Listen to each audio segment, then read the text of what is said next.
Testing, testing. 1 2 1 2. Test, test. Is this working? We live? You are live? You live? Hey, there we go. Okay. Hello, hello. Welcome in, welcome in. He's late. I went live. He hates us for me in particular. Of course, of course. We hear you. That's this here. It works. All right, excellent. Actually, I've tweaked the OBS settings a little bit. My bit rate was set to, I had it set way lower than it should have been like the past few months. So I fiddled around with it a little bit. So hopefully 1080p should be possible for this stream. If not, and if I go to the VOD and it's not 1080p is not an option, I'm going to have to go back to the drawing board on what I've done with OBS. Oh, Nene Love, welcome to the stream. Sorry, give me a second.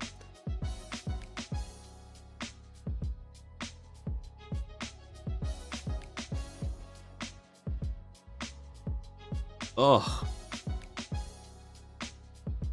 So, a few days ago, I went out with some friends for some Korean barbecue, and the place that we went to had such bad ventilation that I don't think it's completely out of the question that I got some form of smoke poisoning. So, if I sound a little clogged or a little strange, that's probably going to be why. I want to see some good slop. You will get your wish. You will get your wish. But, yeah, no. When it comes to the range of different news articles that are available about VTubers, there is a considerable degree of variance in terms of quality. Some of them are pretty decent. Spoilers. The ones that are mostly just a VTuber speaking tend to be able to cheat their way into actually being quality in terms of how it represents the industry, its major actors, etc. But for the others, especially the ones where more commentary is attempted by the journalists themselves, it's a bit of a mixed bag. Billy, thank you for the thank you for the super. OMG feet in 1080. Don't get too excited. Don't get too excited. Hold on. Uriel, welcome to the stream. Hello. Skrill issue on bitrate. Let's hope not. Let's hope not. No shit. Kevin, hope you're doing well. I'm doing alright. I'm doing alright. Hope you're doing alright as well, Vin Master. Alright, hold on. Let me switch tabs. Joey K, thank you for being a member for 5 months. Thank you for being a Footstool for 5 months. Howdy, Chairman and fellow Footstools. I need to... Oh, okay, wait, hold on. Let me...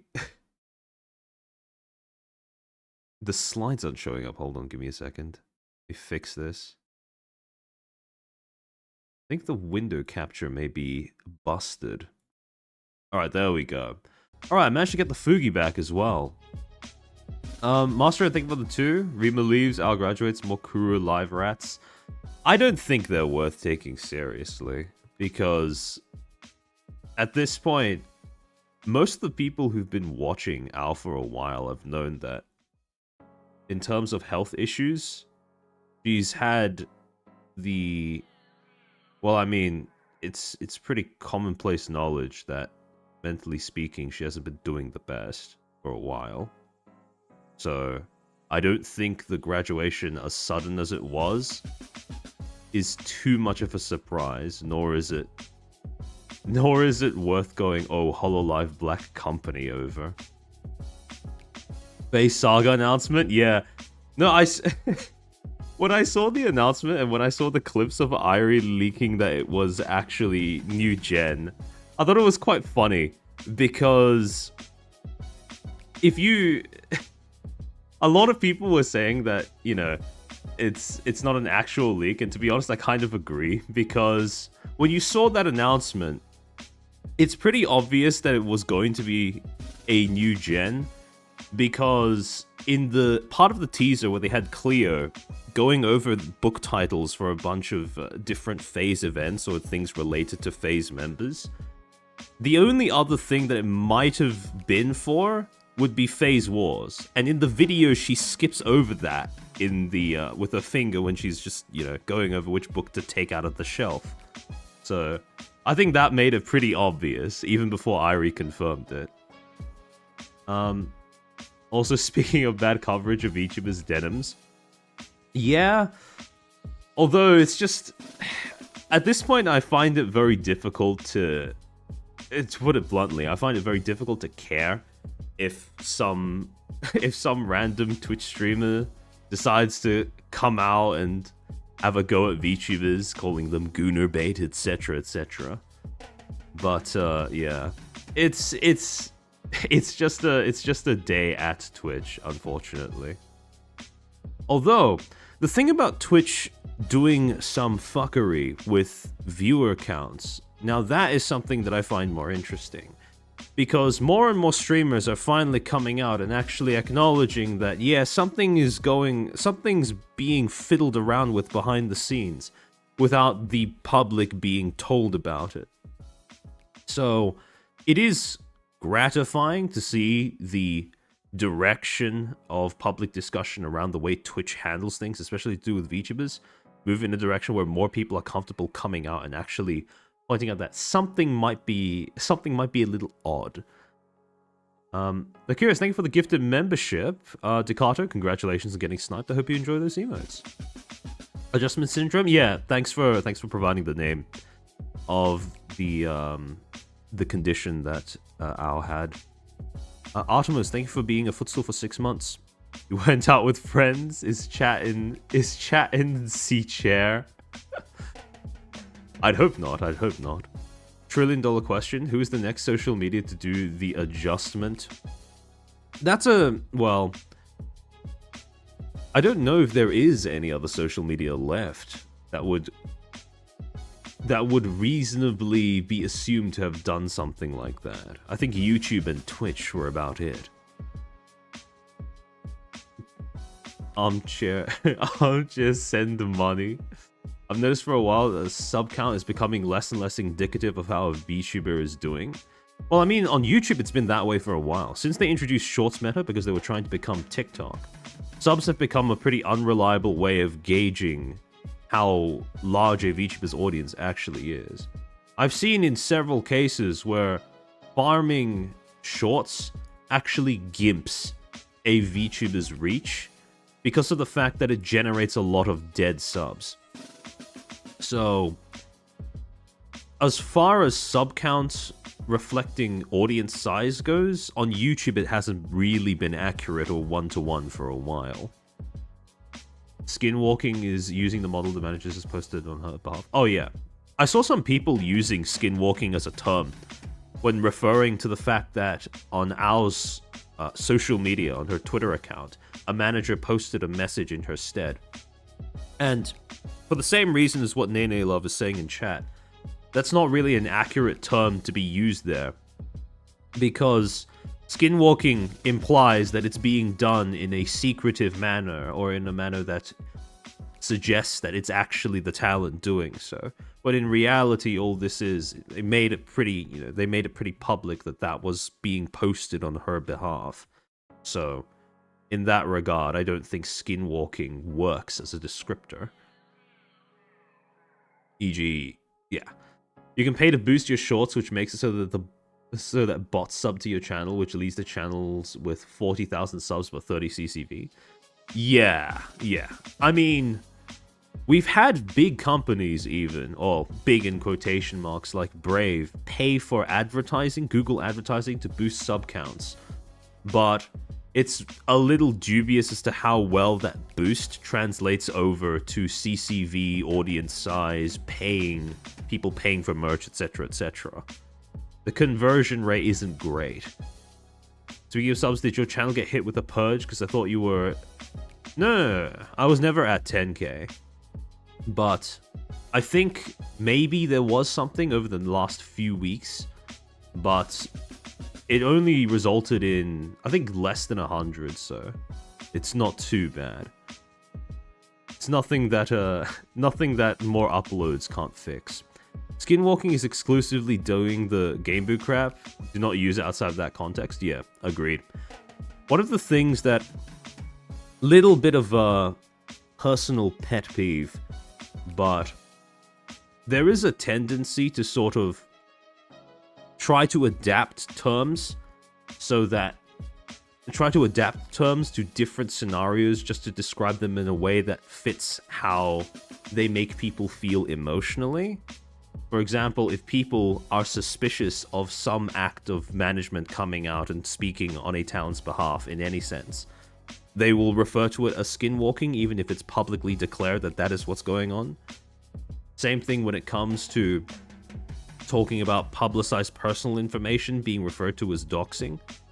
Now, I understand that not a lot of people like to quibble over the definitions of terms like that, but in my opinion, it is important to make sure that the definitions are true to, well, the use of those words are true to the actual definitions, because of the fact that those words carry weight when they are used, and accusations of those things being done deserve to be given their proper weight and not watered down with loose use of those terms. That was the only thing I didn't like in the world we have today. Words have no meaning. Yeah. Flashbacks to you are. So you don't mean it in a bad way, just didn't have a better term on hand. That's fine, that's fine. But, yeah, I'd just say be careful about using words like that outside of when they're, you know, accurately applicable. We had a pretty good example with the Anime Man, largest anti-tuber based in subs, but most people don't. Yeah, no, I saw that on Twitter a few weeks ago. I think, so, it feels like we've gone through a period of such, and I'm hoping not to jinx this, but I feel like we've gone through a period over the last month or so of such relative peace in VTubing that my timeline has had the opportunity to fill with stuff about other content genres, like the anime man stuff, over the past few weeks. Ever since the VShoujo implosion, I don't think a lot has been happening in VTubing as an industry. Besides, you know, legacy media having a little bit more of a, taking more of an interest in this field. And speaking of, I think it's about time to move on to the actual stream topic. So,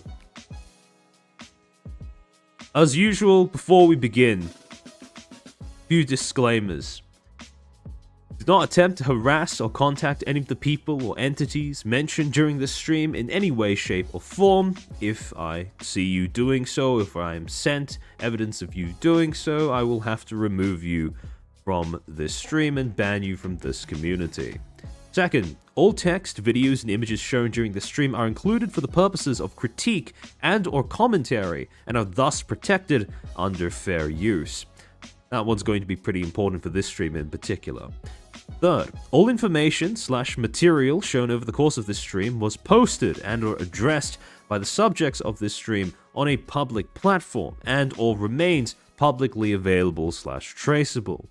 Fourth, dates may be affected by time zones, may be off by about a day or so, but in any case, I've tried to adjust for it, but if I do miss it by that amount of time, it is likely just because I live in upside down land. And then finally, if there's something on screen that you can't quite make out, don't worry, because I'll probably be narrating it out loud. And even if I don't, as per usual, I'll be uploading the slides for this stream onto my personal Patreon, link in description. Sign up as a free member, don't even need to pay any money, and you'll have access to the slides for this stream, all my previous streams, and all my future streams as well. So, as a little bit of a refresher as to the frame of reference that I'm adopting when I evaluate how legacy media outlets cover VTubing, especially in the West. when it comes to the times in which legacy media outlets in the West have tried to talk about VTubing, there is one example that a lot of people on this side of the industry default to when they try to conjure up an image of what that looks like in their head. And that is a BBC segment that aired on August 6th of 2021, where the BBC spoke to both Vebe and Fruit and Gunrun from VShojo in a little segment that was supposed to explain the sudden rise in appeal of VTubers as a content genre. And just to give you guys a bit of a refresher as to how this particular segment goes, or how it was presented, I'm just going to play it for you guys as well. There are a few aspects of the way that the BBC handled this. Thank you. That are quite typical, shall we say. There are a few reservations that I have about the way that this segment was handled that still hold true even to their coverage of VTubing nowadays. So hold on, let me just make sure it's lined up properly. Okay.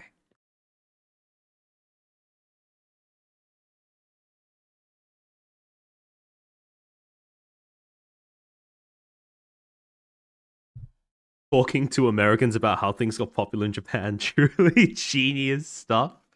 Well, I mean, this is kind of par for the course. Yeah, so one of the interesting things, I'm even seeing this quite a bit in chat.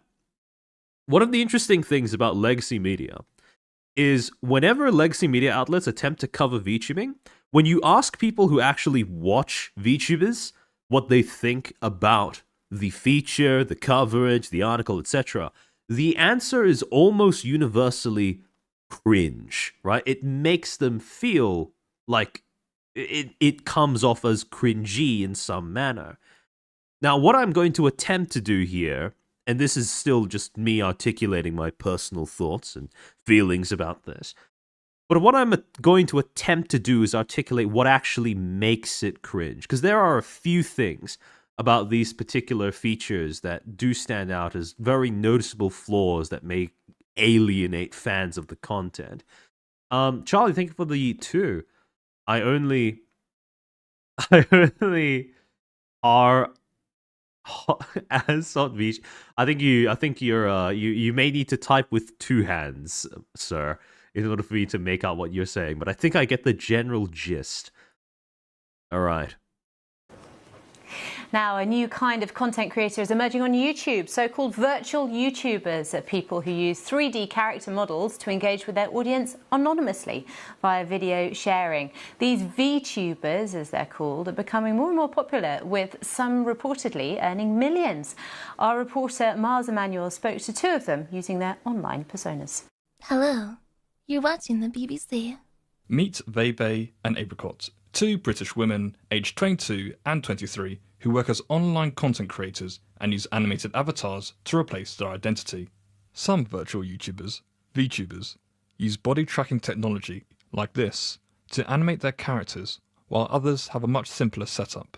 But the industry only started in 2016, and some need convincing it's a viable career choice. She didn't understand what I was doing at first. So one of the things that I want to point out about the way that the BBC have introduced VTubers, right? One of the things that makes this it feels like a very, there's not a lot of cushioning in terms of how they present VTubing as a concept to their audience. Because the first thing they do is they just slam a VTuber on screen after going so-called virtual YouTubers, VTubers, etc., etc. And then they include a brief explanation as to the medium, how they use 3D models, etc., etc. They have someone gesturing in front of a setup, motion capture, etc., etc. And then they go directly into a segment of the interview, presumably, where it's just them saying, yeah, not a lot of people get what VTubing is. And if you're trying to give an explanation to the audience as to what VTubing is, prefacing that with, I know that this is weird, but serves relatively little purpose, aside from just painting how much of an oddity this whole thing is, the make the Britpop accent. Steam, and some need I can't pull it off. I can't quite talk like an Englishman. convincing it's a viable career choice. She didn't understand what I was doing at first, and she was definitely not very happy about me leaving university to pursue my career online. I took a year off of university, and that's when my career blew up. With a host of colourful characters, accessibility and anonymity can play key parts in streamers decided to take the digital plunge. For Vey, it was after she contracted a viral infection which ruptured her spleen and left her bedridden for 6 months that she decided to stream online. VTubers are now amongst the highest earning content creators, with some receiving up to around £2 million in the last year and a half. Now, major companies are looking into using 3D mascots for customer-facing roles. If you're asking, like, is that the future of things? Like, I see. Okay, gun run jump scare aside. Notice that up until now, they've presented VTubing as they've offered a brief explanation as to how the medium works, the fact that it uses 3D motion capture. You have people who are using piloting models in order to communicate with their audience. However, one of the things that is missing is, even though they've described that VTubers are some of the most highly donated to creators on their chosen platform, and also the fact that their audiences are actively growing, they haven't offered any sort of contextualization as to why that is the case. They've gone into, this is what VTubing is, here is a VTuber. It's kind of hard to explain. They include a segment of Vey talking about how my mom didn't quite get it, and she didn't quite approve of me dropping out of university in order to pursue VTubing.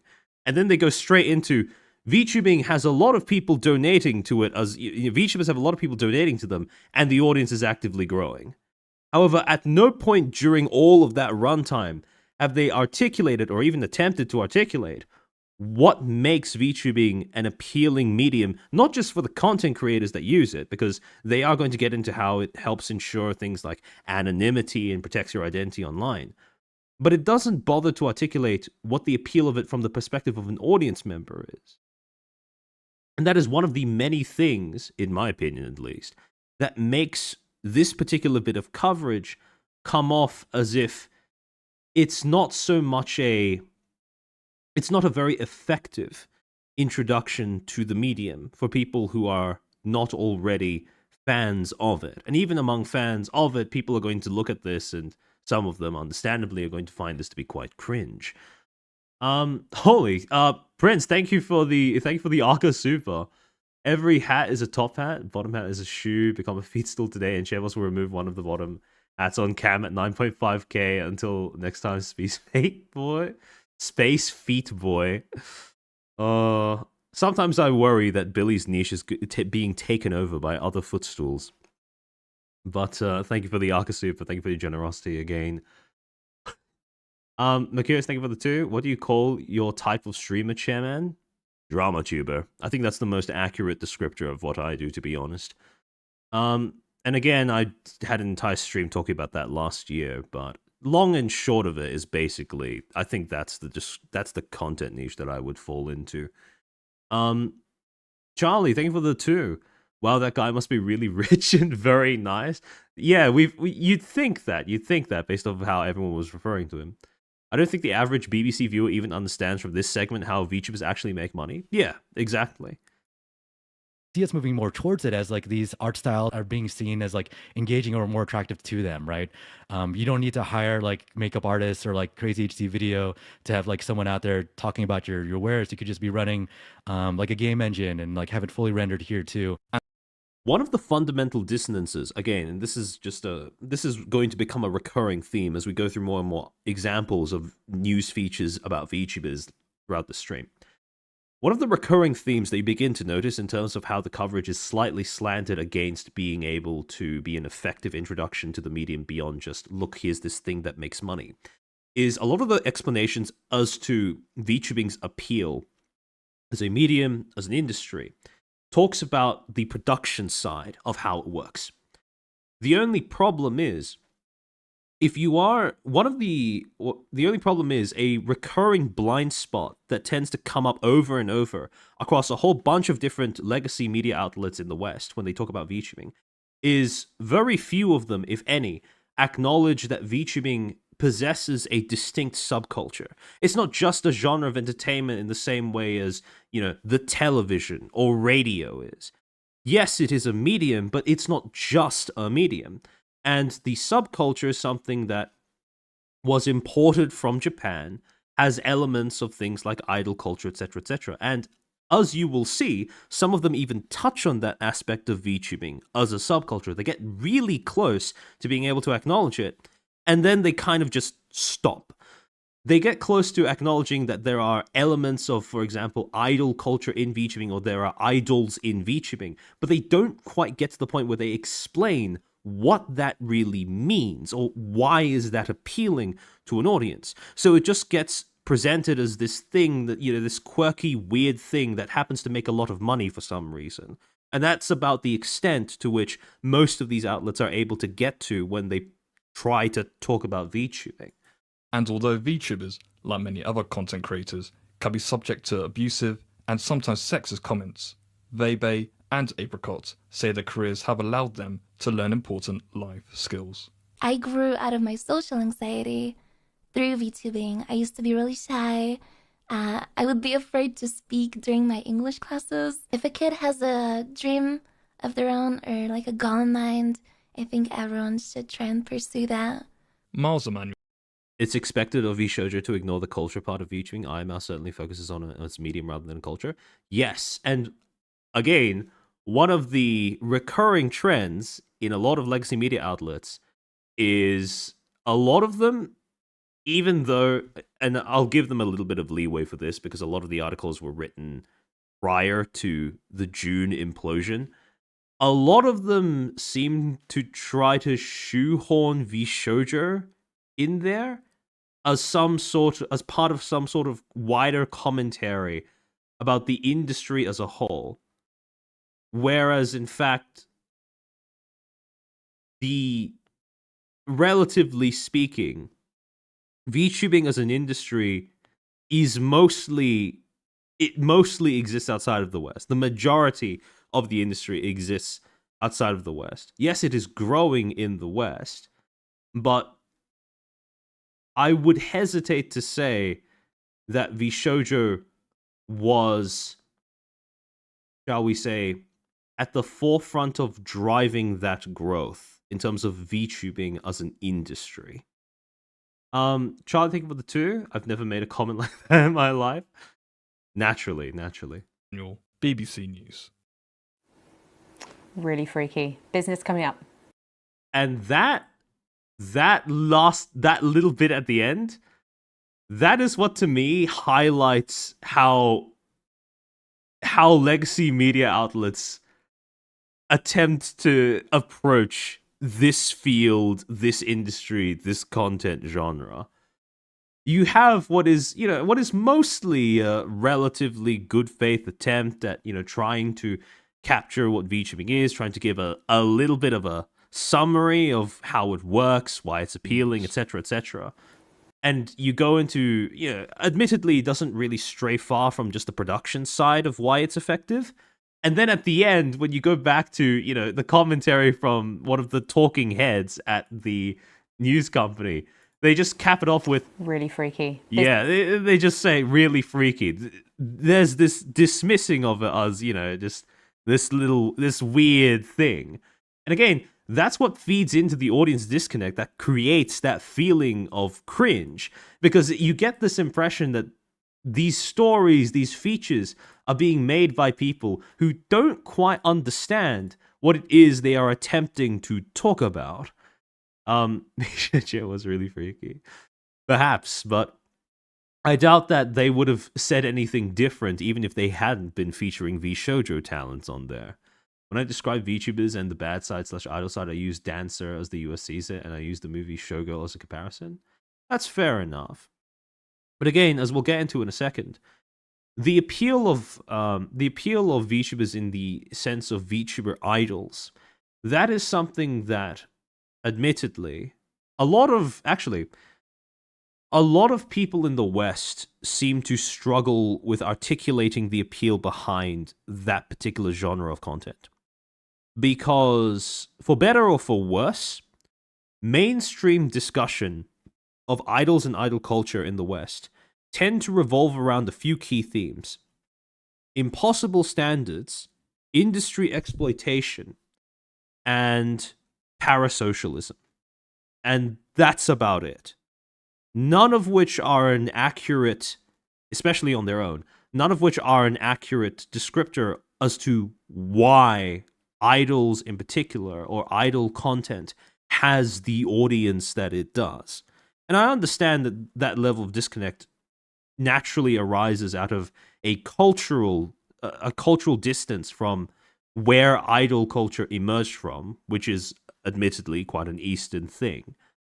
But that disconnect does hamper the ability of a lot of media sources in the West when it comes to articulating, again, why is this kind of stuff appealing? But Vishojo wasn't even idol anything? Yes, but I'm saying that because of what we're about to see.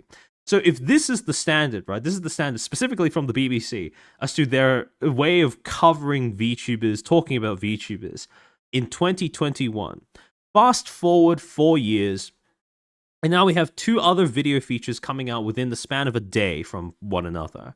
On September 26th, so just a few, about a week ago, just over a week ago, the BBC published another video feature titled "What Are VTubers?" Right?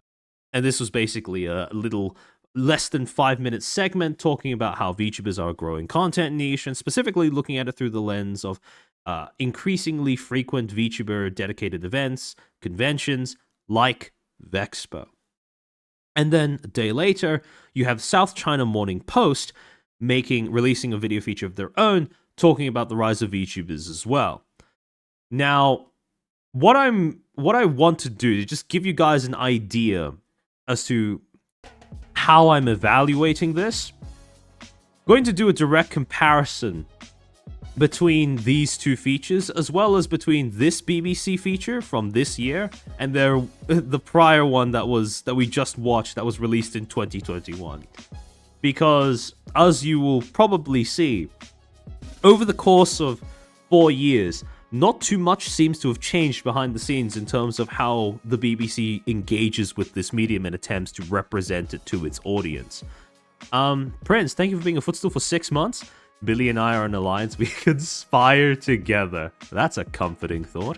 Charlie, thank you for the 2. I'm not parasocial. My wives really love me. Of course they do. Of course. Magdalena's, thank you for the 2. I like VTubing because it's a walled-off world. Yeah. And again, I would say that is part of the subculture of VTubing, the idea that it is rooted in some form of escapism that these outlets don't really acknowledge for the most part. Mercurius, think about the 2. If there is parasocialism, is there paracommunism? Well, I mean, paracommunism is when everyone shares their Oshi equally, right? VTubing isn't walled off whatsoever. Maybe JP Corpos are, but in EN, everyone and their mother has a specific opinion about it. I suppose. But I think what Magdalenas was referring to was more so the feeling that when you are watching a VTuber, it's sort of like an escape from what's going on around. And again, in the West, that line gets blurred very often. But in terms of the medium, in terms of how it emerged, I think that is a core part of what made it appealing that isn't acknowledged as much by these outlets when they try to talk about it. So, when it comes to evaluating how good of a job these news features do of representing what VTubing is, deconstructing, etc., etc., there are, of course, going to be a few criteria that we use in order to essentially pass a judgment as to how good of a job they've done, right? And for me, at least, when I look at a news feature about any topic, but particularly for VTubers, there are 3 criteria that I use to assess how good of a job they've done. Those 3 are as follows. The first criteria is focus. The fact that the subjects chosen, in a scenario in which a news organization has covered VTubing effectively, I would expect that the subjects chosen that are featured in the article or video itself make sense in the context of the feature's overall scope, and that there is evidence of prior research into the topic.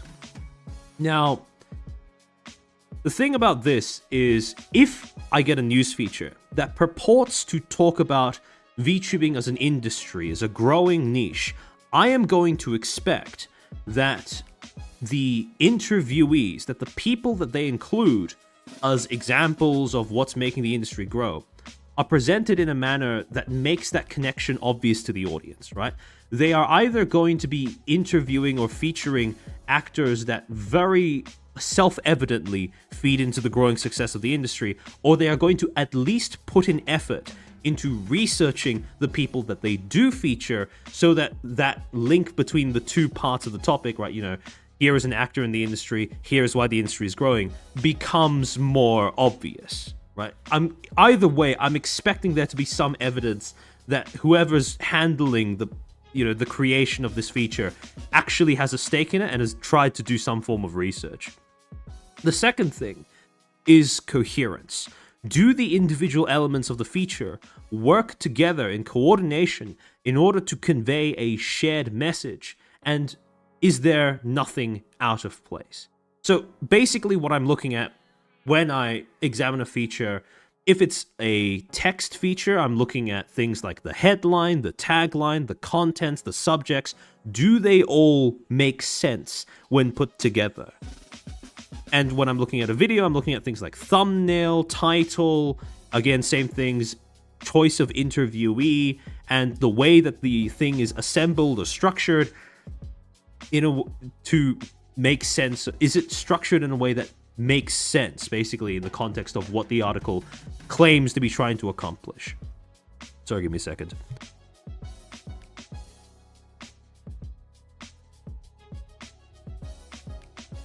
Does it have, a cohesive vision behind it? Or does it look like the editor or whoever made the piece just grabbed a bunch of random VTuber-related images, paraphernalia, whatever, and just jammed it into one piece? And then finally, and this is probably the thing that is most subjective. Admittedly, all of these criterion are applied subjectively.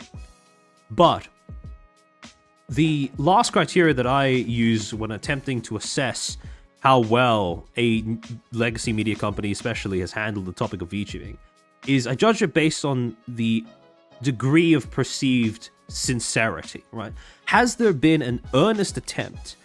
And I use the word earnest very deliberately there. Earnest, not honest, because when I say sincerity, what I mean is that it takes itself seriously. It doesn't allow irony to creep into the way that the topic is framed in order to sort of distance itself reflexively from the topic just because it might not resonate with a lot of their usual audience. Right, so has there been an earnest attempt to represent, understand, and or facilitate an understanding of VTubing, its actors, and its appeal? And this last criterion is especially, for me personally, it is especially pertinent because in the West, in terms of a lot of media in the West, for a long time, there has been an ongoing issue with being able to capture sincerity in a piece of media, work of art, whatever.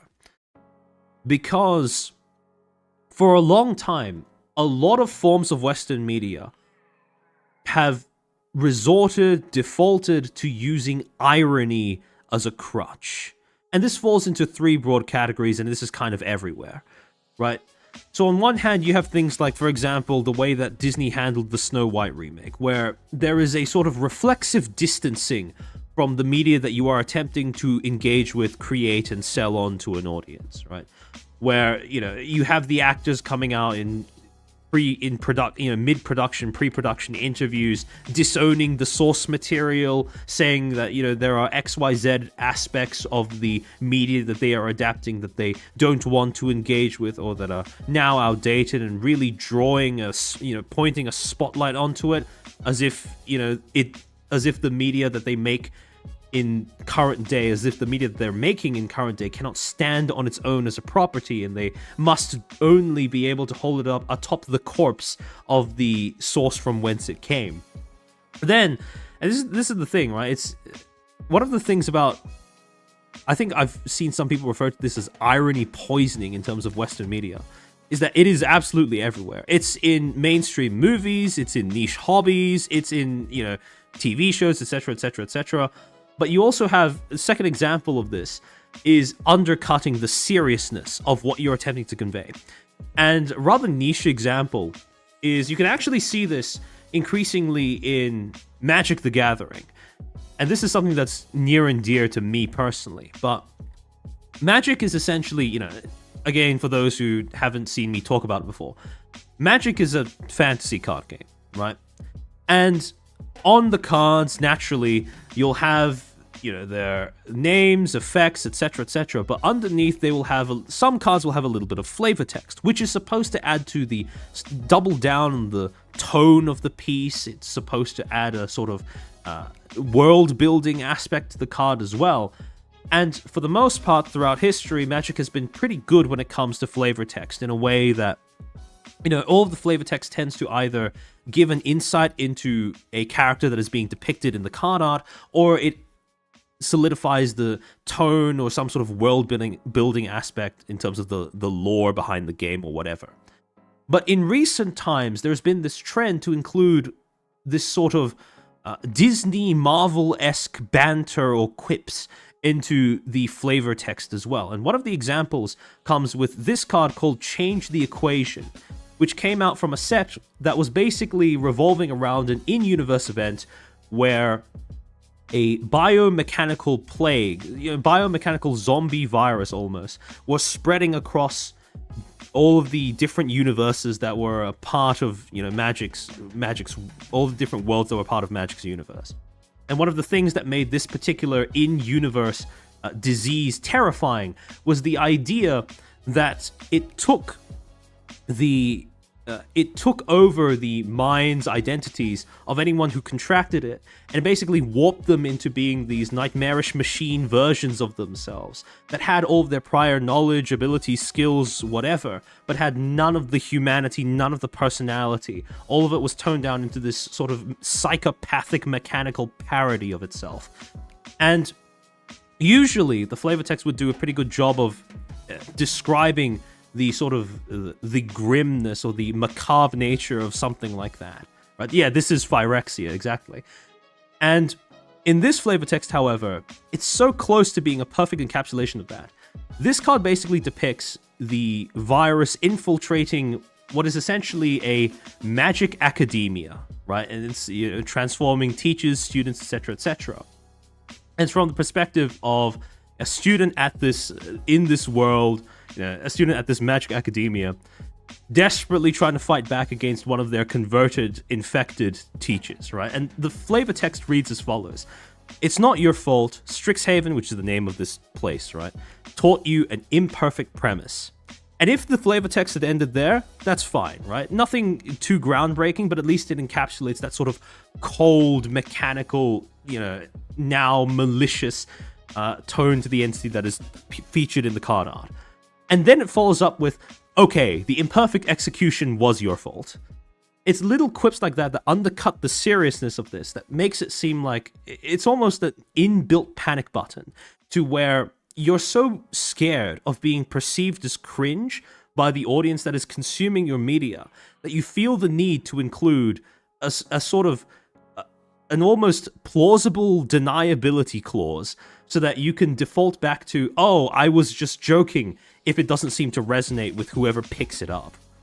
And that's something that you can see in a lot of aspects of Western media as well, including not just in movies, not just in hobbies, but in TV shows as well. And this is something that Rick and Morty has infamously popularized across the genre of cartoon television.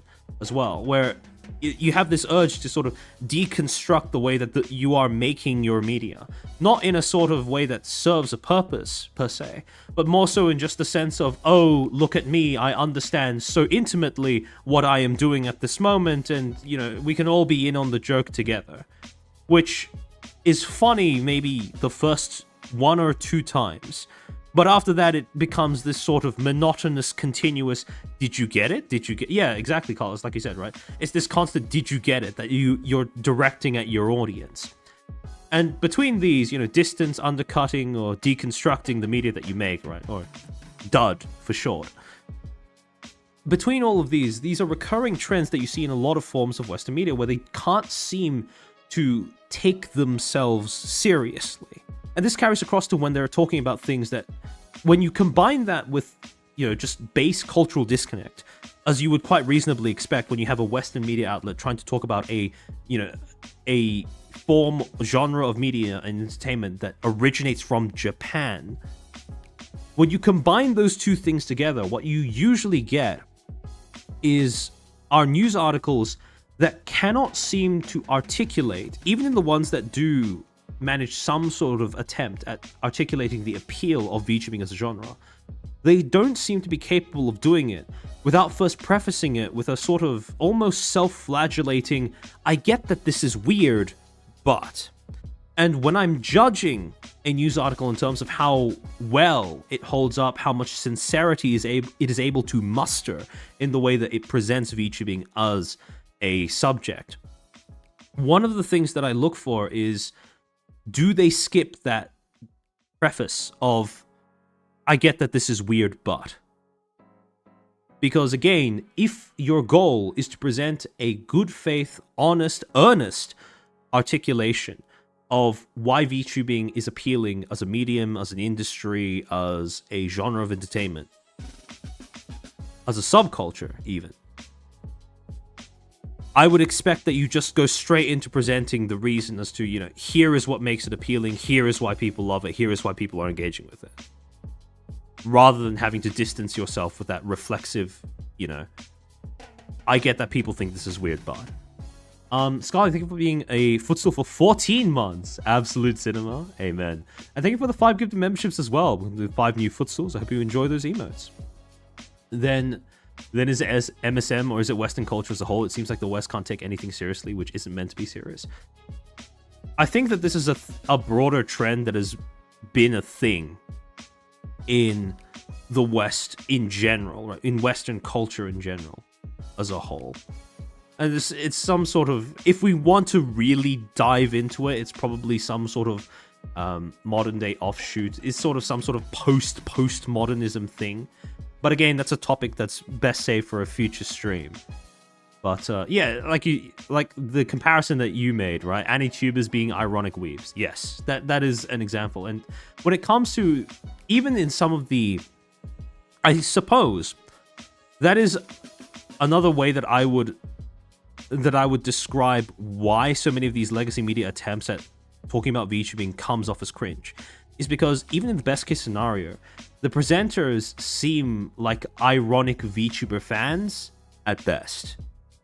And to give an example, when I'm looking at the BBC video feature in particular, over the 4 years that elapsed between that first video feature that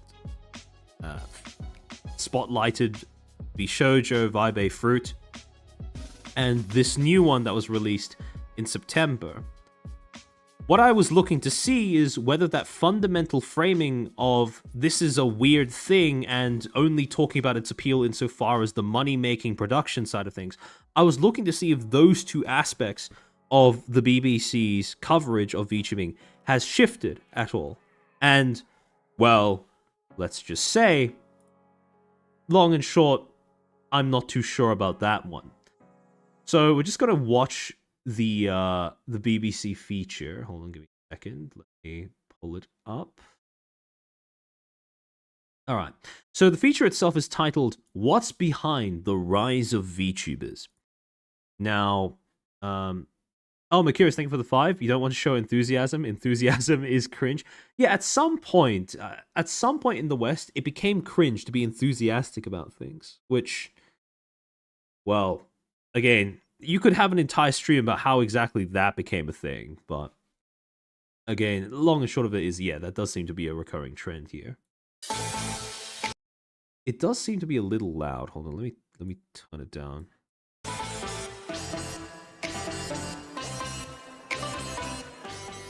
Hype's building here for tonight's headliners. So excited. Oh my god. I've never been before, so this is my first time. How excited are you for this event? So excited. I'm quite excited, but I didn't expect it to be this packed. But tonight's show's a little different from concerts you might have been to before. These guys are here to see their favourite VTubers, virtual content creators and streamers. It's really nice to meet other people who like VTubers because it can be a bit weird to bring it up with people who don't know what they're about. Just here to get. And again, you have that same recurring trend in terms of the way that they present this topic. They start with a lot of people are excited, a lot of people are hyped up, but then they don't really contextualize why these people are so hyped or what makes the thing that they've traveled all this way to see so appealing beyond just, yeah, it's kind of weird, right? Yeah, exactly. They treat it as an alien thing. I hate the music. Me too. But, this is basically the best that legacy media outlets can muster nowadays. Magnolias, thank you for the 2. Germanic uprightness and Protestant work ethic. That could be it. Bigger. I've never seen the queues like this. It's very much like a concert and gig like all kind of others. It's just got its own, VTuber spin on it. So.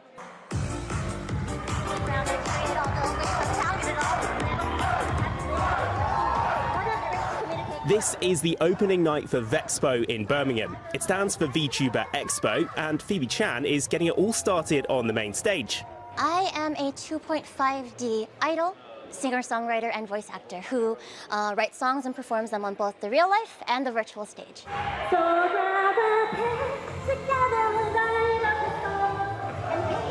I love it so much, being able to bridge dimensions, basically. And now something like this. By the way, that is all they've included for Phoebe's segment. That is the extent to which they have essentially allotted in this feature to explain why what she does is distinctive or it stands out in some way or other. And the problem here is, again, yes, they do make an attempt at trying to articulate, what makes what Phoebe's doing distinctive, even for the industry that she's in, right?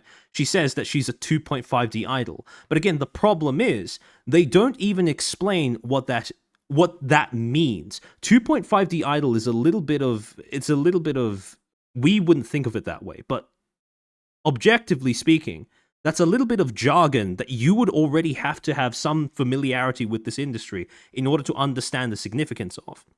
Because when she has that segment in her, her speech to camera moment. I am a 2.5D idol, singer-songwriter, and voice actor who writes songs and performs them on both the real life and the virtual stage. So that would have been, for us, we understand that is an explanation as to what 2.5D means. We understand the correlation between the use of that specific term and this definition that she's now giving, this explanation as to what she does. However, for someone who is not familiar with VTubing, who does not have the same background and understanding as to how the medium works, what do we mean by 2D, which refers to, use of a 2D avatar on the screen when performing, versus 3D, which is when you actually go out and perform using your IRL person. People are not going to understand that what she just articulated is unusual for VTubing. Because usually when it comes to VTubing and VTubing performances, it's just going to be 2D, right? Because it's just going to be some VTuber piloting their model on a big screen in front of a crowd of people in an auditorium of some description. But what Phoebe does is different because she has that going on in the background while she is also performing with her IRL self.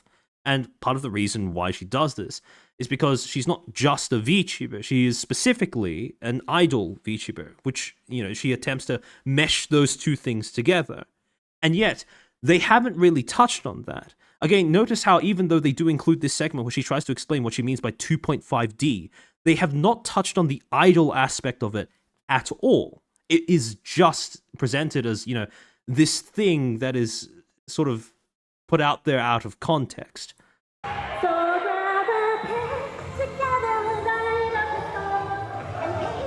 I love it so much, being able to bridge dimensions, basically. And again, the significance of that phrase for people who are not already familiar with VTubing is likely going to be lost. Because when we talk about bridging dimensions when it comes to VTubing, one of the reasons why Phoebe's content is distinctive, and especially in terms of her IRL performances, is because she meshes that element of performing as an IRL idol, a physical idol, as well as having her model going, you know, dancing on the screen behind her as well. She combines those two aspects of it.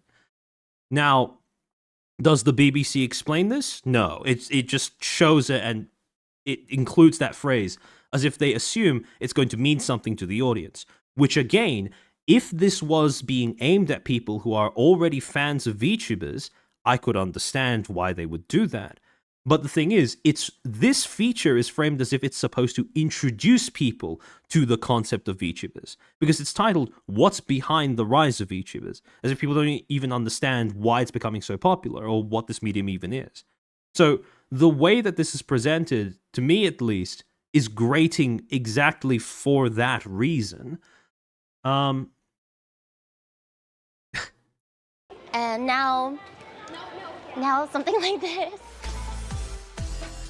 I wonder if they did that on purpose. Now, I don't think they did.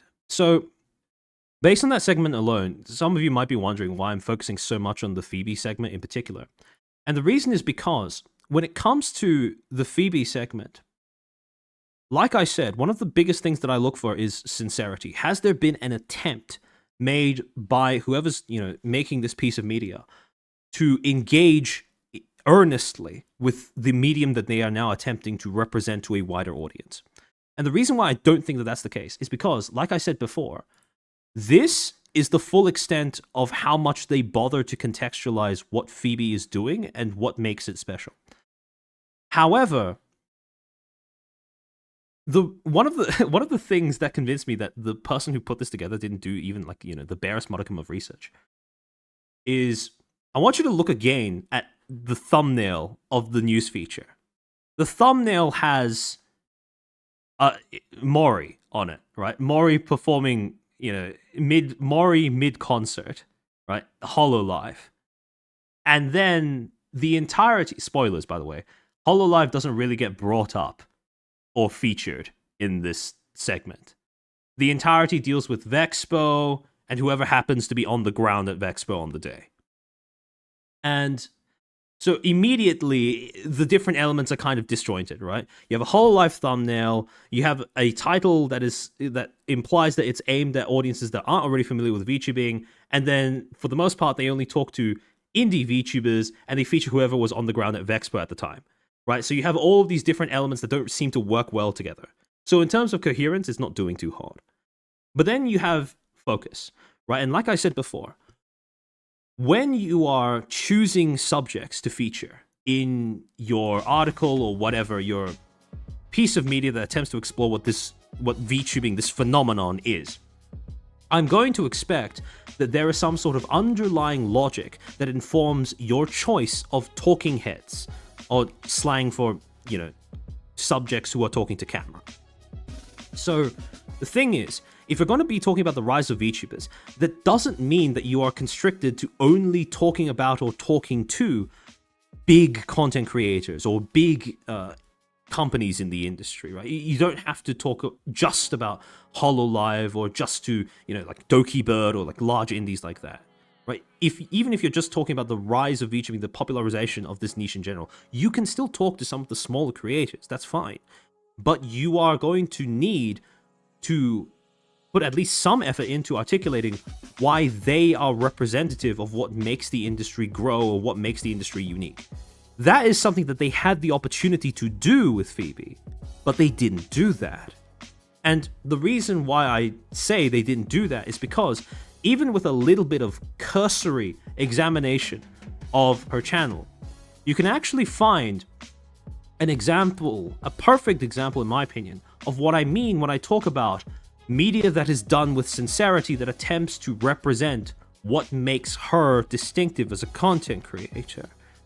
Now, if you go onto her channel, you go into her video uploads, one of the most recent ones is a little video just under 2 minutes called Busy Bee, a Phoebe Chan documentary trailer. This is a trailer put together from the first minute of a 30-minute documentary posted onto YouTube titled Busy Bee that is made by one of her fans, a man by the name of Jake Wilkins, otherwise known as Goatee Media on YouTube. And the first minute and a half of this, I'm just going to show it so you guys get an idea of what I mean when I talk about sincerity in VTuber-centric media. So, hold on, let me switch back to the React screen. Okay. I'm just going to show the first minute because this is what was shown in the trailer as well. A lot of people like to follow the journey of an idol. They like to see them from humble beginnings and grow. It's a community event. It's like sports. You're always on the winning team when you're supporting idols. It doesn't matter. They're not pitted against each other. The only thing that they're fighting is the road ahead of them. They just keep going. You're going there for the thrill. The whole place is popping because that is your team and they are winning. They are succeeding at life. So when you support an idol, you're really living out something that you couldn't be doing yourself. But damn, it feels good to watch. And that's pretty much it. So when I talk about kind of cringe too serious, but this is what I mean when I talk about sincerity, right? Ideally, you would have some sort of balance. And this exemplifies something that legacy media really struggles to accomplish. Because the way that this documentary opens, it does not attempt to sort of, include that reflexive distance between itself and the subject that is being discussed, right? It doesn't start off with, okay, yeah, I know that this is weird, but etc., etc. It just goes straight into explaining, okay, this is what it's about, right? This is why idols have the audience that they do. This is why the genre of entertainment has the audience that it does. Here is here is how it works. And the thing is, when you get into it by, trying to articulate why it's appealing, right? This idea that, idols and idol entertainment is not just, le parasocial or le impossible expectations and standards. The whole point of that particular genre of entertainment is about the idea of, literally pushing, that's what Oshi comes from, right? Pushing someone towards their dream of becoming something more than just a normal, banal, pedestrian, everyday person, right? Again, exactly the way that Goatee Media puts it, which is you might not be able to do it yourself, but damn, does it feel good to watch, right? It's this whole idea of being, le unicorns as well, right? Yeah. It's this whole idea of being part of this audience, this group of supporters that rallies around one person trying to make it big in their own way, right? Trying to become, again, more than just a person, basically. Fundamentally, that's what the medium boils down to in terms of its core appeal. And the thing is, this documentary doesn't dilly-dally around that. It just presents that premise right off the bat. If you resonate with it, great. If you don't, well, it's not for you. And it's not insecure enough to have to call that out in the beginning before it's even gotten into the content proper. And obviously, this entire thing is 30 minutes. Now, personally, to me, I don't watch Phoebe at all. I'm not familiar with her content, not familiar with her as a creator. But when I was sitting through this 30 minutes, I got through it just fine. because I was able to appreciate it as, something made by a fan with, honestly, especially when you compare it, when you compare it to the BBC, the fact that this has it has BBC dead to rights in terms of production quality, despite only being made by, well, it's not just made by one guy, because in the credits, it does show multiple people being involved in this project.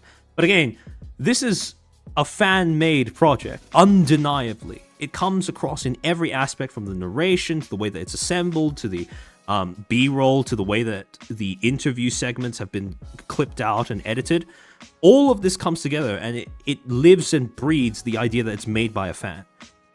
And obviously, I'm not expecting something like this out of a legacy media outlet, because that would be impossible. But what I am saying, and the reason why I chose to show those first few seconds of this documentary, is because that kind of sincerity, when you're dealing with VTubers, that makes all the difference between,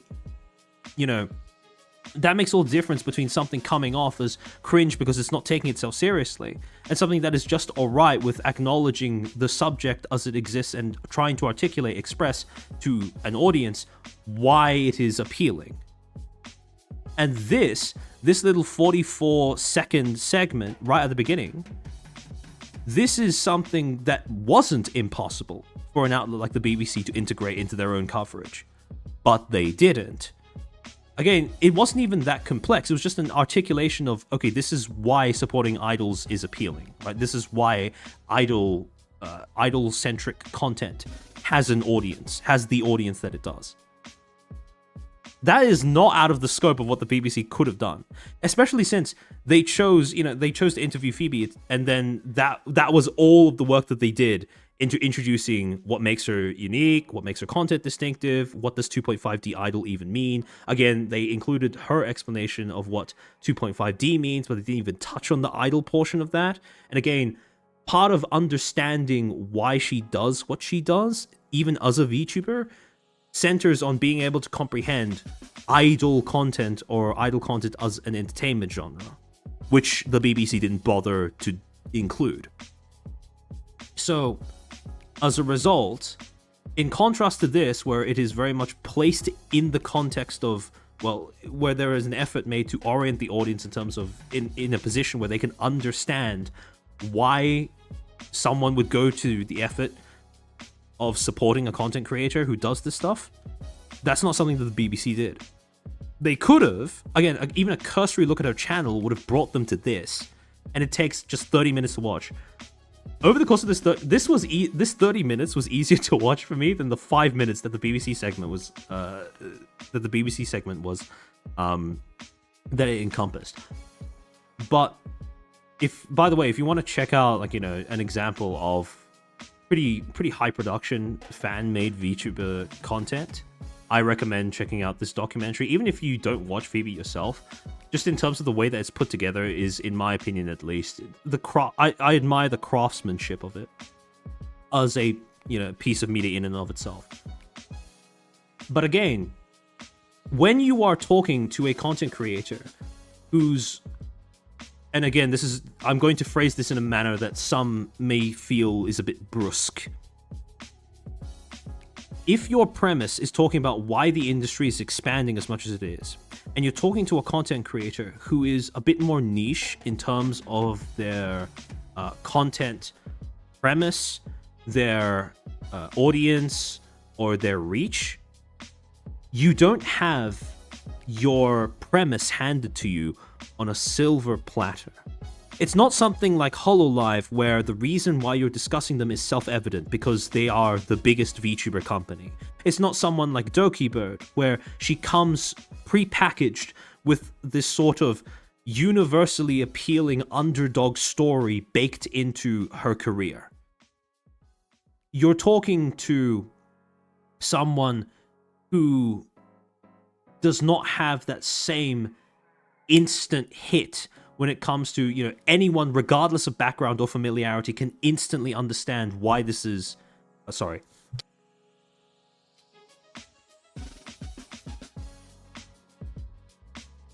I'm dying. But yeah, you're not featuring a subject that self-evidently represents the entirety of the industry or what makes it tick. Yeah, exactly. It's a niche case that doesn't really represent the industry. Exactly.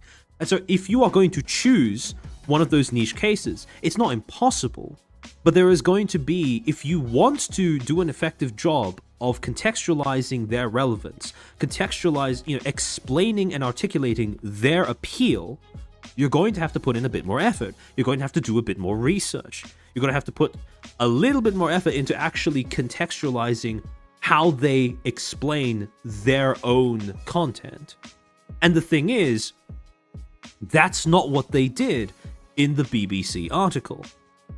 Because whether it be because the editor was simply, the editor wasn't completely in touch with what the journalist that was interviewing people on the ground was going for or whatever, or this particular segment, right? This particular segment of the BBC news feature, this is what sort of convinced me that I don't think they had a plan going into Vexpo.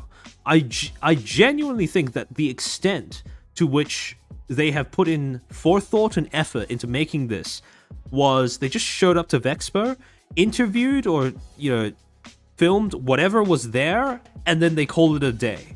They could have done a little bit more background research as to, the major actors in VTubing, or even just the specific VTubers that they ended up interviewing on the ground, but they didn't. They could have had at least a little bit of, narration that isn't dedicated to going, oh, all of these people are here to see VTubers, and oh, isn't this like this weird quirky thing that so many people are excited about for some reason. They could have had some narration actually articulating, okay, this is what an idol is, this is what a VTuber is, this is why people find it to be appealing beyond just the, the production value of it. But they didn't.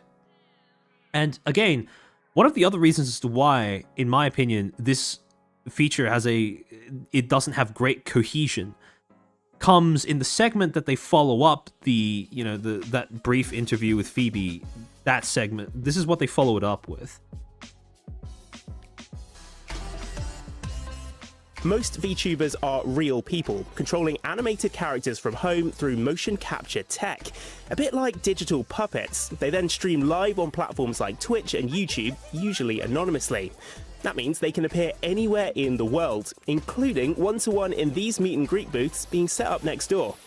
Depending on who you're explaining it to, you get some interesting looks. I'll be like, oh yeah, so I stream video games, and they're like, oh, that's cool. How do you feel about being on camera all the time? And it's like, well, I'm not on camera. It's like, wait, you don't use... Again, notice that they preface this little talk with Laimu with her saying, yeah, VTubing's kind of hard to explain to people, right? And again, they didn't need to include this segment of their meet and greet, because that little section at the beginning where they had this, this brief talk with one of the people who were lining up for Vexpo, right, where she already articulated, yeah, VTubing can be kind of weird to explain. They already had that in this feature. They didn't need to include another person saying the exact same thing, but they chose to do that. Like, oh yeah, so I stream video games, and they're like, oh, that's cool. How do you feel about being on camera all the time? And it's like, well, I'm not on camera. It's like, wait, you don't use a camera? I was like, well, no, like, anime, and you can see the look in their eyes, and you're like, yeah, anime. I pilot like a virtual anime girl that mirrors my movements, and then depending on like the age group that I'm talking to, you can just see the confusion setting in. And they're like, oh, okay. It's like this amazing marriage of like technology and art, which I think is awesome. It's really nice to be able to actually have that character because, when I turn off this camera and go outside, I have complete privacy. And again, this is one of the things that makes me look at this feature and go, I don't think the editor knew what they were doing when they were assembling all of the clips, all of the segments they had at their disposal. Because they include that segment with Phoebe at the beginning of the video, where she's talking about, being a 2.5D idol, performing, doing performances both in the virtual and in the real as well. And here, they have an explanation as to what VTubing is as a medium. The whole being 2D versus 3D thing, not being an IRL persona, but using a virtual one instead, with Laimu. But they chose to put that segment after Phoebe's, Whereas if they put it before, they could have better contextualized what Phoebe was saying about her own content. And the only reason that they would have structured it this way, because again, as far as explaining what VTubing is, this structure doesn't make much sense. The only reason why they would have done that is because since they're talking about Vexpo, Phoebe was opening Vexpo, therefore it makes more sense if they put the Phoebe interview / segment at the beginning of the video as well, because that was what happened at the beginning of the event. And then since this meet and greet presumably happened after Phoebe's concert, then they chose to include it after chronologically in the video as well. And again, this is what convinces me that the way that this feature was put together was mostly just, oh, here's how things happened at Vexpo, and so this is how things are happening in the video as well, with very little forethought behind that, very little forethought behind how that was assembled. Everyone's mistake is always focusing on the tech, not the culture. Yeah, although to be fair, expecting people in the West to get the culture is one thing. Expecting legacy media outlets in the West to get the culture is another thing entirely on top of that. The weird looks up because you keep focusing on the wrong points. Yeah, exactly. Could actually convey how similar it is to celebrities playing character. Exactly, Xanthropy. And the thing is, one of the other reasons I suspect they couldn't include this segment at the beginning before Phoebe's is because they would have essentially been giving people like a sort of double shot of going, yeah, this is weird, but, and then followed by a VTuber themselves going, yeah, this is hard to explain, but, etc., etc., which would have been even more obviously repetitive than it is now that we're examining it in this manner. VTubers have been huge. They could, yeah, they could compare it to things like Max Headroom. So this is the other thing that that Goatee Media did in Busy Bee, right? Which is in anticipation of the fact that maybe some people don't quite get rooting for an idol, right? He chose to use the comparison to support rooting for a sports team. Which again, some people may roll their eyes and go, okay, that's, that's in terms of, it's not a great comparison to VTubing, or it's not a great parallel or whatever. It is an analogy that works. It's an analogy that resonates with quite a significant amount of, well, just, people in the West. Because everyone understands how rooting for a sports team works. Everyone understands that, it's more about expressing a level of loyalty, dedication as a fan, hoping that they succeed, being there when they do, actually feeling like you take some part of ownership over their success when it happens, even though you're not, on the ground, kicking the ball around or whatever yourself, right? You feel involved even if you're not actually involved, because your support is what makes the experience come alive. That aspect of it makes the analogy effective. And the thing is, they could have done the same thing here, but they didn't seem to really attempt to do that. Huge in parts of Asia for a while now. So rooting for a sports team works like cheering for your Oshi. I now understand for sports fans a bit. See, exactly. That's the kind of sort of cultural media exchange that things like this could facilitate if they put in effort. But again, like I said, I suspect the people who put this feature together didn't put in too much effort. Live concerts in Japan have drawn in tens of thousands of fans. Now they're becoming much more popular in the West. One other thing as well.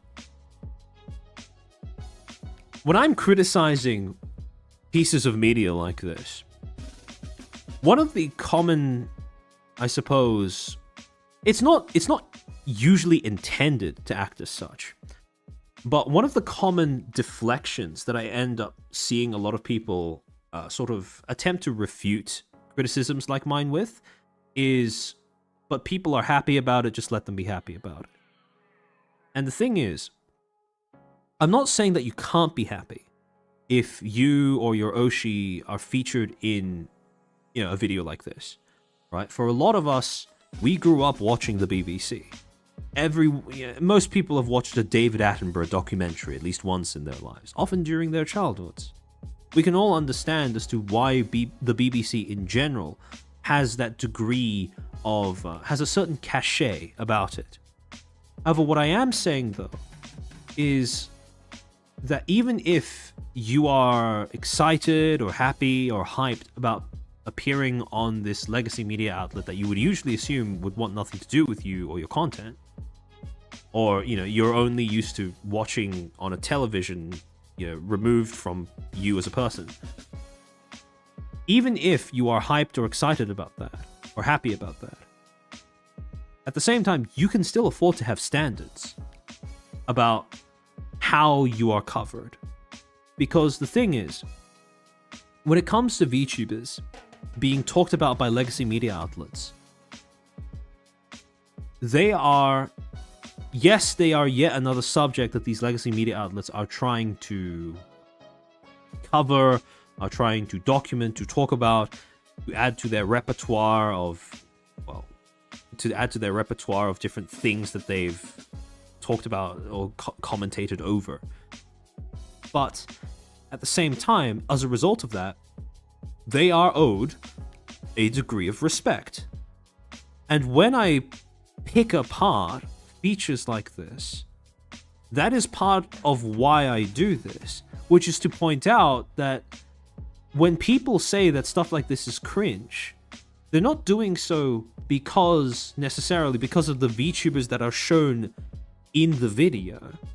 That's not what this is. They are articulating a fundamental sense of wrong that they are picking up about the way that those VTubers are being presented. And again, there are reasons for that feeling, that initial innate, almost subconscious response to the way that the BBC has put this together. West too, and they're bringing in-person IRL events with them. I only really got into it about like a lot of people 2020 when lockdown happened. So I mean, I had a lot of time at home, so just on YouTube a lot. Tanakusa, I don't like the wrestler comparison because it implies the streamers are wholly different people offline, which is not true for many. Yeah, and again, wrestling is one of those other things where usually people only use the wrestling analogy to try and explain the concept of kayfabe. But aside from that, even then, it's not... Again, you're not going to find a perfect analogy for VTubing. Actually, yeah, Nanny Love, that's a pretty good explanation. VTubing is hard to articulate because it is a mixture of innovative tech, foreign cultural backgrounds, online niche subcultures, and a constantly evolving market. Pretty much. Because in order to truly encapsulate VTubing, you're going to have to touch on at least... you're going to have to at least touch on those individual aspects in order to give a sort of comprehensive picture as to what VTubing is. And the thing is, most of these outlets aren't equipped to do that. They only go insofar as talking about the production side of it, or talking about the sort of the fact that they acknowledge the fact that it is an online niche without really articulating the features of that online niche or what makes it appealing to the audiences that inhabit it. And when it comes to that, or they focus on the tech side of it, which kind of feeds into the production side of things. And then when they talk about the market, it's basically just saying, oh, look at these VTubers getting so many donations. You know, they don't really talk about how or why. They just say that that's a thing, right? It makes money, therefore it's worth interest. And that's pretty much it. And for a lot of outlets, that's as far as they go. And that certainly seems to be the case here as well. I discovered them on TikTok first, and I was like, wow, these are quite interesting people. So I decided to start watching them, and it's been like this since like 2022 now. Events just for VTubers are still pretty new in Europe, but Vexpo has seen big growth since it started last year. A lot of my friends would look abroad to America. For example, there was a big convention called Offkai, or they would look to Japan and see all of these big 3D lives. And they wanted it to come to the UK. I know that this is not intentional or anything like that, but that face. Hold on, let me rewind. That face that the presenter was making while I don't know why they needed to include this specific shot in the middle of that segment with Bacciarelli. It's just And they again, probably not intentional, but it really does, at least in my eyes, right? It kind of does reinforce the idea that VTubing and the people who are organizing this event around it are looked upon as if, you know, the way that you would look at the autistic person in the lunchroom, right? The autistic kid in the lunchroom. and they wanted it to come to the UK. I also wanted it to come to the UK too. And one day I just thought, I'm going to do it. I'm going to try. This weekend we are expecting our ticket sales, unique, is 2,200, and foot traffic across the weekend is going to be 6,600. This is such a large increase compared to last year. And they're getting more popular online too. We spoke to live streaming platform Twitch, which told us people here in the UK are spending 3 times as many hours watching VTuber streams all total compared to a year ago. Like, if it's like this now, chances are we can take this into the future and we'll get bigger and bigger. And again, they articulate that VTubing is growing, that it's getting bigger as a content niche. More people are starting to watch it. But they stop short of articulating why. And that's the fundamental disconnect that, at least in my mind, as someone who actually does, you know, enjoy VTuber content, that's what makes it seem like there is some sort of disconnect, some sort of purpose, almost purposeful distancing between the BBC and the topic that they are now talking about. Which is, you know, we don't get why this is popular, or they didn't put any effort into trying to explain why this is popular. And again, you're not going to get everyone with your explanation of why VTubing is popular. There are going to be some people that are just not going to get it. And that's fine. But the thing is, that's not even a risk that this news feature seemed to be willing to take. So as even more new fans in the West jump on board, this event could be getting even busier and louder next year.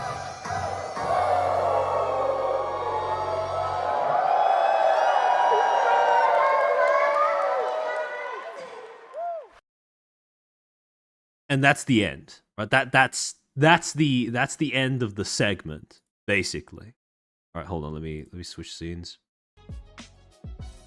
So in terms of a news feature, in my opinion, not great. BBC Zero yeah, because again, for all of the reasons that I just talked about, it really does seem like they just wandered into Vexpo, interviewed a bunch of people who were there, and then they took those clips, stitched them all together into one video, said that that was supposed to suffice as an explainer as to why VTubing as a content genre was growing, and then posted that onto the YouTube channel. And again, like I said before, in terms of coherence, it doesn't really work well at all. So they're talking about, for example, why VTubing is growing as a content genre. They have HoloLive in the thumbnail, which would make people think that maybe they're going to touch on the corpo side of it as well. By the way, Vexpo happened September 5th to 7th, right at the beginning of September. And this is after VShojo's collapse. So they include this little shot where they go past the Phase Connect, the Phase Connect panels that are set up at Vexpo, but they don't touch on that aspect at all, right? Even though Phase is now by default the biggest ENV, that feels so weird to say, right? Phase is by default now the biggest EN specific VTubing agency. They include this shot, but they don't bother to contextualize why it's there or what the relevance of this is. And then they move on, and the only people they talk to are 2 indie VTubers. Now, again, it's not impossible for you to include more niche interview subjects as part of your news feature about a wider growth, the growth of a wider trend or industry or space or genre or whatever, right? It's not impossible, but you are going to have to put in more effort. And they didn't do that. So the whole thing comes off as relatively disjointed and just stitched together based off of whatever they had on hand, with no further effort behind the scenes in between when Vexpo happened and was presumably recorded on September 5th to 7th, and when this was published, which is September 26th. They had about 20 days in between in order to do this, in order to put in a little bit more effort. Now, did they do it? No. Do I expect them to do it? Yes, because this is a legacy media outlet. They get paid taxpayer money in order to do their job. And if they are going to acknowledge VTubing as this sort of growing media trend that is beginning to, gain steam in the West and something that warrants increased coverage, surely you'd put a bit more effort into that coverage as well, right? Yes, I think the idea of taxpayer money going towards coverage of VTubers is funny, but at the same time, if you're going to seriously acknowledge it, earnestly acknowledge it as a growing field, as a growing media genre, then yeah, go all out. That's what I would expect. Now, when it comes to that whole idea of, the BBC feature being relatively low on coherence, being kind of strange, lackluster, misguided when it comes to focus, or at least not justifying its choice of focus beyond just whatever was convenient IRL on the day that they filmed, and, well, lacking sincerity in terms of how much they tended to focus on the difficulty of explaining what VTubing is, rather than just, explaining what VTubing is. To give an example of a feature that did actually manage to pull off a good performance in terms of those three criteria, that brings us quite conveniently to the news feature that was posted by the South China Morning Post on the very next day, September 27th. Now, again, just like with the BBC news feature, this video also had Kali and HoloLive, a HoloLive concert in the thumbnail. However, unlike the BBC, this choice of thumbnail was actually also reflected in the contents of the video, which I'm going to show off to you guys now. Mercurius, thank you for the 2. Bays are the Stephen Bradbury of Western VTubing. Now this is titled VTubers, the Virtual Stars Redefining Entertainment. And again, one of the interesting things is, when I announced that I was going to be doing the stream, and I included those two, I named these two specific examples of legacy media features about VTubing. A lot of people expressed in response to the BBC one, it's cringe. I couldn't finish watching it. It was so cringe, etc., etc., etc. They kept reiterating that. When it comes to this, people actually did seem to like the way that VTubing was covered. And again, we're going to get into the reasons as to why over the course of this video. They're selling out concerts worldwide, drawing millions of diehard fans. 生きがい、もう人生の一部ですね。 With performances that bring some to tears. 我都覺得有時 They leave others moved on an even deeper level. Who can command this level of devotion?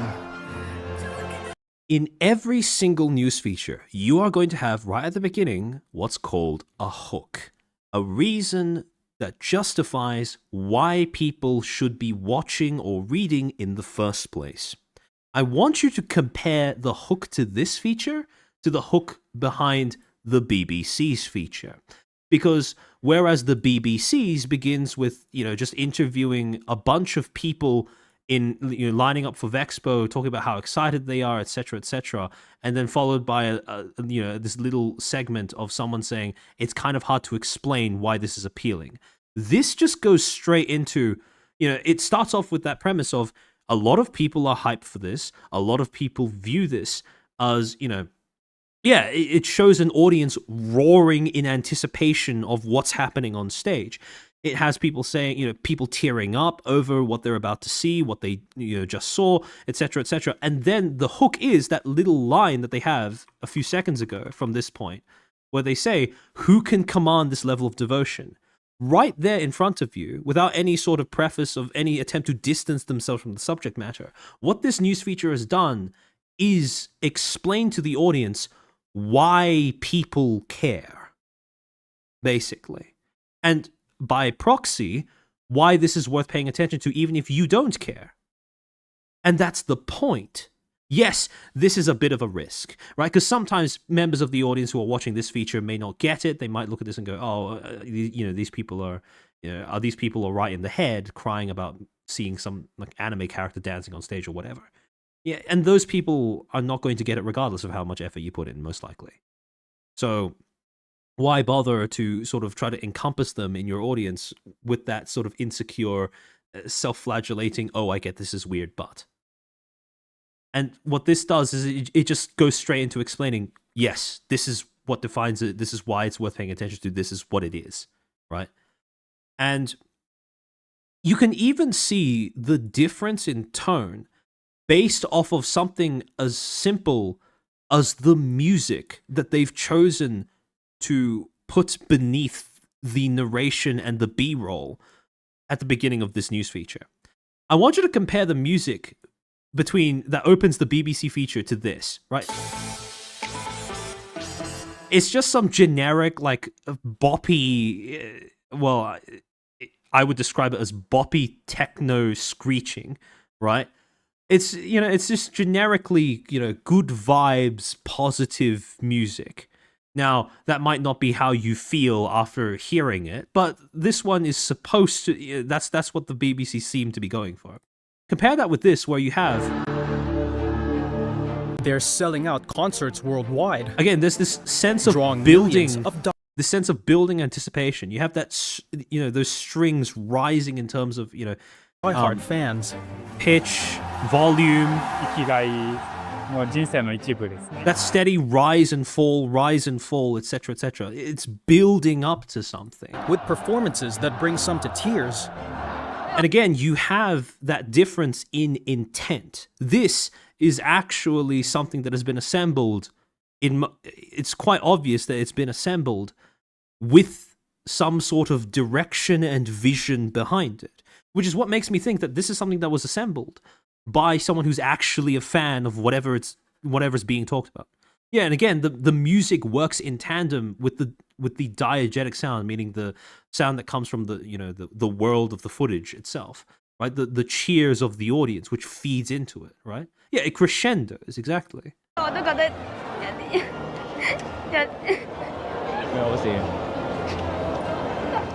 They leave others moved on an even deeper level. Who can South China using boss music BGM, while the BBC is using Minato Aqua's recorder opening. That's a pretty good, I'd say that's a pretty valid comparison. command this level of devotion? Maybe not a fan, but someone who seems to care about the hype. See, that's the thing, right? To be completely honest, I don't really give a shit as to whether the journalist who makes the news feature is actually a fan or just good enough at their job to the point where, it's close enough to being something that a fan would make, right? In terms of the amount of focus, coherence, and earnestness conveyed in the piece of media. But again, the whole point is, this is night and day in terms of difference between how the BBC feature opened and how this is opened. Now, I do want to acknowledge that this feature is 13 minutes, 34 seconds in length, which is around 3 times the length of what the BBC's feature was. But if we're just talking about how it opens, there is a very, very visible difference in quality.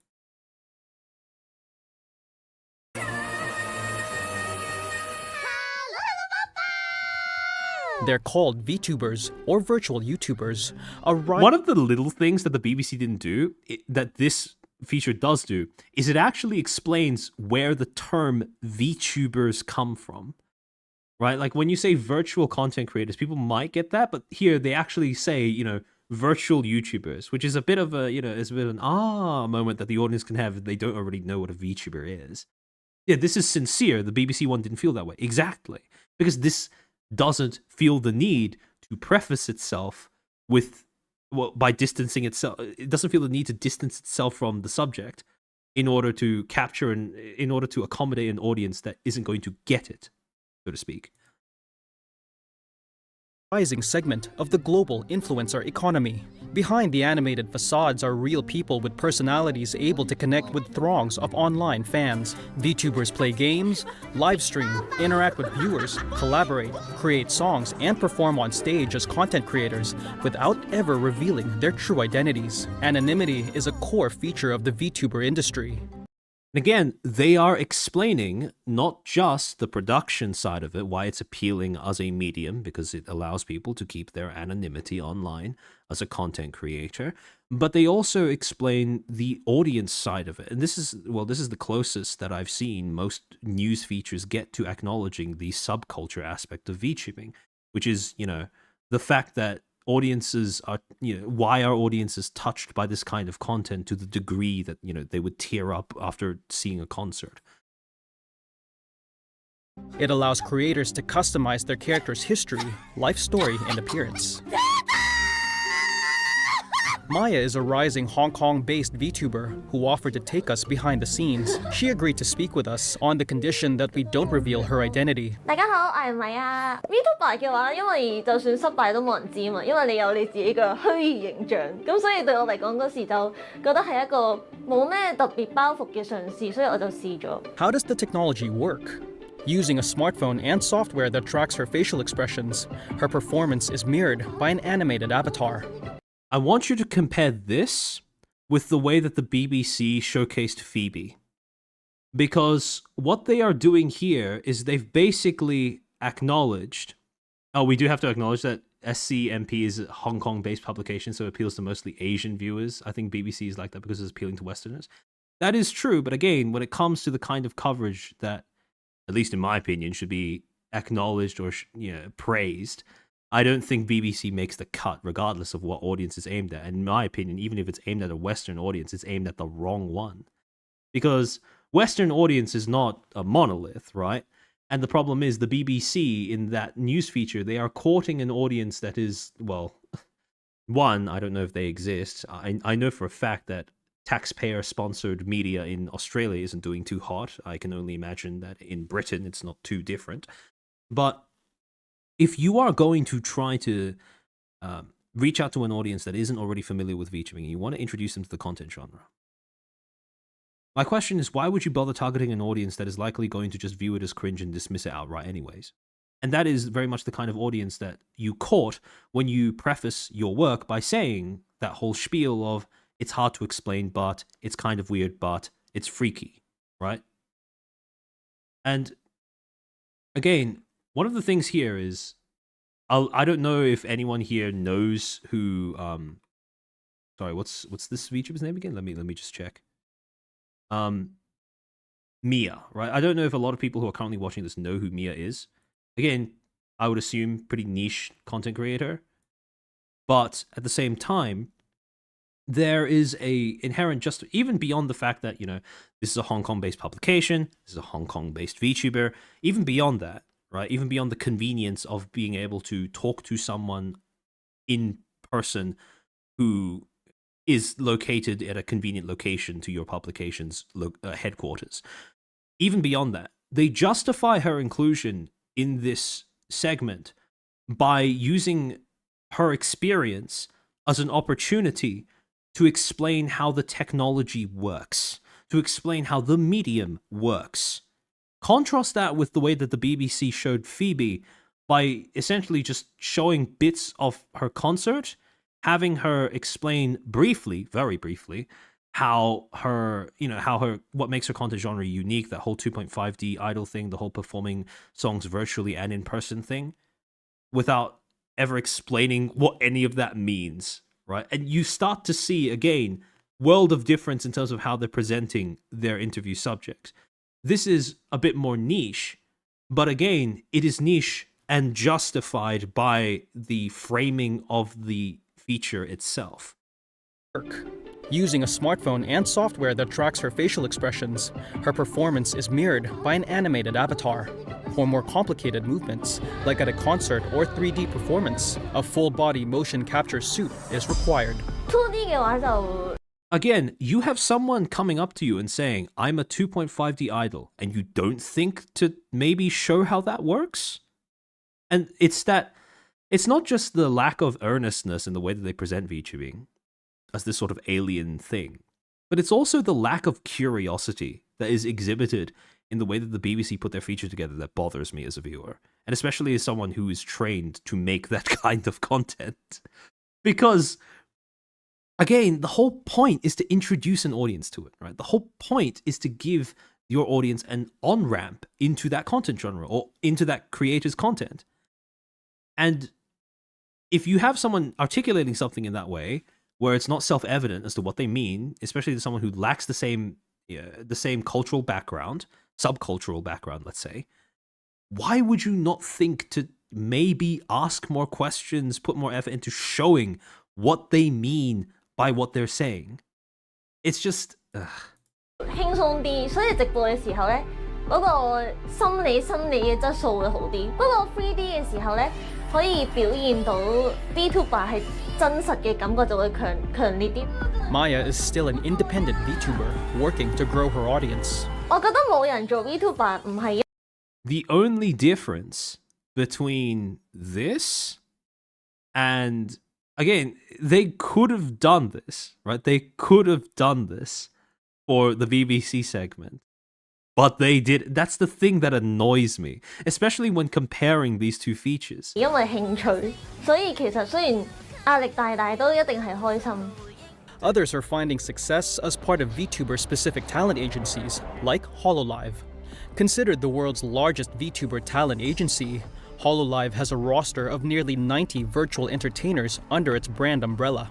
As of August 2025, Hololive's various social channels had more than 97 million subscribers. Hololive president Motoaki Tanigo began his career in Japan's video game industry. Now, this is an example of an interview subject that is self-evident in terms of why it's been included. If you're going to be talking about, the VTubing as an industry, no shit, Sherlock, you're probably going to mention Hololive. You would think, especially if you, put it in your fucking thumbnail. Working with the likes of Sanrio, creator of the popular character Hello Kitty. Tanigo later focused on augmented reality and virtual reality technologies, a key part of the VTuber industry. タレントがこのツールを使うときに非常に魅力がそういった才能とやる気があれば活躍できるっていうところが魅力になりますと。一方でお客さんから見た時もそういう今まで世の中に埋もれていたような才能ある方々のそのパフォーマンスを見ることができるっていうのが魅力だと。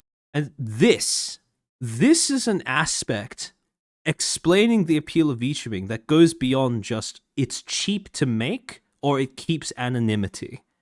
This is an explanation that goes beyond just base production value. And again, this is something that's missing from so many of the news features that attempt to tackle and or articulate what makes VTubing appealing or unique. Tanigo, also known as Yaga to his fans, believes that VTubers have a way of connecting with fans on a deeper level than more traditional entertainers, like Japanese idol groups. 芸能人と VTuber を比較した場合には芸能人より VTuber の方がより身近な存在。 And again, they double down on trying to explain, or at least through that interview segment with Yagu, to explain why this has an audience, right? Yeah, if he didn't get it, I'd be seriously worried. Yeah, again, that makes sense, right? But when you are trying to explain why this new medium, this genre of entertainment seems to be growing so much, has such a large audience, obviously one of the things that you're going to want to do is explain why it's popular, not just as a form of media in terms of being easy to make or whatever, but also why is it appealing to that audience? Especially if you're trying to communicate that to an audience that might engage with it potentially, but doesn't have an orientation in it already. 在ではあると思います。で、自分の認識としては、従来の芸能人というのはテレビでより偶像化されており、お客さんとのインタラクティブなコミュニケーションは難しかったっていう中で、その VTuber っていうのはさらにより身近ではあるとは思います。Hololive has already achieved an enviable level of success in Japan. Tanigawa himself has attained a level of stardom that rivals Hololive's biggest virtual stars. The company went public in 2023 and was listed on the Japanese stock exchange. As of March 2025, and again, this is where they start to get into the more numbers-based aspect of things, right? Even if we only watch the first 4 minutes 55 seconds, you can already see how different this is in terms of the way that it's structured and the things that it bothers to include compared to the BBC News feature. Because what this has done is it first starts with a hook that revolves around, look, a lot of people care about this. Why is that? And then when it goes into actually explaining the why, it goes into first explaining how the genre works, including a bit more, an interview with a bit more of a niche creator, but justifying that interview implicitly, that choice of subject implicitly, by using that as an opportunity to showcase the way that the medium actually works behind the scenes, the technology that goes into it, how exactly that interacts with what you actually see on the screen. And then it goes into an interview with one of the, self-evidently biggest figures in the industry, CEO of the biggest VTuber agency, where he articulates, again, a welcome change from what you would usually expect from these interactions with CEOs, etc., that usually are around, numbers, stats, the business production side of things. They have this interview with Yagu where he articulates from the perspective of a fan or a member of the audience what makes VTubing so appealing, right? And only after all of that do they start going into the, it makes a shit ton of money, basically. And as a result of that, it comes off significantly less cynical than if you just started off with, oh, this is an industry that's making a lot of money. I wonder why that is, and that being the frame of reference for the merit of VTubing as a whole. Right? Yeah, it's hitting on different aspects: stardom, tech, fan, and talent investment companies, economic. Yeah, exactly. Hololive booked an annual revenue of 43.4 billion yen.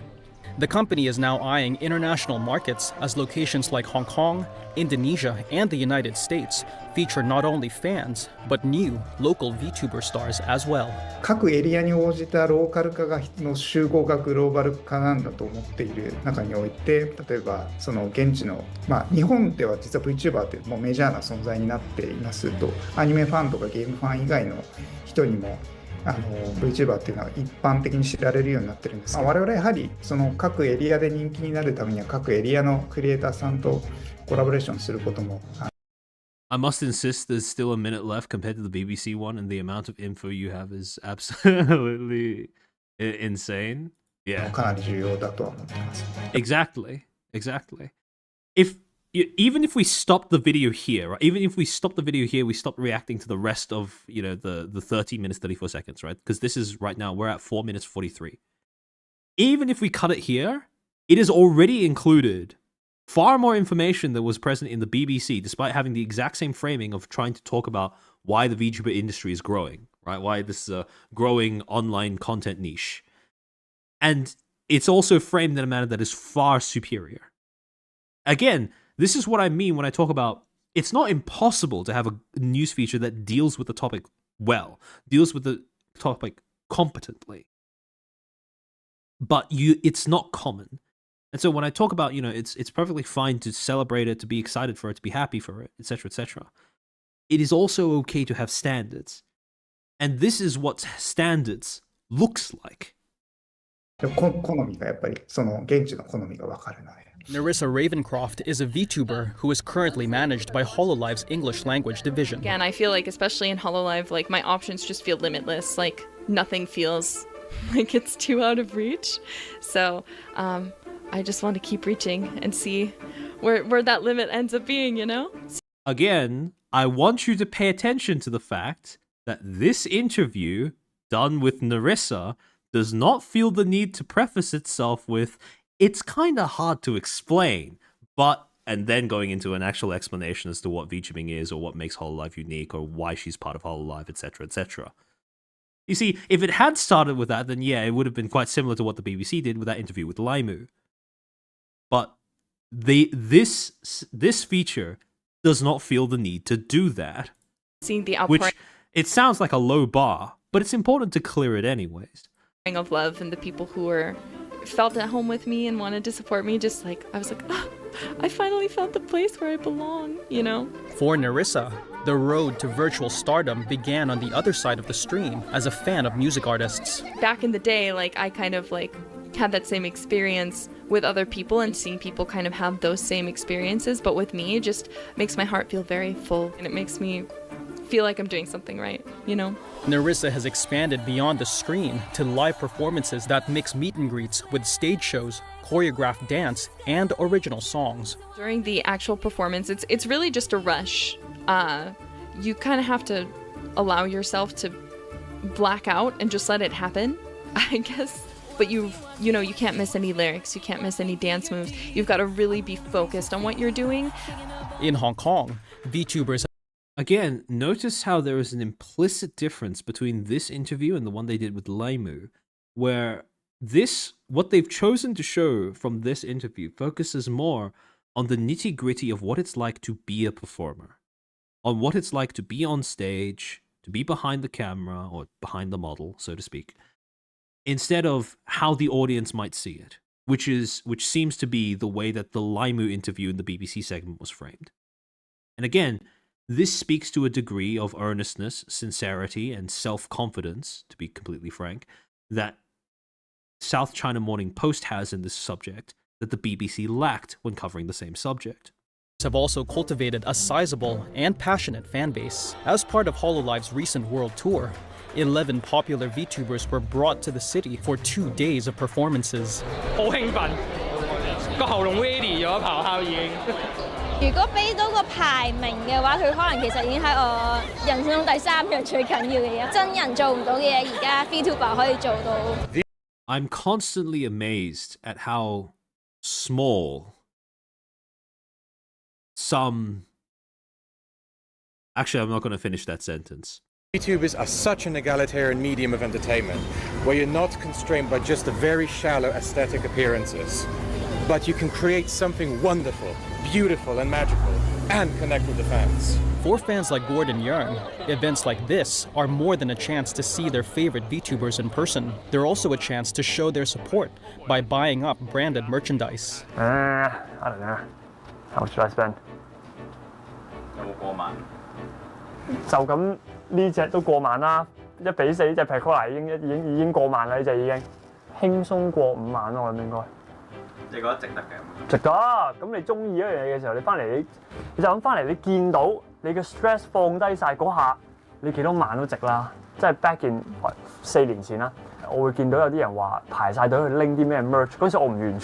Again, this is an explanation as to what the appeal of VTubers are that admittedly not all of the people who end up watching this feature are going to get, right? Not everyone's going to hear this, see what this guy is saying, the merch that he's pointing to, and understand what he means when he says that, he sees this and it's a way of relieving stress, right?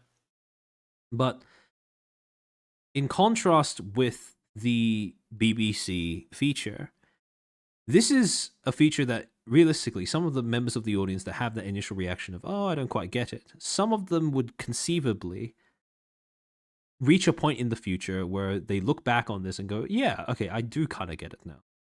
Because that is the audience that they are courting. People who might not get it now, but are possibly going to engage with it in good faith later, rather than an audience that would quite possibly already have contempt for what it is they are seeing. 全唔知咩 VTubers 嚟嘅，我話搞乜鬼啊？邊個咩生日攞 merch 真係點啊？即係邊個生日啊？即係做乜嘢排都傻㗎啲人。跟住之後發現原來小丑係自己都會。And again, small detail, but even though he does have that moment of kind of, expressing that he went on that kind of journey between not quite getting it to getting it himself, right? Even if he did have that moment where he acknowledged, at least symbolically, the way that most people think about VTubers and VTuber fans going like, merch on a birthday, who would buy this? Are they crazy? Is he stupid? Like, all of those reflexive things that people tend to ask when they're confronted with VTubing as a subculture that they don't, the aspects of it that they don't quite get. Notice the order in which this is presented. It starts off with him explaining why he cares, and only after that does it show the segment where he says, yeah, I used to not get it as well, and I used to think that people might be stupid if they did this as well, right? Because that ordering is important when it comes to the way that when it comes to defining how you frame the subject of your feature. Young said he feels closer to his favorite VTuber, Shirakami Fubuki, than any flesh and blood entertainer. 唔會話，我要隔幾多年先會唔知佢開一次紅館演唱會咁樣，唔係嘅，你唔係睇演唱會就睇緊直播，唔係睇緊直播嘅時候，你可能會見到周圍都見到佢嘅。Like many VTuber fans, Young often posts his own videos featuring their favorite avatars. These fan-made videos help VTubers reach new fans, and sometimes they also offer a personal connection as the VTubers reshare their fans' posts. 咁係我一起身望到，哇！我呆咗3秒先啦，首先，跟住之後就開始喺間酒店鋪度尖叫啦，哇爽！爽啊！咁喺度嗌啦，最高榮耀嚟㗎啦，已經係。跟住有啲人都會話，啲人話咩升高 Pro Max 咁樣，真係單身到傻咗。One of the things that I do appreciate is the fact that this video included that little bit of fan work, the beaver tax. Yeah, no, because obviously, right, you're talking about an online medium, you're going to acknowledge the meme aspect of it, right?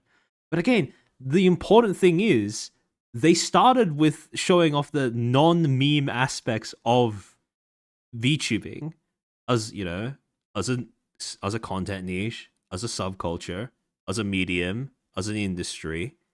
And then after that, only after giving a proper, earnest explanation as to what VTubing is, right? Why does it have an audience? Do they include the funny haha of, oh look, funny, cute and funny VTuber doing meme things, right? 條友就去話我係啦，有咩幻想症 cancer stage 4冇得救啊！呢條友好多呢啲，不過我覺得係 it's fun. Fandom. I love the whiplash. I love the whiplash of him describing the comments. It's just like you have all of this stuff, like but she is not real. All of these jokes about like final boss of being parasocial, forgot to take my pills, but she is not real. Otaku Pro Max.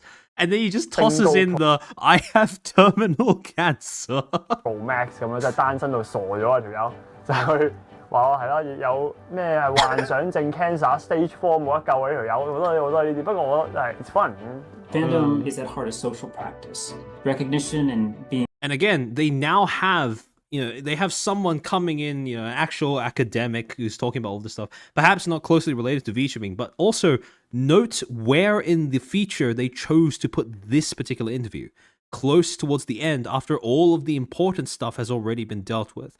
By the way, this is something that people who've watched my content before will remember, but when it comes to, actually, hold on, let me just whip out a fresh slide so I can draw this up.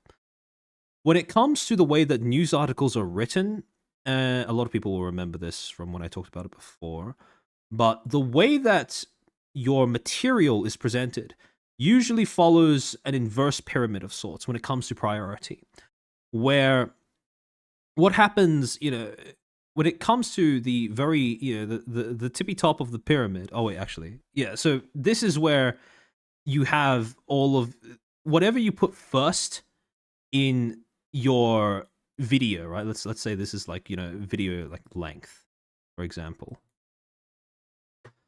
Whatever you put right at the beginning of your video, that is regarded as, the most important stuff.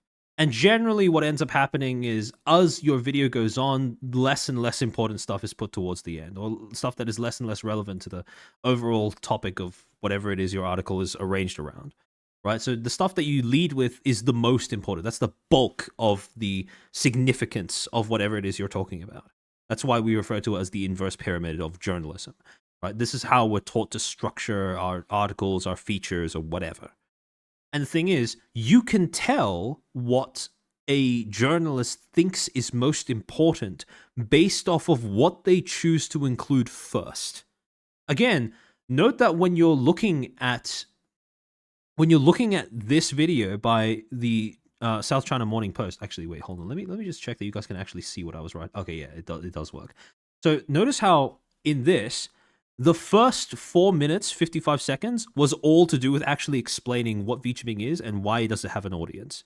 Whereas with this, the first thing that they prefaced with was it's hard to explain, and just presenting a bunch of out of context examples of VTubers doing their thing. So again, the difference in priority is very, very visible. Needed are fundamental human desires, I think, and this can certainly. You have this, this interview with this, this expert, this academic researcher, which again is nice information, but it's nowhere near the most important thing to feature in your article, right? Because if you're talking about, HoloLive is in the thumbnail, right? Obviously, you're going to be putting that front and center. Help people find meaning. And this is, this is good to include, but you're not going to give it that privileged place of visibility in your overarching feature in terms of structure, right? Especially because this guy himself, we have no idea, is he a VTubing fan? Is he a consultant for one of the VTuber companies or one of the big indies or whatever? He's just like a guy who happens to have some sort of specialist background knowledge, but nonetheless, he's just a guy, which is why he's put here in the feature instead of, at the beginning or something. Or purpose in their life. They tend to be fully aware that the VTuber avatar is a construction. In this sense, the VTuber avatar. Again, note how all of these different elements of the feature work together in tandem. You start by leading off with showing fans that are really emotionally invested in this niche hobby. Then you start showing interviews with people who are responsible for making the media that goes into that hobby, that drives that hobby. People like Mia or people like Yagu. Then you go into interviews with the fans themselves, where they get to articulate for themselves why they care about this stuff. What is the value that VTubers and VTubing adds to their lives that makes them such devoted followers?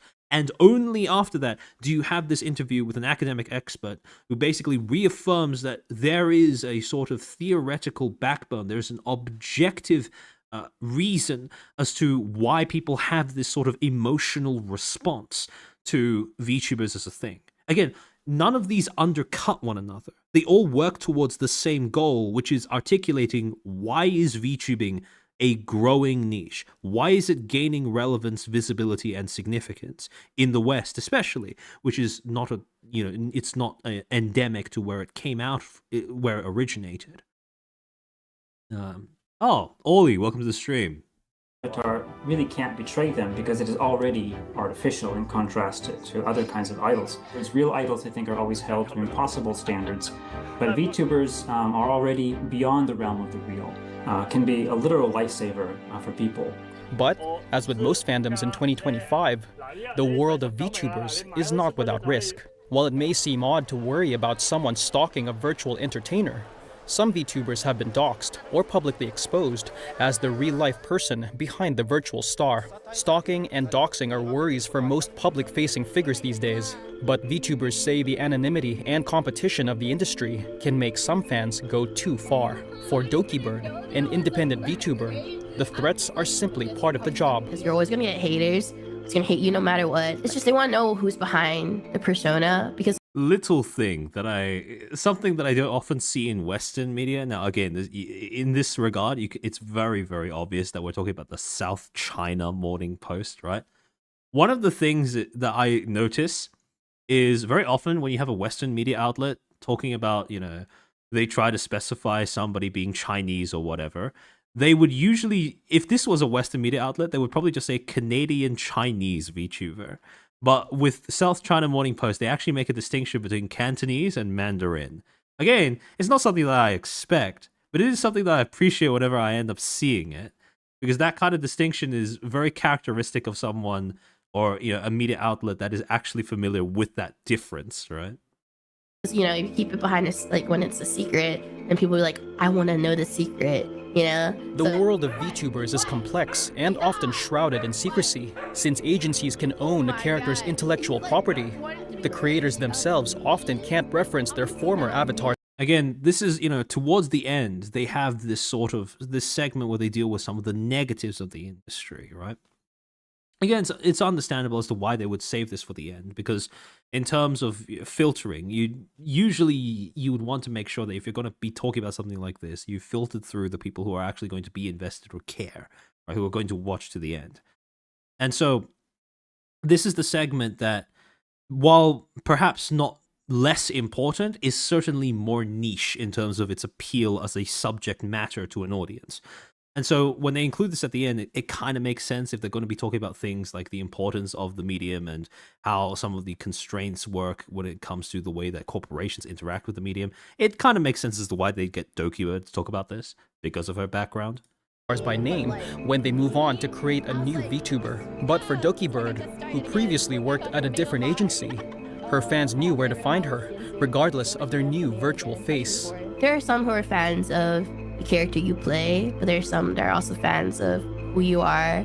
The talent is the one that brings the character to life, and obviously, like, people would follow the talent because they enjoy the content they made. VTuber の魅力っていうのは、基本的に、顔を出しせずに活動することができるので、才能がある。And again, note how one of the things that they do in the way that they've structured this is they present the threats that VTubers face before articulating, the benefits of the medium in terms of counteracting that threat as one of the reasons as to why it's an appealing medium. Right? And again, it's a small structural thing there, but very relevant to why this comes across as cohesive as it does. 方であれば、性別とか年齢とかいろんな国籍とかっていうものにとらわれずに活動できるっていうところが魅力だと思います。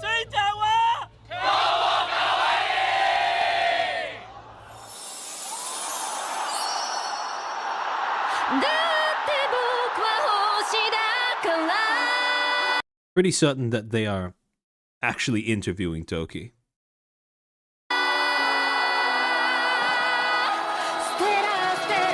This is almost certainly going to be a copyrighted VOD, so expect chat replay to die after the stream.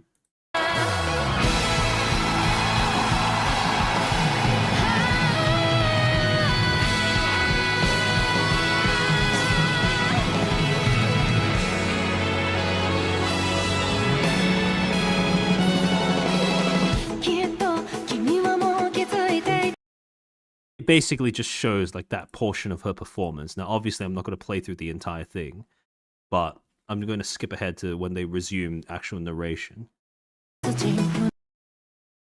收勾咗，哇！嗰下係好感動，嗰下係。And again, note that the way that this is constructed, it's not designed to sort of set up VTubing as this big thing and then leave the audience with a bitter taste in their mouths by saying, "Oh, but this is not actually, it's not actually perfect. It's not a perfect industry. There are threats and shadows in the background that even the performers need to be worried about, etc., etc." Not all is as it seems, but it sort of has this nice circular aspect to it, where it does acknowledge that yes, the medium isn't perfect, that it does have flaws, threats, things that people need to be worried about when they operate in it. But then it goes back to the thing that it started off with answering that fundamental question of why is this something that has such a devoted audience, etc., etc. 即係成個 area 好似變咗冇晒聲音咁，但係雖然好嘈嘅，你就咁望住啲 panel 喺度揈，你會覺得哇！咁多人咁齊，嗰度起碼過3萬幾人，我記得應該係一齊去打 call， 一齊去聽首歌，一齊去應援嘅時候，我覺得哇，件事係非常之感動。And then, just as it started with showing a bunch of people, being hyped over sorry, give me a second. Okay, yeah. Just as it started with showing a bunch of people being hyped over a concert performance and then going, what could inspire so much devotion in these people? Now, it's capping off, it's ending the segment by not only showing a concert, but overlaying that visual with an explanation from a fan as to why this experience is so unique to VTubing. 打 call 一齊去聽首歌，一齊去應援嘅時候，我覺得哇，件事係非常之感動。咁你的確會喺我人生某一個低谷有拉翻我上嚟嘅，然後就多謝你出現喺我生命中，就係喺緣分巧合下。And that's just more of the performance. I'm going to skip over that. 你繼續啊，定係？我覺得可以睇住佢哋一步一步咁樣登上世界呢個舞台，我覺得好開心，即係可以慢慢咁俾大家知道。And again, you touch on that aspect of the idol, the whole idol side of it by offering that, a similar explanation to what was done at the beginning of Busy Bee, where it's talking about how part of the appeal is going on that journey with the creator that you are, with your Oshi, right? The person you are pushing towards their dreams, their success. And that whole aspect of seeing them transform in front of you into that, into that star, right? That they've seem to want to become, and how that is part of the appeal of it. That again, the BBC doesn't really touch on, right? Yeah, what did the BBC presenter say? Pretty freaky, yeah. 有佢哋嘅存在，我覺得好開心，係啦，吸引力法則啊嘛。咁所以見到魔球球成長，就好似見到另一個我咁樣咯。我可以咁直接咁樣為佢打氣應援嗰啲人會。Millennials wanted to be rock stars. Gen Z wanted to be YouTubers. And perhaps someday, Gen Alpha will aspire to become VTubers.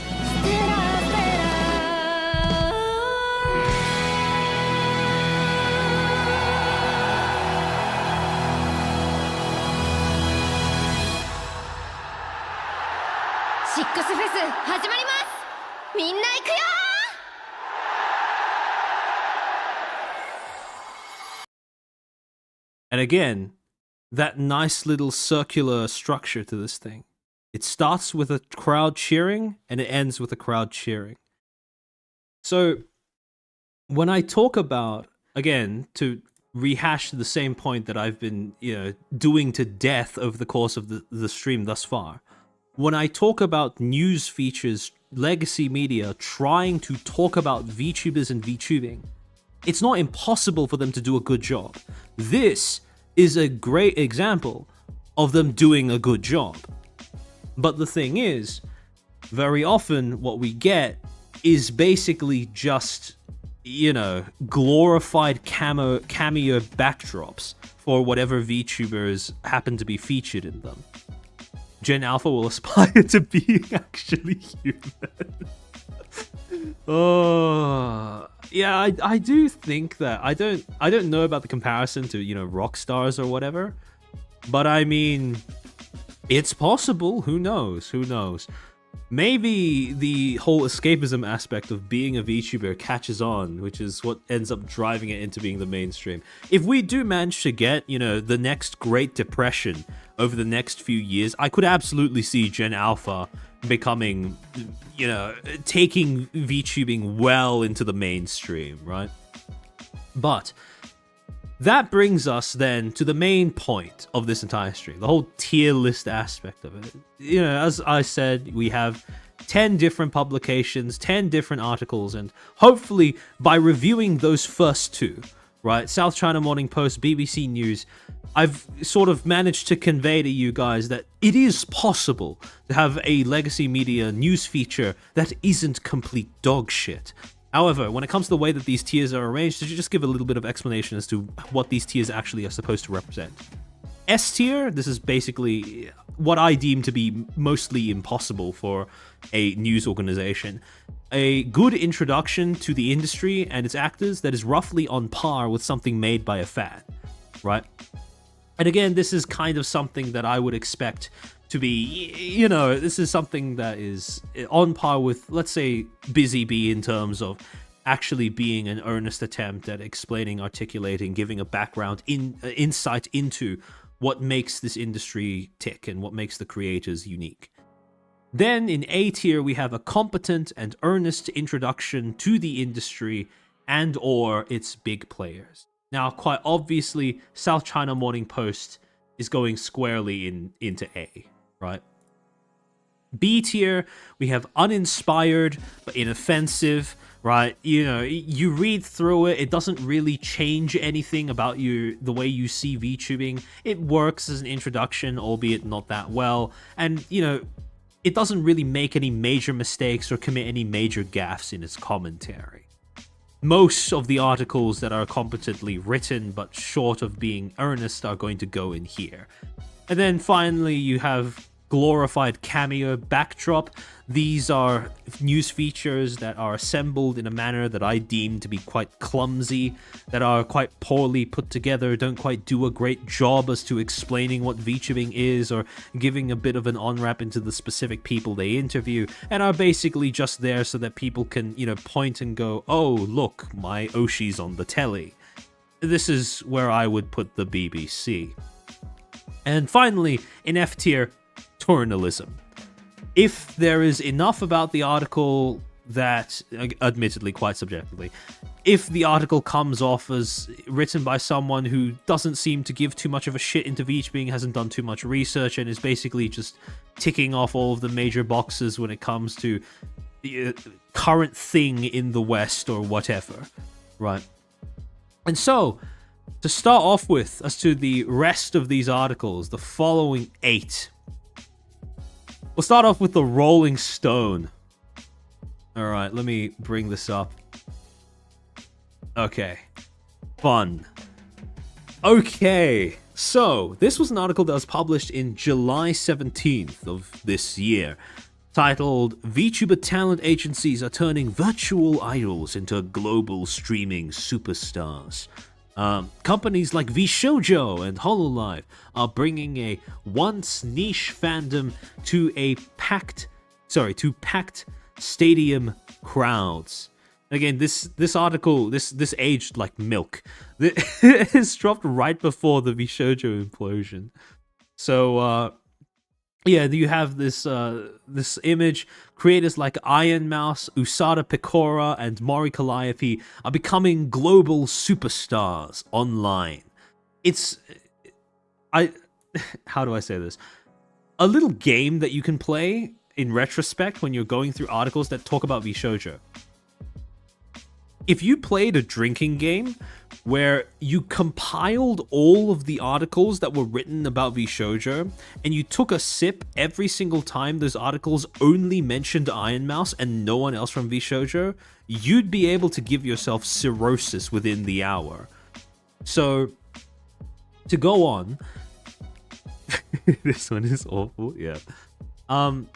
Master N, thank you for the 2. A, not an S. That's it, dropped in the Leah Jelly War. Again, the reason why I give it an A, not an S, is because I reserve S for being, you know, things that are on par with something that, you know, with fan work, basically. And again, this is what I view as the sort of this is the ceiling of how well a legacy media outlet can perform when it comes to their exploration / articulation of how VTubing works as a medium, as a subculture, as an industry, in my opinion. Now, if you think that's a bit harsh, then fair enough, but that's the way that I would view things. There's also an excessive amount of Mori among Holo ENs for some reason. That's because for a lot of people who deal with Holo EN, they don't really bother to go much deeper than just talking about Mori. Because Mori is, second to Gura at least, one of the, in my opinion, most visible members of HoloLive EN. So, to keep going. In July 2024, die-hard Dodgers fans and groups of teens and young adults wearing colorful shirts emblazoned with names like Mori Calliope and Gore Gura poured into Dodger Stadium. While some had come to watch America's favorite pastime, others waited with bated breath, eyes on the digital screen set up around the ballpark, eager to see a diminutive anime girl with white hair and shark teeth appear, bobbing around on screen singing "Take Me Out to the Ball Game." This virtual idol was the first introduction for many in the stands to the concept of VTubers. Now, I want to briefly scroll through this, just so you can get an idea as to the images that they used over the course of this article. Remember that one of the things that I assess articles by in terms of quality is their coherence, the cohesiveness of how well those individual elements work together. The first sentence deals with the Dodgers Stadium collapse, the Dodgers HoloLive collab that happened in Dodger Stadium, and the thing that it describes, the image that it tries to build in the minds of the audience, is that of people waiting in anticipation for Gura to appear on the screens around the stadium and start singing Take Me Out to the Ball Game. Not a single one of the pictures that they've bothered to include over the course of this article actually depict that moment, or even Gura herself. So immediately, a little bit disjointed there. But to go on, VTubers, or virtual YouTubers, are not a new phenomenon, but have grown in popularity during COVID-19. On a basic level, they're just like any other content creator on channels like YouTube or Twitch, generally hosting variety streams and playing video games while interacting with their fans.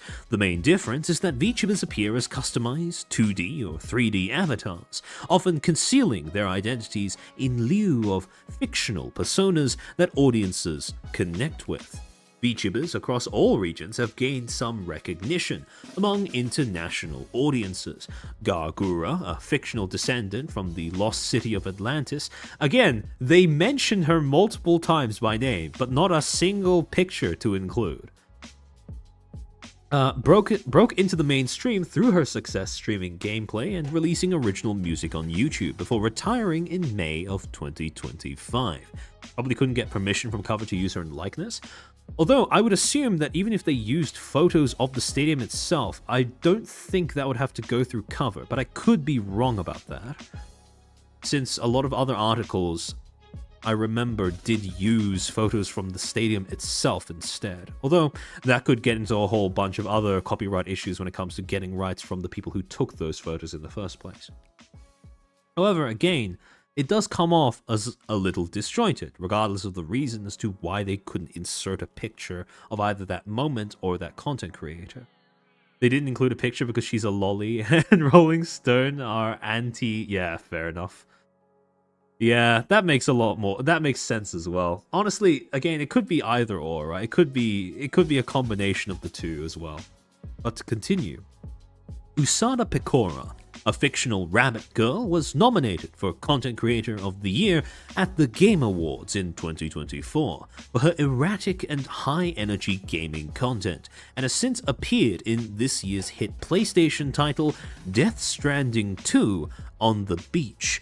Perhaps the most well-known is variety streamer Iron Mouse, a virtual demon queen who briefly overtook massively popular content creator Kai Cenat as the most subscribed streamer on Twitch. All of these content creators have something in common. They embody fantastical personalities via anime-esque avatars that blink and move and emote in sync with the real person behind them. As rising stars of digital media, each has also signed to talent agencies to facilitate collaborations between virtual entertainers and brands. You know, funny thing about facilitating collaborations between virtual entertainers and brands. I'm pretty sure that the concert that Iron Mouse is about to host, where she and a bunch of other ex-VShoujos collaborate with a bunch of HoloLives, that is something that possibly would never have happened under VShoujo, specifically because of the hate boner that Gunrun allegedly had for that company. So, it is quite... A lot of aspects of this article are, well, like I said before, didn't age very well in rise of what ended up coming out about VShoujo in the aftermath of their collapse. But again, to continue, while virtual idols have found massive success in Asia, they've recently become more prominent in the West. In turn, agencies are eager to take hold of a new captive audience, striking while the iron is hot to lead a new generation of influencers into a booming market. A new generation of influencer into a booming market. I don't know if that's a grammar mistake. But again, this is how you can tell that this is someone who has not really been keeping track of what's been going on in the VTubing industry for a while. Because if they have been keeping track of the VTuber industry, especially as it exists in the West, and especially in the corpo scene in the West, they would know that the iron is far from hot. It is, in fact, quite cold and very chipped. because, well, we have the small corpo death of 2024. So yes, a lot of people have been trying to get in on the action, but very few of those people actually seem to be, well, in it for the long haul, let's say. The next section is titled Westward Expansion and IRL Innovation. There are dozens of VTuber talent agencies in operation, but 3 currently reign supreme. North America's VShojo and the Japan-based pair of Niji-Sanji and Covercorp, whose subsidiary, HoloLive, primarily manages its VTuber clients. Each brings to the table a different roster of creators looking to break through into the mainstream sphere of entertainment, leading VTubing's influence to grow substantially worldwide. Now, the 3 agencies are competing for major shares of the VTuber space, where other smaller agencies have tried and failed. It's a big move for Japanese corporations like Covercorp and Niji-Sanji, as many Japanese talent agencies, such as the widely popular and infamous Johnny's and Associates that represent your more traditional in-the-flesh idol, have remained focused solely on their domestic fanbase, with no real consideration given to a broader, more international audience. Here's the funny thing. If you look at this image, pretty simple. Photo of Iron Mouse. Caption, also nothing wrong with it. Iron Mouse is the world's most popular VTuber and a key part of VShojo's global outreach. First of all, now you start to notice that there's a few things that don't seem to match up in terms of coherence or focus. One, Iron Mouse, while she is one of the biggest VTubers in the West, she's not the biggest VTuber, in the world, right? I don't think at the time that this article was published that she was really that close either. Again, we're quibbling over numbers, we're quibbling over statistics, but if you're going to hand out that title, I don't think it's that accurate. Second thing, if you look at the attribution for this image beneath that, it says, courtesy of Covercorp. Now, this combination of traits paints the journalist as not just a tourist to this industry, but also someone who didn't seem to put too much effort into the assembly of this specific article. So, yeah. It's a pretty big gap. It's either Pecora or Kuzuha. Yeah, exactly, right? I don't think any Western media outlet though is going to be caught dead saying something positive about Niji-Sanji though. Not even just because of, the whole not being able to acknowledge success that happens outside of our cultural sphere, but also because of the fact that I don't think a lot of Western media outlets make a separation between Niji-Sanji EN and Niji-Sanji JP, and Niji-Sanji EN has such a radioactive public image still. So yeah, cover employee that got Iron Mouse art in his hard drive. Yeah, that's probably where they got this from. But to continue. But VShojo, founded in 2020, doesn't seem to mind that HoloLive is encroaching upon its territory. Again, this is a very strange thing to say, considering the fact that HoloLive existed 5 years prior to when VShojo was even founded. So to say that is VShojo's territory is quite an odd descriptor of the VTubing landscape, even in the West, especially because when it comes to VShojo's demographics, they mostly catered to Twitch people, not even just Western VTubing fans, specifically VTubing fans on Twitch. So saying VShojo's territory is a little strange, considering that, for the most part, VShojo and HoloLive tend to go for different demographics. And, well, HoloLive has been around for longer than VShojo, by quite a significant margin as well. At least according to CEO Justin the Gunrun Ignacio. Ignacio was one of the founding members of Twitch, and after the platform blew up, he decided to pivot to the burgeoning VTuber trend with the creation of VShojo. Having become a fan of the culture on the platform he helped launch, it felt like a natural fit. Now, admittedly, that is a pretty accurate descriptor as to the distinction between VShojo and some of the more traditional VTuber agencies, because the more traditional VTuber agencies cater specifically to VTubing subculture, whereas VShojo catered very much to Twitch subculture. That is a valid and important distinction to make when it comes to assessing the differences in priorities, operation, and overall direction that VShojo had compared to its competitors, quote unquote.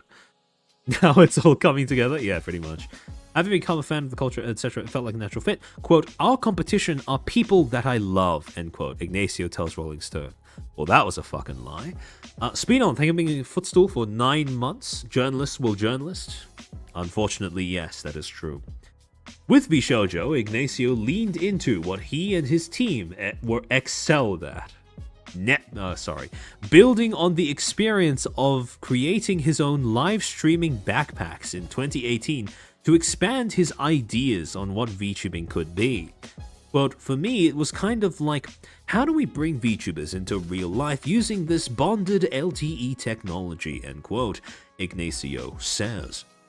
Utilizing IRL streaming kits, VShojo provided a new way for fans to interact with VTubers like Iron Mouse through the use of iPads and digital displays for on-location meet and greets at events like Anime Expo. While VTubers are entirely virtual creations, the ideas pioneered by Ignacio's agency have allowed them to have in-person presence at conventions and awards shows that mirror what regular creators and online personalities can offer.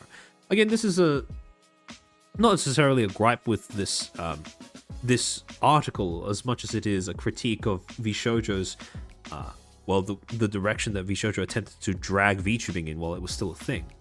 But a lot of the way that VShojo attempted to articulate the appeal of VTubers centered around how can we make VTubing more like the other genres of content on the internet, or more like the other mediums of content on the internet, or how can we make VTubers a little bit more similar in how they operate to IRL streamers as well.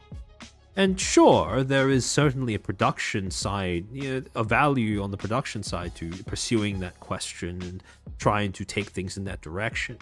But in the long term, doing that is something that, at least in my opinion, it very much waters down the thing that makes VTubing distinct. And it reduces it down to just being a medium and technology, which, again, in hindsight, you can kind of see where that comes from with Gunrun's type of leadership. But VTubing just being a medium and technology and kind of glosses over the fact that it is also a subculture as well on top of that. And again, the subculture is part of what makes it unique. It's the interaction between all those different elements that makes VTubing special as a genre of entertainment, as a medium, etc. But to continue, it's possible for fans to say that they've met Iron Mouse, even if it's just interacting with a tablet on wheels. Ignacio's background in streaming technology has been a boon for VShojo, allowing the agency to lean into their core strengths. We know what we're good at, and we know what we want to get better at, and we want to lean into making that while making sure our creators, our talents are able to communicate what success looks like for them, and are we aligned to build that out, Ignacio says. I think that's yet again another editing error. I think that should say we are aligned to build that out. It's a sentiment shared by VShojo's direct competitor, Cover Corp. Marketing idols. The next section is called Marketing Idols Internationally. Now, again, they established Cover Corp as, VTuber idols, etc. One thing that I'm going to be looking out for, naturally, is do they bother explaining what an idol actually is in the article itself? Oh, Alan, welcome to the stream.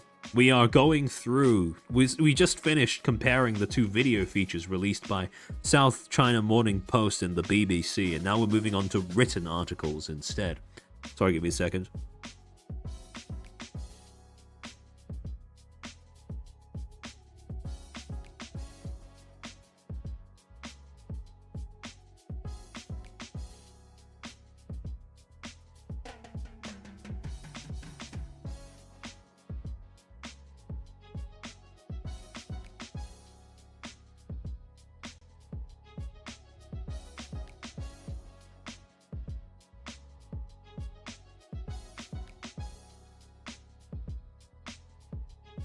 Base skates under the radar. To be honest, I prefer things that way. The last thing I need, I can trust a legacy media outlet, maybe, on a good day, to cover one of the biggest players in the industry. I do not trust legacy media to give a competent coverage of Face Connect. Because yeah, by default, it's now the biggest VTubing agency, but it's still niche in terms of, the audience, the content that they make, etc., etc. Imagine, for instance, for, a little bit of speculative horror. Imagine the BBC attempting to explain Komachi Punker or Dizzy Dokura. Or, well, actually, we have had instances of mainstream media trying to touch Pippa, but, you know, we've seen how that tends to work out. This is truly the stuff of nightmares, right? It's not something I'm keen to see anytime soon. That being said, though, yeah, I noted that a lot of people in chat are basically pointing out how silly the whole direct competitor thing is, and yeah, pretty much. At most, you could probably say that HoloLive and VShoujo were ships passing in the night, but, you know, it's not real. I don't think direct competitor is an accurate descriptor. There is very much this tone. Granted, since they talk to Gunrun, it kind of makes sense that they would go with this framing of things, but this constant framing of VShoujo as this sort of rival to Cover Corp and Niji Sanji is, again, it's an idiosyncrasy that is very prevalent in Western coverage of that agency while it was still a thing.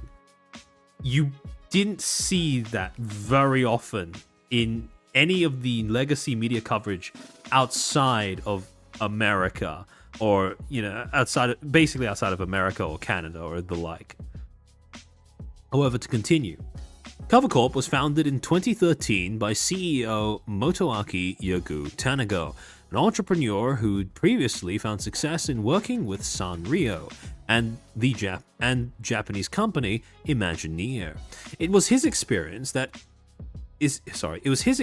in that realm that led him to form Cover Corp in the first place, dipping his toes in the experimental world of VR before founding HoloLive, now the largest Japanese VTuber talent agency in the world.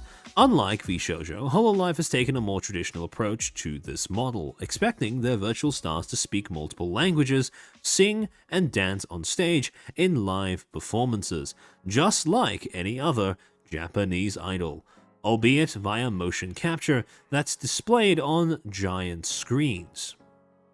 Again, they don't bother to explain what an idol is or why that content genre has an audience or an appeal. They just say, speak multiple languages, sing and dance on stage in live performances. And that's the extent of them bothering to define what an idol actually is. Mercurius, thank you for the 5. Imagine the media trying to explain Rooney Roos. Okay, to be fair, I think that Rooney is actually one of the more... Okay, maybe... How do I say this? I think out of all of the talents in FaZe, you would have an easier time explaining Rooney and the appeal behind her content than the two examples that I raised earlier, right? Out of all of the FaZe talents, I'd say, even the ones in her gen, I'd say that Rooney is one of the easier ones to explain to someone who's not already familiar with VTubing, right? Like, you know, attractive evil woman, right? Evil in quotation marks. That's I think that's pretty, that's pretty self-explanatory. It's pretty easy to sell. But yeah. VShoujo was the best battering ram the West had against Japanese weirdness. Yeah, probably. Holo is bigger by number of fans and watch time, depends on the metric. Yeah. Again, when I say EN agency, I mean based in the EN, came out of the EN side of the industry, etc., etc. Because if we were going off of just, their presence in terms of watch time, then yeah, HoloLive would be the biggest agency, both regardless of whether we're talking JP or EN. But yeah. I think you could explain Jelly. I think Jelly is, well, actually, now that I think about it, maybe not. Because then you'd have to explain the autism memes and the monkey thing, and all of that stuff is kind of not something that legacy media can be expected to do with competence, in my opinion. I think, now I'm running through the FaZe roster in my head to try and figure out which ones you could probably trust legacy media to articulate. I think they'd be able to do a decent job of... I think in terms of each gen, if we're going Gen 1, Tenma. If we're going Gen 2, I think... Sheena...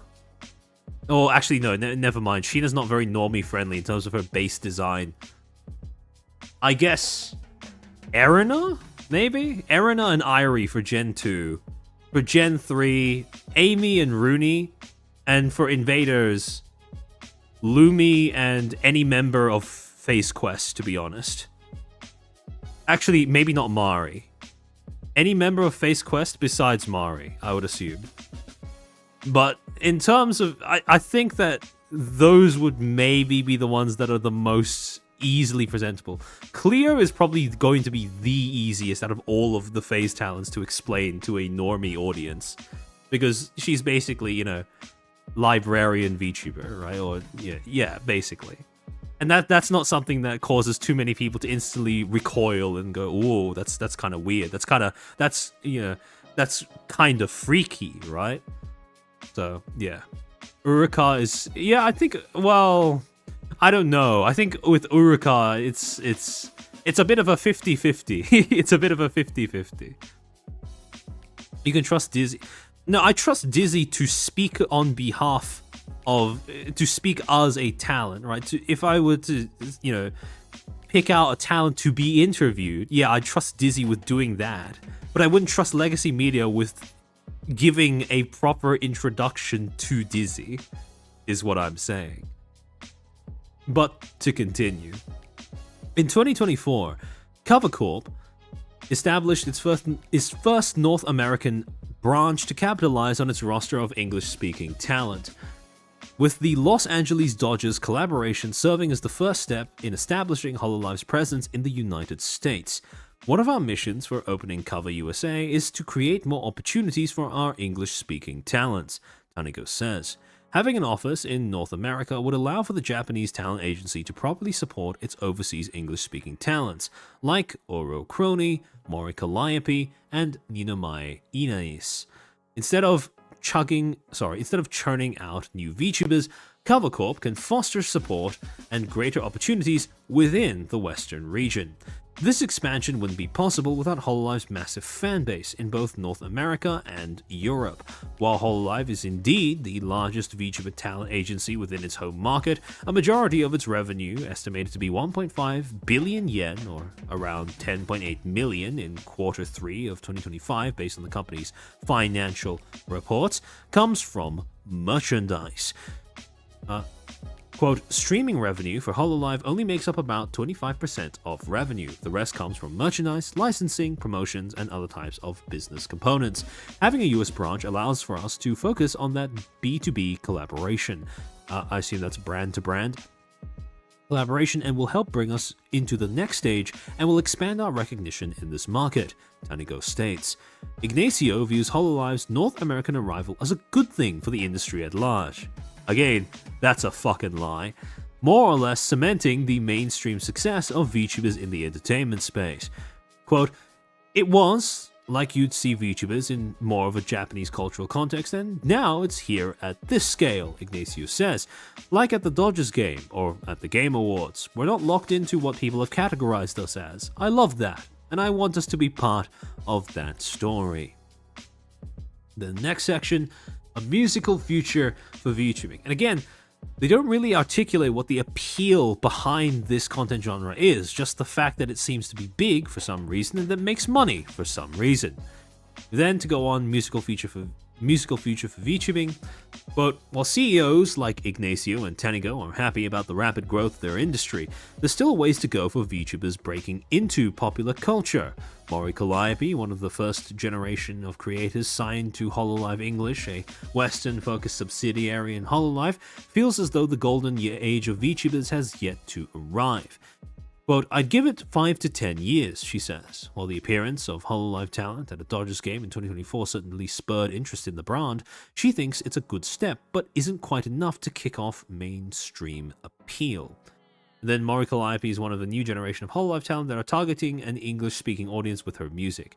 What I do find funny is the way that they do the attributions in the image in the images that they use are very inconsistent.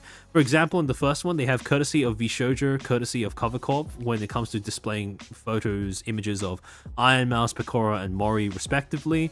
Then in the second one, they have Iron Mouse, but they attribute it to Cover Corp instead of VShoujo. Sorry, give me a second.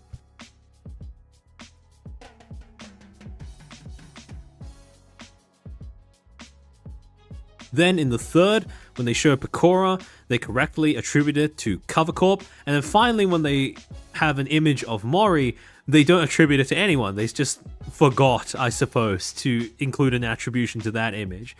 So this article is, you can pretty obviously see that it's very poorly put together, didn't have a lot of effort put into it, possibly rushed, maybe ChatGPT'd.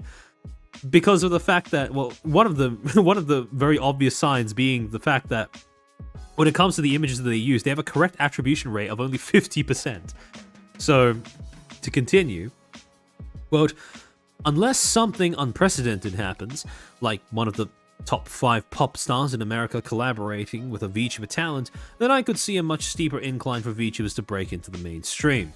Calliope says, as one of Hololive's most popular talents, and the vocalist behind Warner Bros. Suicide Squad anime end credits, her hope is to one day collaborate with artists like Megan Thee Stallion or the Gorillaz. Calliope attributes a lot of her success to Cover Corp, providing support behind the scenes in helping her pursue her dreams as a musician. I'm extremely grateful to Hololive. I feel like I wouldn't be the person I am without them. I feel like my heart is stronger, my dreams are clearer, Calliope says. And while her production team did broach the idea of her performing at Coachella, Calliope didn't feel like it would be a good fit, instead looking for something that more or less aligned with her own interests, pursuing smaller venues like the Hollywood Palladium for her solo concert, Grimoire.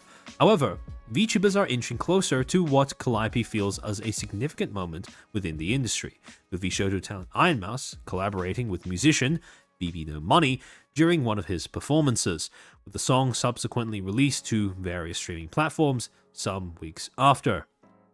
As more VTubers begin to cross the continental divide, the industry's future is looking bright.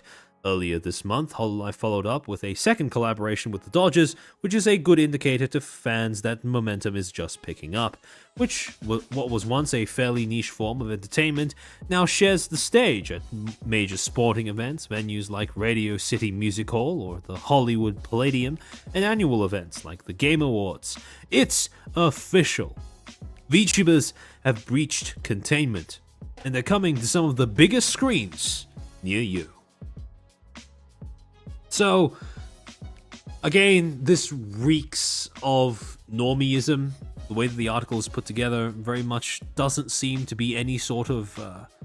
it doesn't really stray beyond just acknowledging the production side of VTubing as a medium, as a genre, and it basically, insofar as the production side, focuses mainly on things like financial viability, how much money it makes, revenue, etc., etc. And on top of that, overall, very poorly put together. Focus is a little jumbled. They talk about VShoujo, and I'm assuming that they only said that because they talk about Iron Mouse and then Gunrun, and they have the interviews, presumably, with those two. But again, overall, very mid, very tourist, very normie, solid F tier. The next on the chopping block is an article by TubeFilter, titled VTubers are taking the US by storm, and women are tuning in. My favorite genre of journalistic content. Thing, but woman. Sorry, give me a second.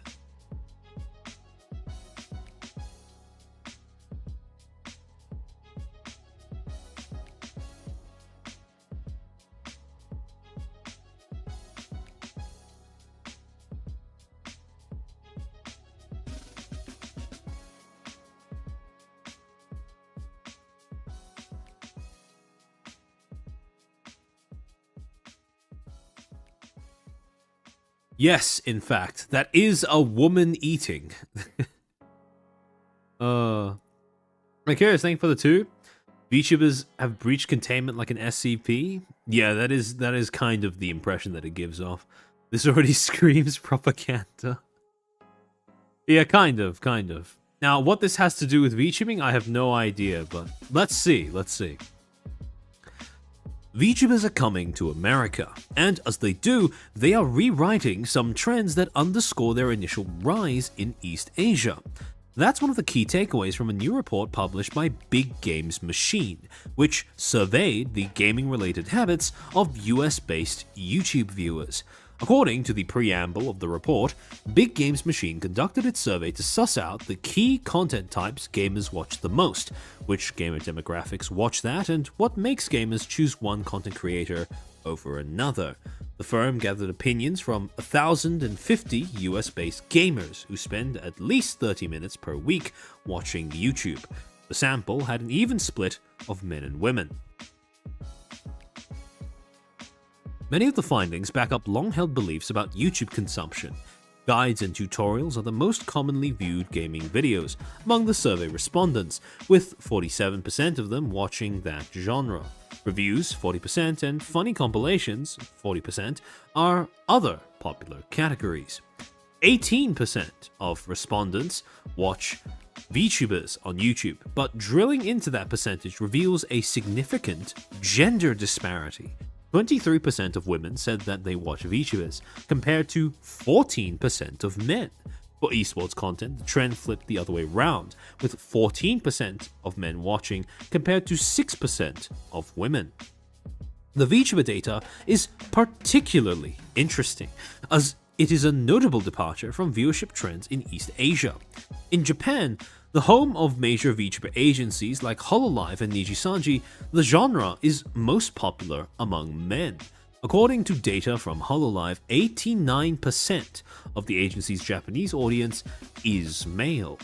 According to stream charts, about 70% of active virtual creators are female, but the popularity of VTubers among US women is not just about gender solidarity. Now, I'm going to immediately call that I'm not quite certain that this idea that most of the VTuber watchers in the West are women, I don't think that's quite accurate. And I think quite possibly there may be a little bit of survey fuckery going on there in terms of the stats that they are using and the stats that they obtain. Because there is a lot of anecdotal evidence to suggest that it is a very similar ratio in terms of audience demographic split by gender in the West, as well as in a similar manner to the way that it exists in the East. We've seen far too many VTubers posting about their famous 2% female audience demographic or 5% female audience demographic in order to look at this and go, not only is there an even split, but women actually make up the larger percentage compared to men. I don't think that that is quite an accurate reflection of the way that the audience exists in this industry. But to continue, Big Games Machine found that women are more likely than men to seek out gaming-driven content on TikTok, whereas men are more likely to frequent Kick. Again, I'm going to need a little bit of a... I don't know about the accuracy of that one. Does the preference for a social media platform draw women to the big personalities in the VTuber world? In Japan, factors like kawaii culture influence VTuber consumption, but those forces are less pronounced in the West. 45% of Big Games Machine respondents cited personality as a factor that draws them towards certain gaming creators, and that's good news for VTubers. At the end of the day, the preferences of gaming content viewers are all over the map, which means that smaller creators in specific niches can stick out beyond their subscriber counts. The Big Game Machine's report found that medium-sized channels with fewer than 1 million subscribers are most popular among gamers. If you want to draw further insight from the data, you can snag a copy of the report here. And that is the end of the article. Basically, a bunch of number monkeying combined with a little bit of dubious stats about audience demographics. And so, while I wouldn't say that this is outright tourism, it is certainly not exactly uninspired but inoffensive either. So I'd probably put it here, definitely behind BBC. Probably, there's probably going to be a few of these examples that go in between the BBC and the Tube Filter article. Then, is this even F-tier worthy? I wouldn't say, well, it's a bit of a 50-50. it doesn't really well, actually, now that I think about it, it doesn't really talk about VTubers that much, just some aspects about the medium and the audience demographic. Yeah, maybe this is F. Maybe we put this in F. My opinion earlier has not changed. This is very much just, yeah, pretty much. This is, yeah, a little bit of stat fuckery, maybe. But yeah, probably F. Now, curious thing for the 2, our source, we made it the fuck up? Yeah, I'd assume so. The next article is published by an outlet called The Week. Hold on, let me just pull this up. It just talks about numbers, that's F. Yeah, fair enough. Below F. We'll put it last. We'll put it last if there are any other outlets that manage to match this tier. So, in this article published by The Week, titled The Rise and Rise of VTubers, quote, the anime-inspired internet subculture is going global. And you have this, you have this image of Gargura drawn into. This de-lolified version of Gargura is such nightmare fuel. It's almost kind of, what is the corporate art style again that everyone talks about having no soul? I forgot the name of that. I keep forgetting the name of what that particular art style is called. But this does give off the same vibes as that. Yeah, cursed Gura, pretty much. Gura in an asylum. Yeah, I don't know why they chose to put her in what looks like a nursing home. It's certainly a choice of all time. Yeah, corporate Memphis. Yeah, this does give a similar vibe to corporate Memphis in terms of the overall aesthetics of that particular image. Sorry, give me a second.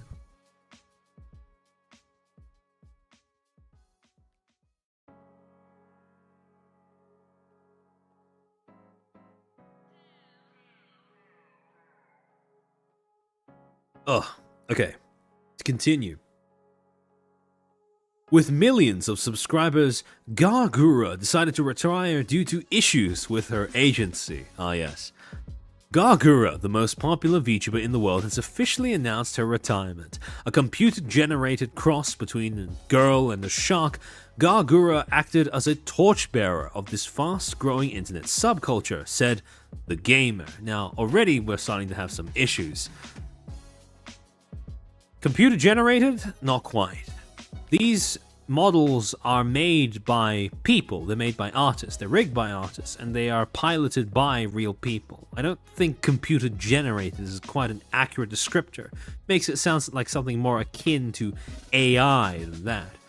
But again, this idea that there is this sort of implicit suggestion that is carried across in the tagline of that particular, the caption, sorry, of that opening image, that the departure of Gargura is supposed to signal something, something really bad about Hololive, which, again, very interesting opening gambit.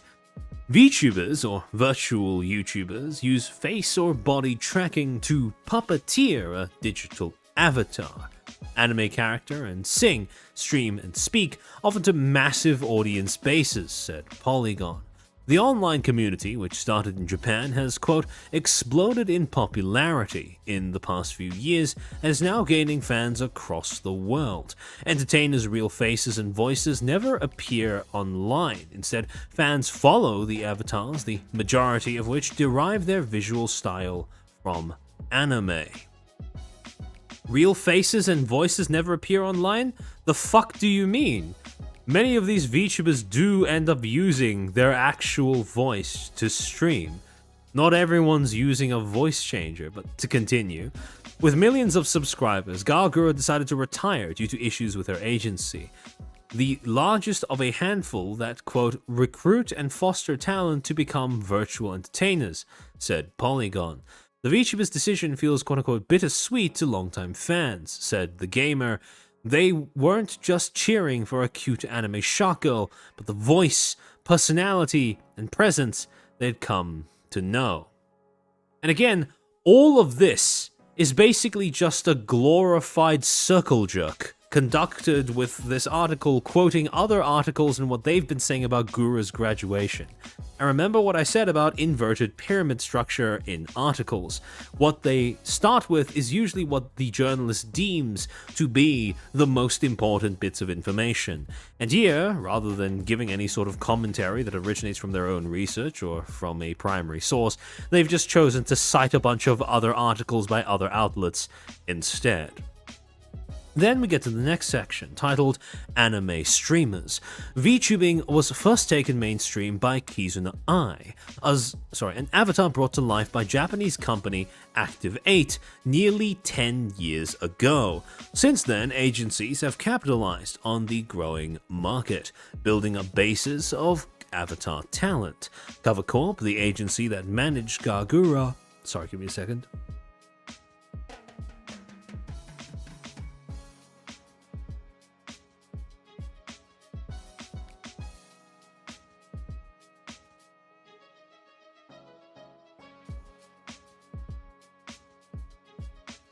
Regurgitation of other articles' tourist behavior? Yeah, agreed. Human centipede of articles.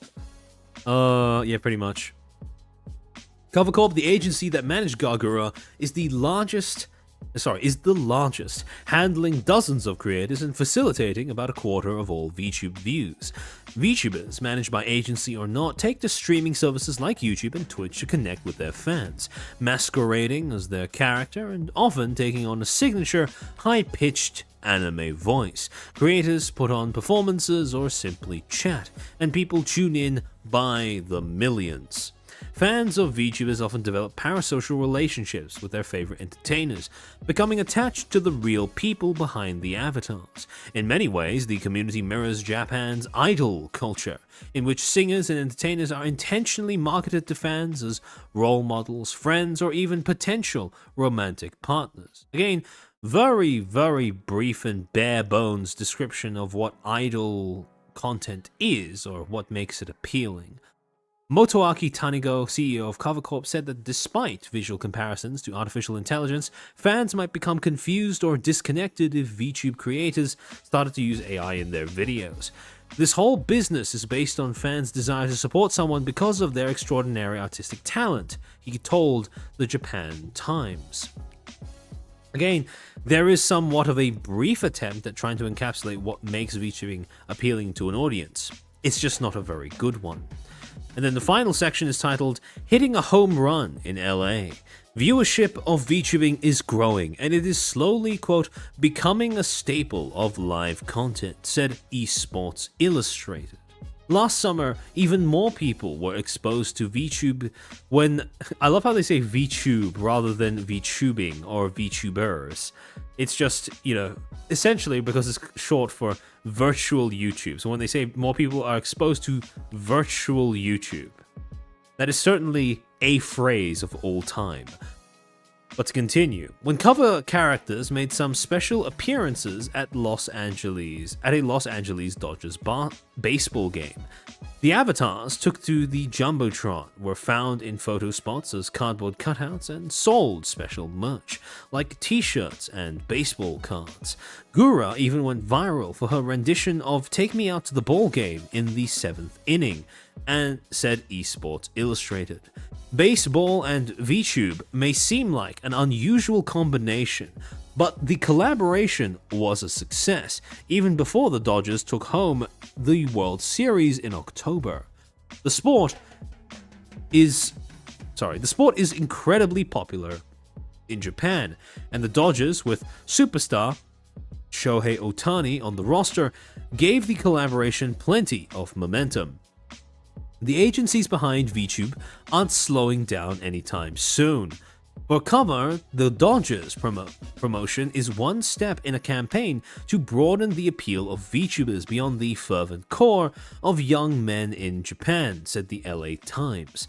The company has since launched Cover USA, opening an office in Los Angeles, said Esports Illustrated. And alongside its expansion, Cover has introduced quote-unquote, its VTuber talent to anime conventions and concerts, hoping to, quote, spread awareness of its creators and brand in the English manner.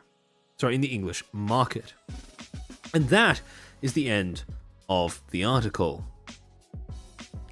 Now, I don't think it's any surprise, but we are going to be putting this in F tier, even below Tube Filter, because of the fact that, well, most of the contents consisted of quotes ripped from other news articles.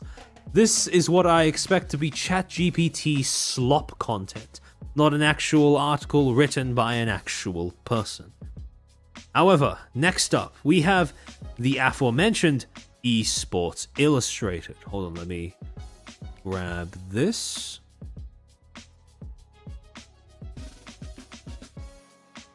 Alright, there we go.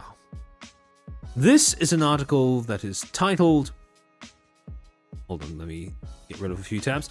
This is an article that is titled Exclusive: The Rise of VTubers from Dodger Stadium to HoloLive Records. Sorry, give me a second.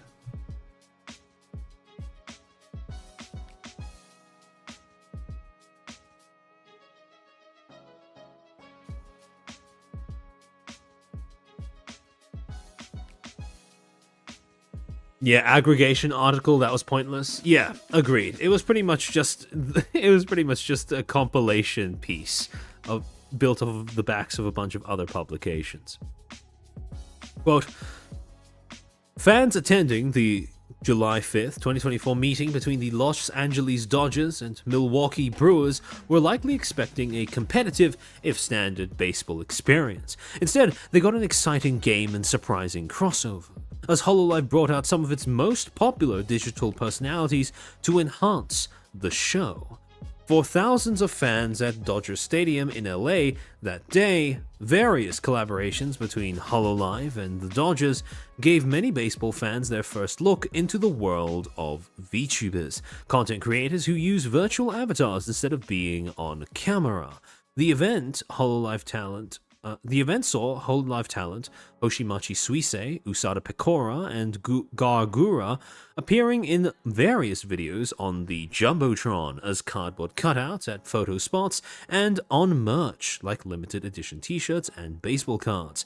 Gura even went viral for her rendition of Take Me Out to the Ball Game in the 7th inning. Did they include a tweet from HoloLive's official account depicting Gura singing?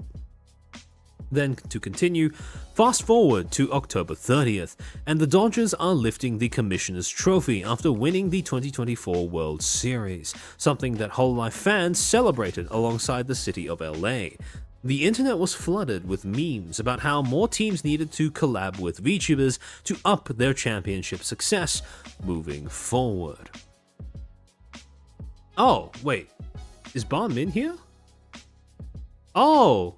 Amin, welcome to the stream. Breaking news, VTubers exposed as Generalissimo and dictator of despotic nation. Amen, amen. Wild Van Min. Agreed. I almost missed that. But yeah, no, this is, we're having a bit of a fun time deconstructing some of these articles. Quote, we were very happy for the Dodgers that they won the World Series, cover CEO Motoaki Yagu Tanago said in an exclusive interview with Esports Illustrated.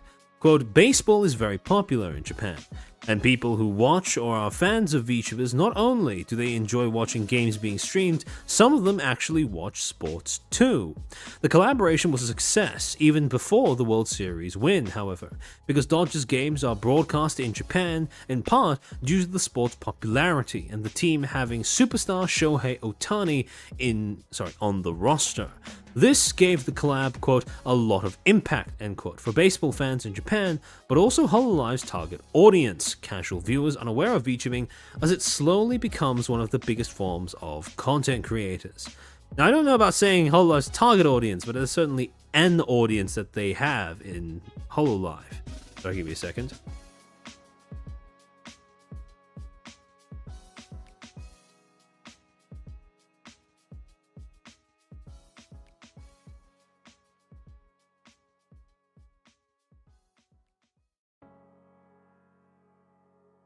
Glory to Pakistan. Amen, brother. Next section is titled Anime and VTubing Continue in the Mainstream. It isn't odd to see some crossover between professional sports and content creation spaces, whether it be Kaizenat-themed celebrations in the NFL, or YouTubers appearing at the NBA All-Star Game. That is typically limited to more mainstream or normal creators rather than something like VTubers, despite how popular VTubing has become. But that is starting to change.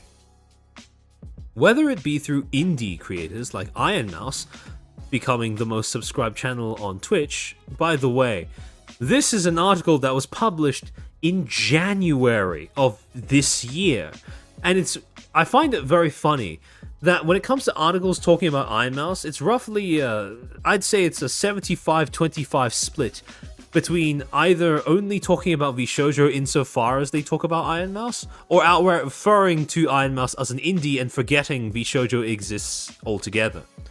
However, to continue, like indie creators like Iron Mouse becoming the most subscribed channel on Twitch for a stint in September, or the continued growth, that they're referring to September 2024 by the way, or the continued growth of groups like HoloLive, VTuber viewership is on the rise and becoming a staple of live content. Even established creators like Kai or Lily Pichu have VTuber models, and having one is quickly being normalized. Now here is the thing. VTubers are not the same thing as just people who have a VTuber model. There is a distinction. This is why things like the subculture should not be glossed over so willy-nilly. Because there is a separation between someone like Kaizenat just having a VTuber model that Iron Mouse, if I remember correctly, commissioned as a rush job in anticipation of doing a bit of a brief collab stream with him, versus someone like Iron Mouse herself, who is actually just, she is actually a VTuber proper. But to continue. For anyone not active in the streaming space, HoloLive, operated by its parent company Cover Corp, is a Japanese production company that originated from a streaming app. Now it is one of the biggest VTuber agencies in the world, making up 23.5% of over 433 million hours watched when it comes to VTuber viewership between July and September of 2024, according to Stream Charts and VStats. Tanigo and Cover largely attribute the success of VTubing to the global rise in popularity of anime and other Japanese media. Quote, anime 10 years ago was a 1.3 trillion yen, or $8.4 billion market, but after 10 years it became 2.9 trillion yen, or $18.7 billion. And this growth comes from the overseas audience, Tanigo said. Anime has become even more popular through Amazon Prime, Crunchyroll, or Netflix, and can now be enjoyed by a global audience on a real-time basis. So what's popular in Japan is now exactly the same as what's popular outside of Japan as well. And VTubers are really like anime characters in real life, so I think these anime fans are really embracing VTuber culture. And it isn't just collaborations like Dodgers Night that brings VTubers and anime into professional sports. The number of athletes actively talking about or displaying their fandom is growing year over year too. And then here is where we start getting into some of the gripes that I have with news outlets covering VTubers. The fact that they can't seem to separate, or some of them can't seem to separate VTubers from anime. Yes, they do borrow the same aesthetics. Yes, the mediums, anime does inspire VTubing as a medium. But to say that they are one and the same, or that the visibility of one automatically correlates with the visibility of another, is, I think, a conclusion that is not quite that solid, or not quite as solid as the frequency with which it is described or cited in these articles would lead you to believe. Quote, from Olympic gold medalist Noah Lyles carrying around various Yu-Gi-Oh cards to show off during his celebrations to New Orleans Saints running back Jamal Williams attending high-level Pokemon tournaments and chatting about his love of Naruto, this intersection isn't a secret anymore. It took years for it to happen, but It was a young generation that was open to exploring new things, Cleveland Browns defensive end Myles Garrett said to the New York Times. They got us while we were young and impressionable and stayed up way too late, and we just continued to be more exposed. Sorry, VTubers? I was told that this was going to be an article about VTubers. What on earth do Yu-Gi-Oh cards and, anime have to do with VTubers? Again, beyond just the aesthetics. Let's continue. New Orleans mentioned. Eat your malai, it's very good. I would hope so.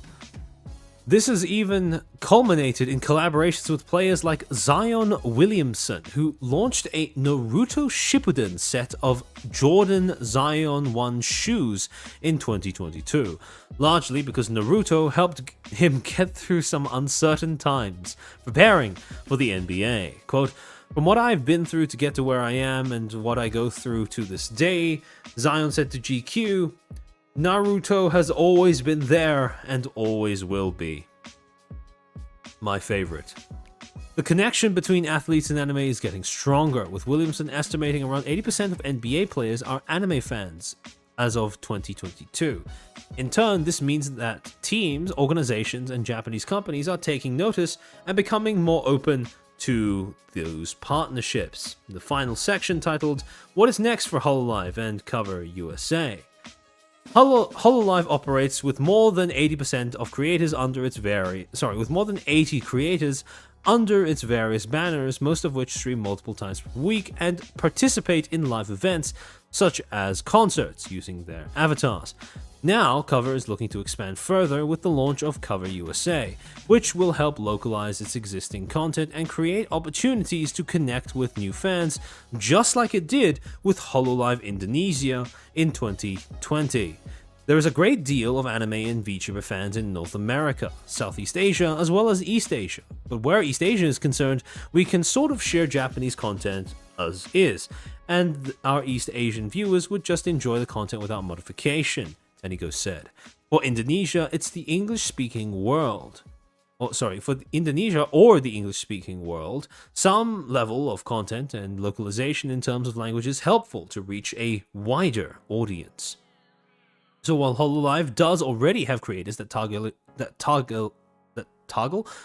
target English-speaking markets, Cover USA will expand that focus in an attempt to elevate, quote-unquote, VTuber culture, alongside things like anime, manga, and video games. Sorry, give me a second.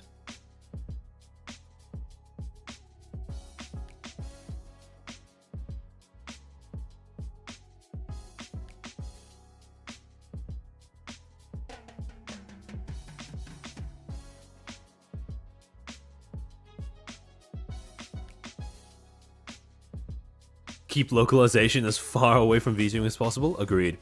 How can I make this about sports? To be fair, this is an article that is published by an organization called Esports Illustrated. Though, granted, those are esports, not, real sports, so I do find the recurring comparisons to be a little interesting.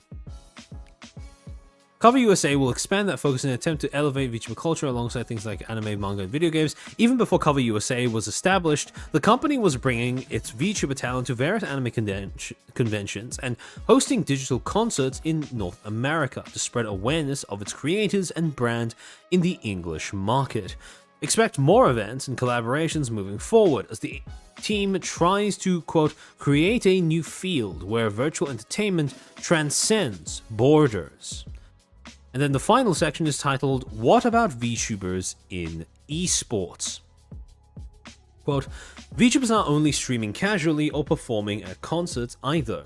Over the last year, there's been an uptick in VTubers competing in gaming competitions or tournaments with other creators, including some that see various corporate VTubers from companies similar to HoloLive interacting with others from different brands. It would be at independent events like the Sajam Slam, hosted by fighting game commentator and content creator Steven Sajam Lion, or something like Twitch Rivals.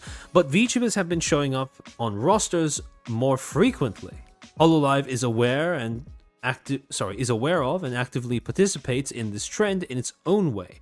Tanigo mentions that some Hololive talent have already collaborated with esports players in Japan for certain events, and participated in other collaborations, though it is still mostly on the performance side. This includes working with Riot Games to cover songs from League of Legends KDA pop group for Riot Games 1 tournaments, and then they link to the actual cover featuring Laplace, Bay, Kobo, and Shion.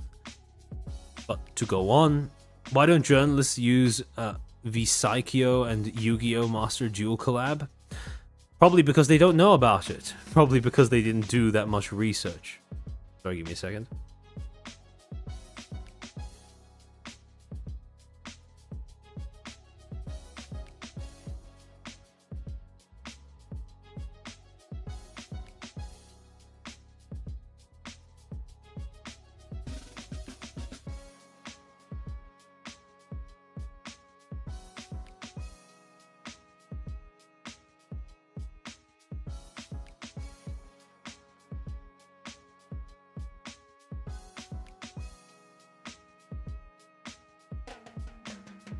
Sorry, was a bit busy dying. Okay. As you know, VTubers can of course play games, but they are also good at music, and they can demonstrate greater performance in offline spaces as well, Tanigo said. In Japan, we are already doing this, so we want to replicate this kind of success in the US market as well. When it comes to actually competing, Tanigo is less sure about future collaborations or Hololive talent more actively competing in events because he thinks it's hard to truly focus on entertaining an audience when trying to compete at the highest level.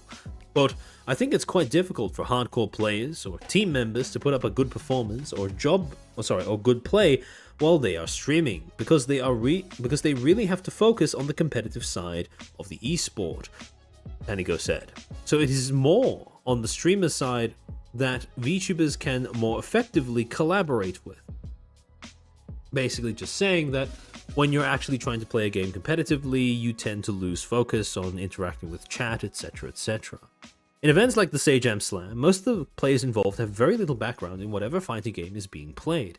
Instead, streamers competing in the event are all coached by a number of active pro players, helping them improve their skills before playing against other creators who are just starting to learn.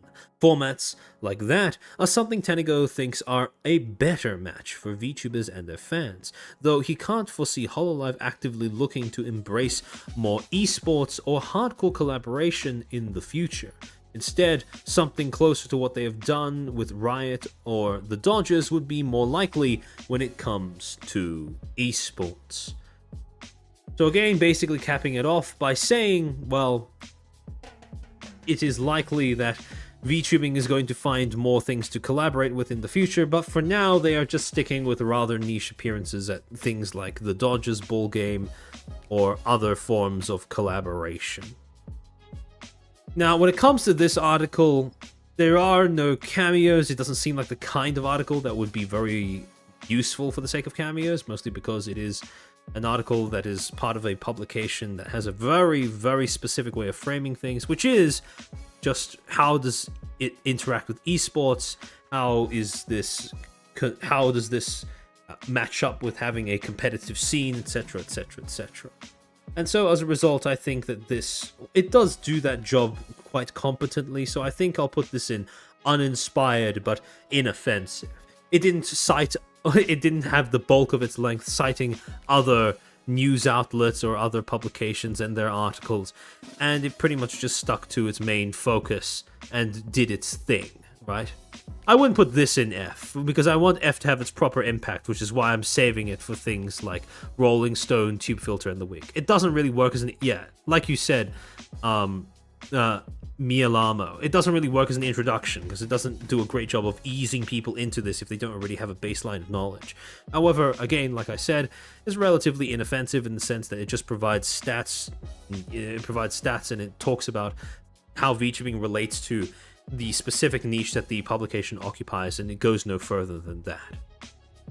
Now, the CNBC.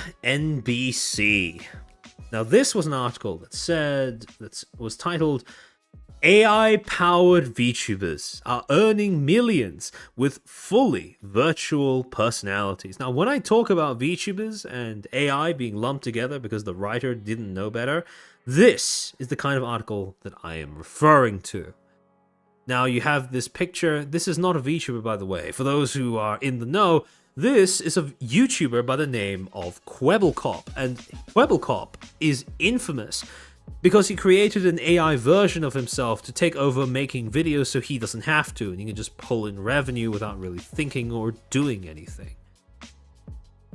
I'm not surprised that these places make enough money. I'm surprised these places make enough money to stay afloat. That's the thing.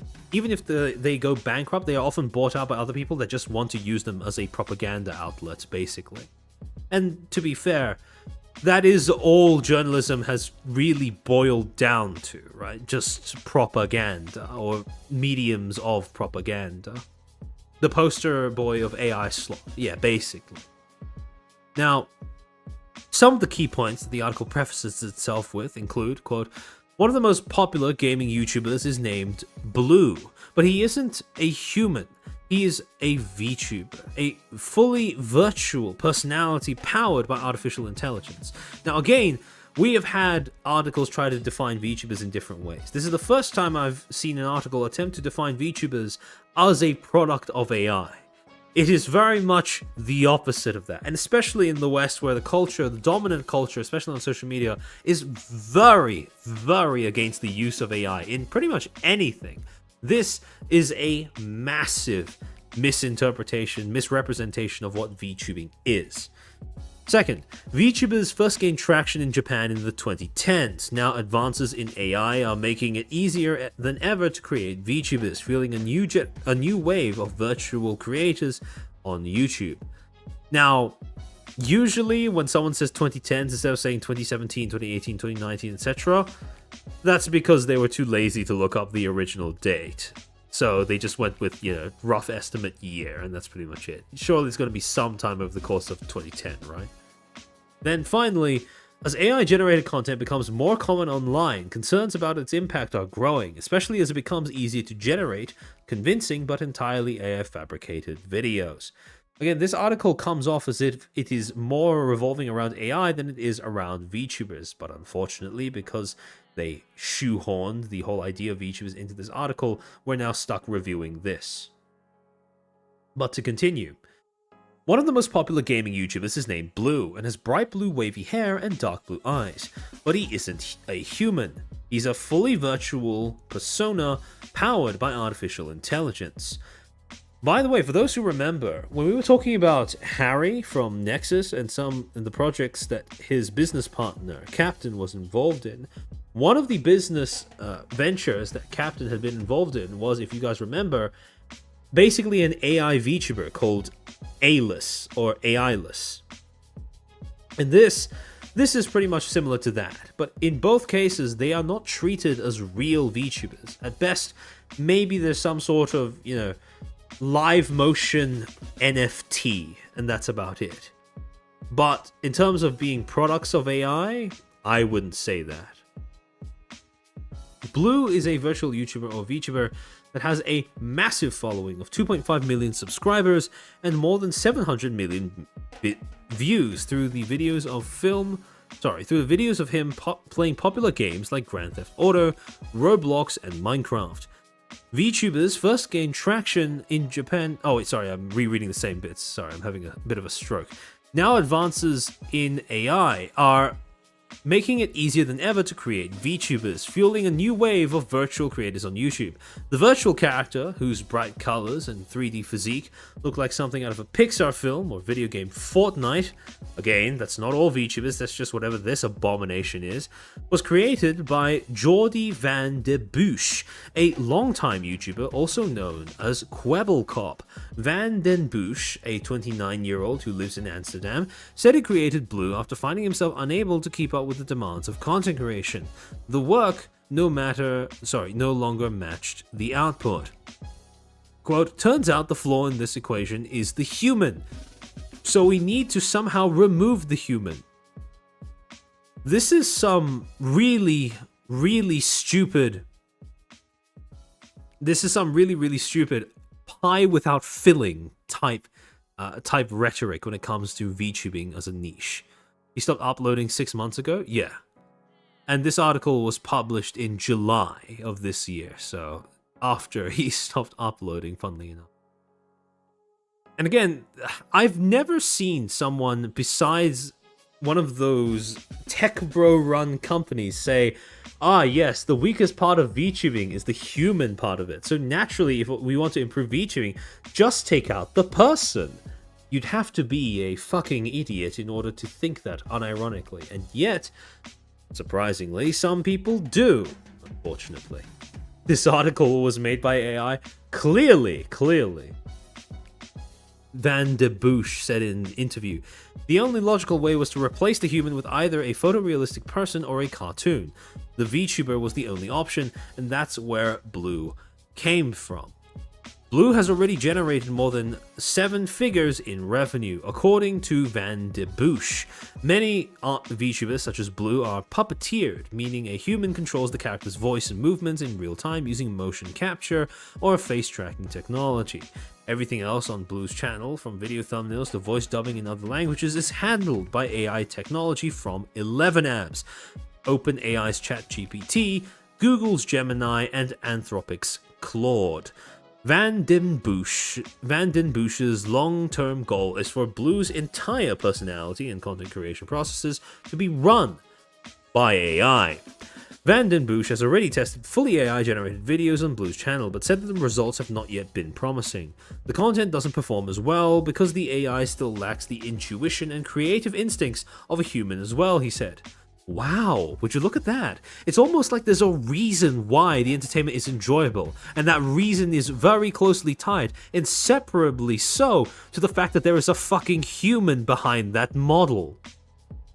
But to continue, when AI can do it better, faster, or cheaper than humans, that's when we'll start using it permanently, Van den Bush said. The technology might not be far away. Startup, Hydra, offers a product that uses AI technology to generate videos that are up to 5 minutes long.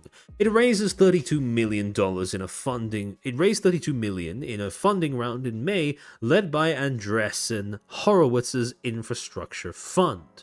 Sorry, give me a second.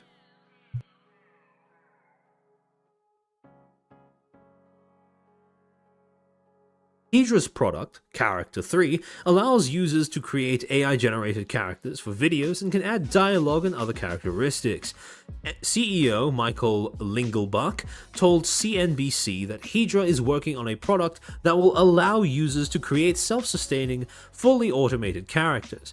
Again, when I'm talking about the chosen focus, the people they choose to interview in order to talk about their subject matter, what CNBC chose as their main subject, the interviewee that they were going to base the entire article around, was a washed-up YouTuber that was so lazy when it came to content creation that he didn't even want to do it himself and would rather outsource it to a fucking AI. This is their source. This is who they choose to talk to get an idea as to what VTubing is. I think at this point it's a foregone conclusion that this is going to wind up in F tier, but for the sake of getting things, doing a thorough review, we're going to go through the rest of the article as well. Quote, we're doing a lot of research accelerating models like Character 3 to real time, and that's going to be a really good fit for VTubers, Lingelbach said. Character 3's technology is already being used by a growing number of creators who are experimenting with new formats, and many of their projects are going viral. By the way, this is why I do not agree with the perspective that VTubing is just a medium or just a technology, and why I think that viewing VTubing only through those two lenses is, well, one of the ways in which the medium, the whole VTubing industry waters down the thing that keeps it going. Because if you do only view VTubing as a virtual avatar or the use of a virtual avatar, there is significantly less standing in between things, monstrosities like this becoming regarded as a VTuber compared to, what an actual VTuber is. This is why, at least in my opinion, it is very important to hang on to the idea that VTubing does have and revolves around, is both a purveyor of and proponent of purveyor of and a component of a distinct online subculture. And if you cast away that subculture, you do so at the peril of the integrity of your niche, pretty much. But to continue, Character 3's technology is already being used by a growing number of creators who are experimenting with new formats, and many of their projects are going viral. One of those is comedian John Lepoe's Talking Baby podcast, which features a hyper-realistic animated baby talking into a microphone. Who? Also, VTubers? What does this have to do with VTubers? Another is Mila Sophia, a virtual singer and artist whose AI-generated music videos attracted thousands of views. These creators are using Character 3 to produce content that stands out on social media, helping them reach wide audiences without the cost and complexity of traditional production. AI-generated video is rapidly evolving technology that is reshaping how content is made and shared online, making it easier than ever to produce high-quality video without cameras, actors, or editing software. In May, Google announced Veo 3, a tool that creates AI-generated videos with audio. Google said that it uses a subset of YouTube content to train Veo 3, CNBC reported in June. While many creators said that they were unaware of the training, experts said that it has the potential to create an intellectual property crisis on the platform. A what? Hello, Uncanny Valley? Literally who? Yeah, again, none of this seems to fit in with VTubers at all, right? Pretty much all of this is just about AI, with VTubers just being this thing that they stuck into the headline for some reason. Faceless AI YouTubers. Creators are increasingly finding profitable ways to capitalize on the generative AI technology ushered in by the launch of ChatGPT in late 2022. One growing trend is the rise of faceless AI channels. These are run by creators who use these tools to produce videos with artificially generated images and voiceover that can sometimes earn thousands of dollars a month without them ever appearing on camera. Wow, it's almost like being a VTuber, but utterly soulless. My goal is to scale up to 50 channels, though it's getting harder because of how YouTube handles new channels and trust scores, said a Spain-based creator who goes by the name Golden Hand and who declined to disclose his real name. Ah yes, AI content farms, my favorite form of content creation. Working with a small team, Golden Hand publishes up to 80 videos per day across his network of channels, he said.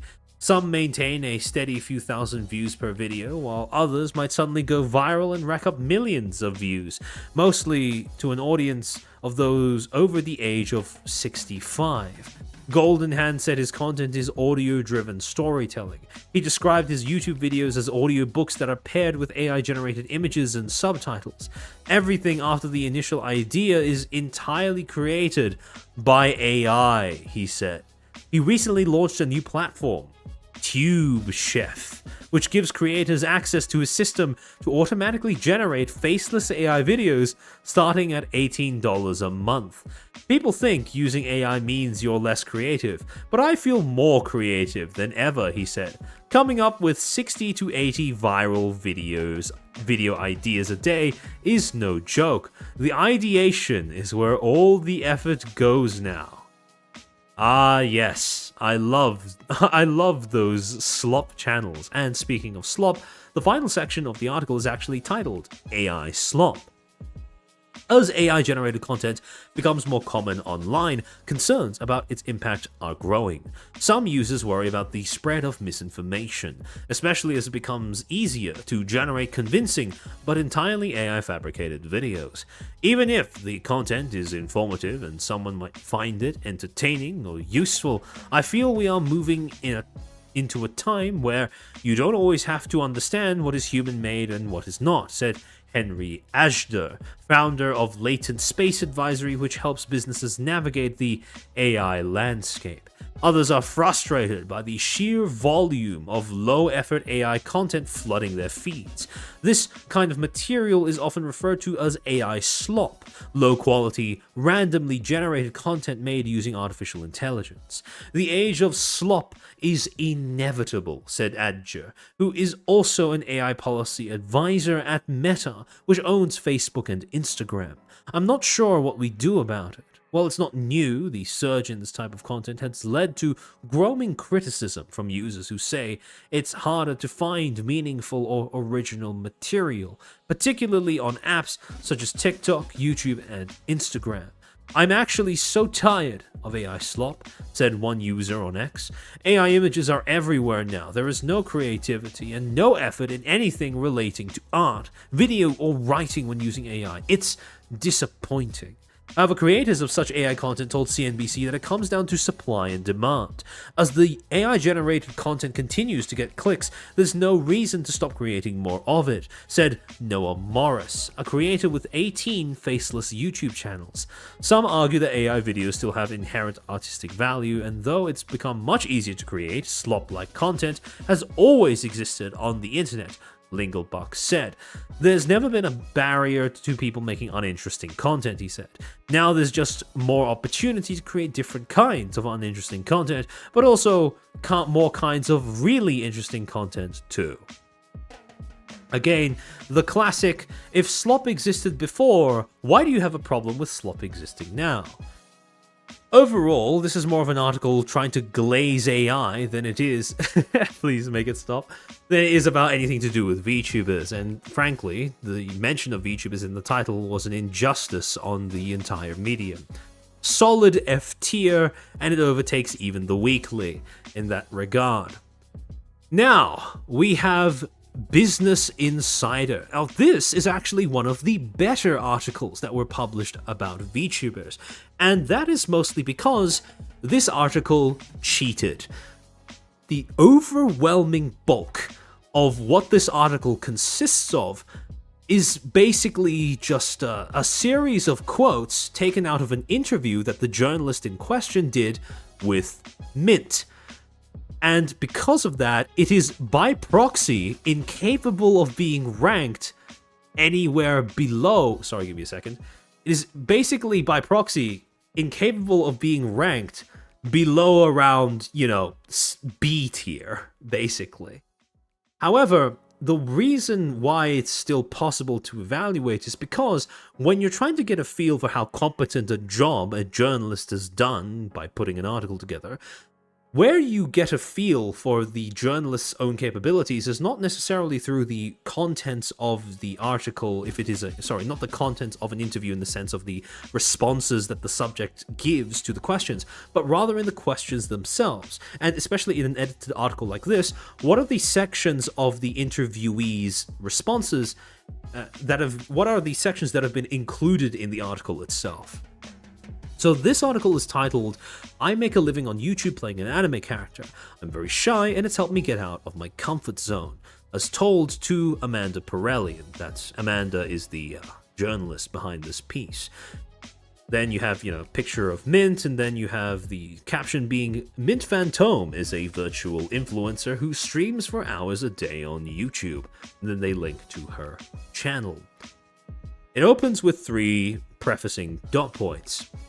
You had me in the first half, not gonna lie. Really freaky indeed. The three dot points they have prefacing this article goes as follows. Mint Phantom is a virtual anime-style influencer with 347,000 YouTube subscribers. The virtual YouTuber, or VTuber for short, appears as a digital avatar online. The creator behind Mint took an untraditional pathway into the entertainment industry.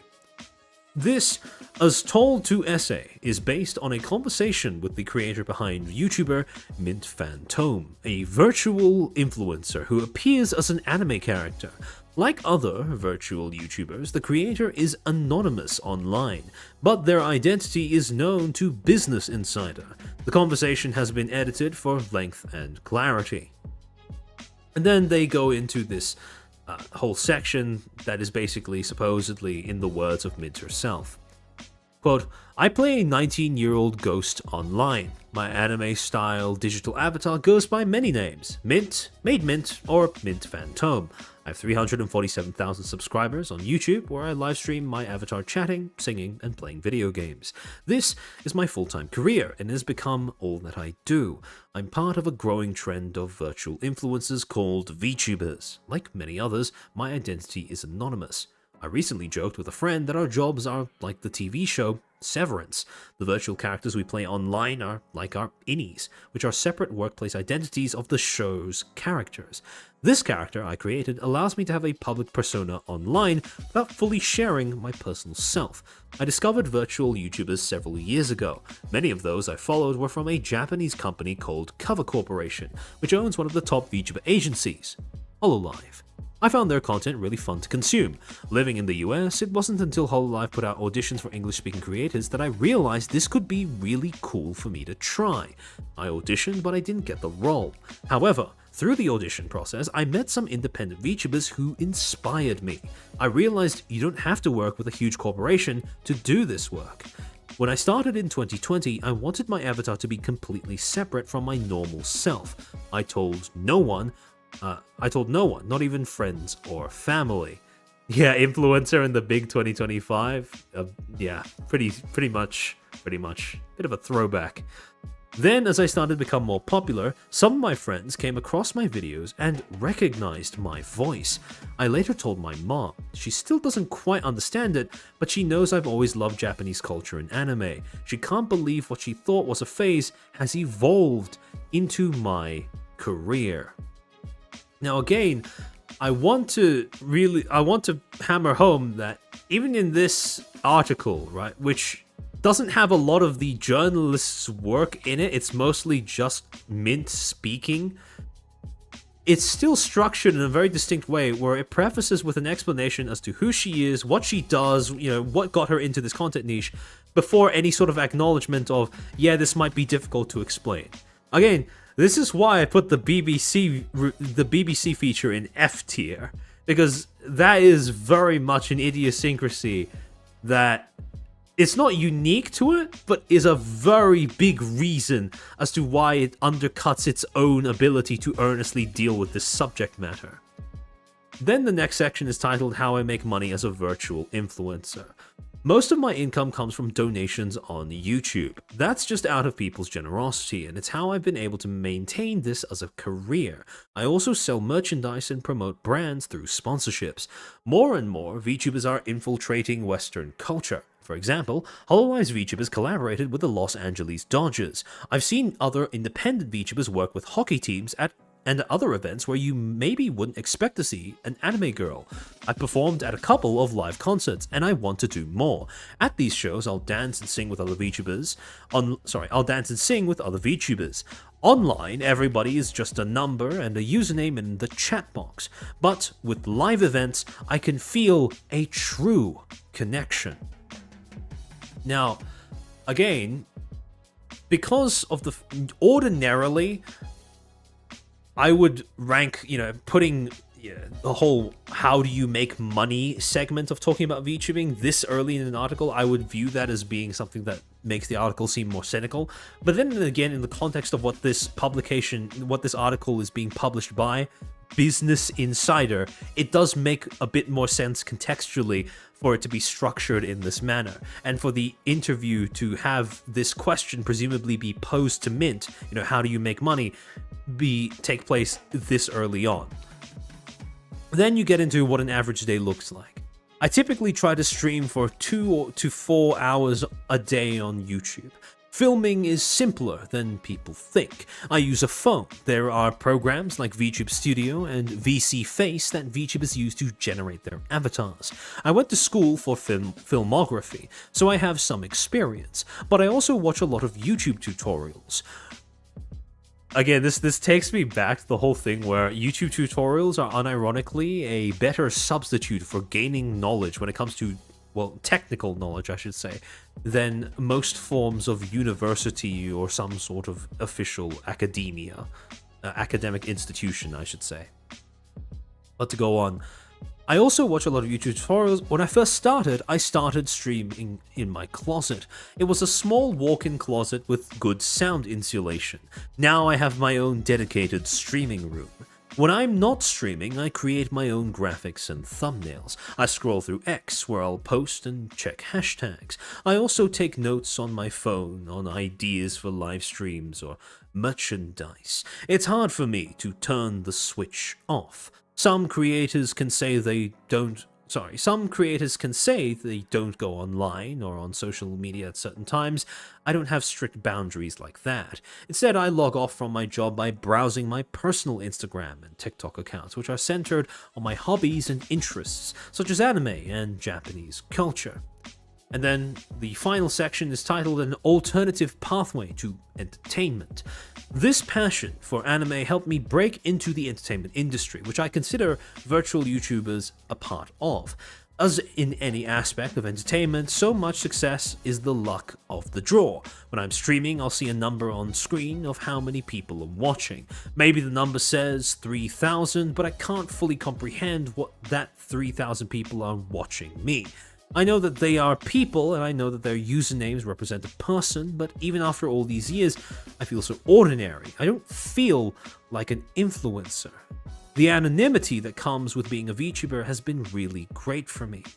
I'm not a very public person. I'm very shy, and I have a lot of social anxieties, but chatting for hours a day online has really helped me come out of my comfort zone. I'm so grateful I get to do this job.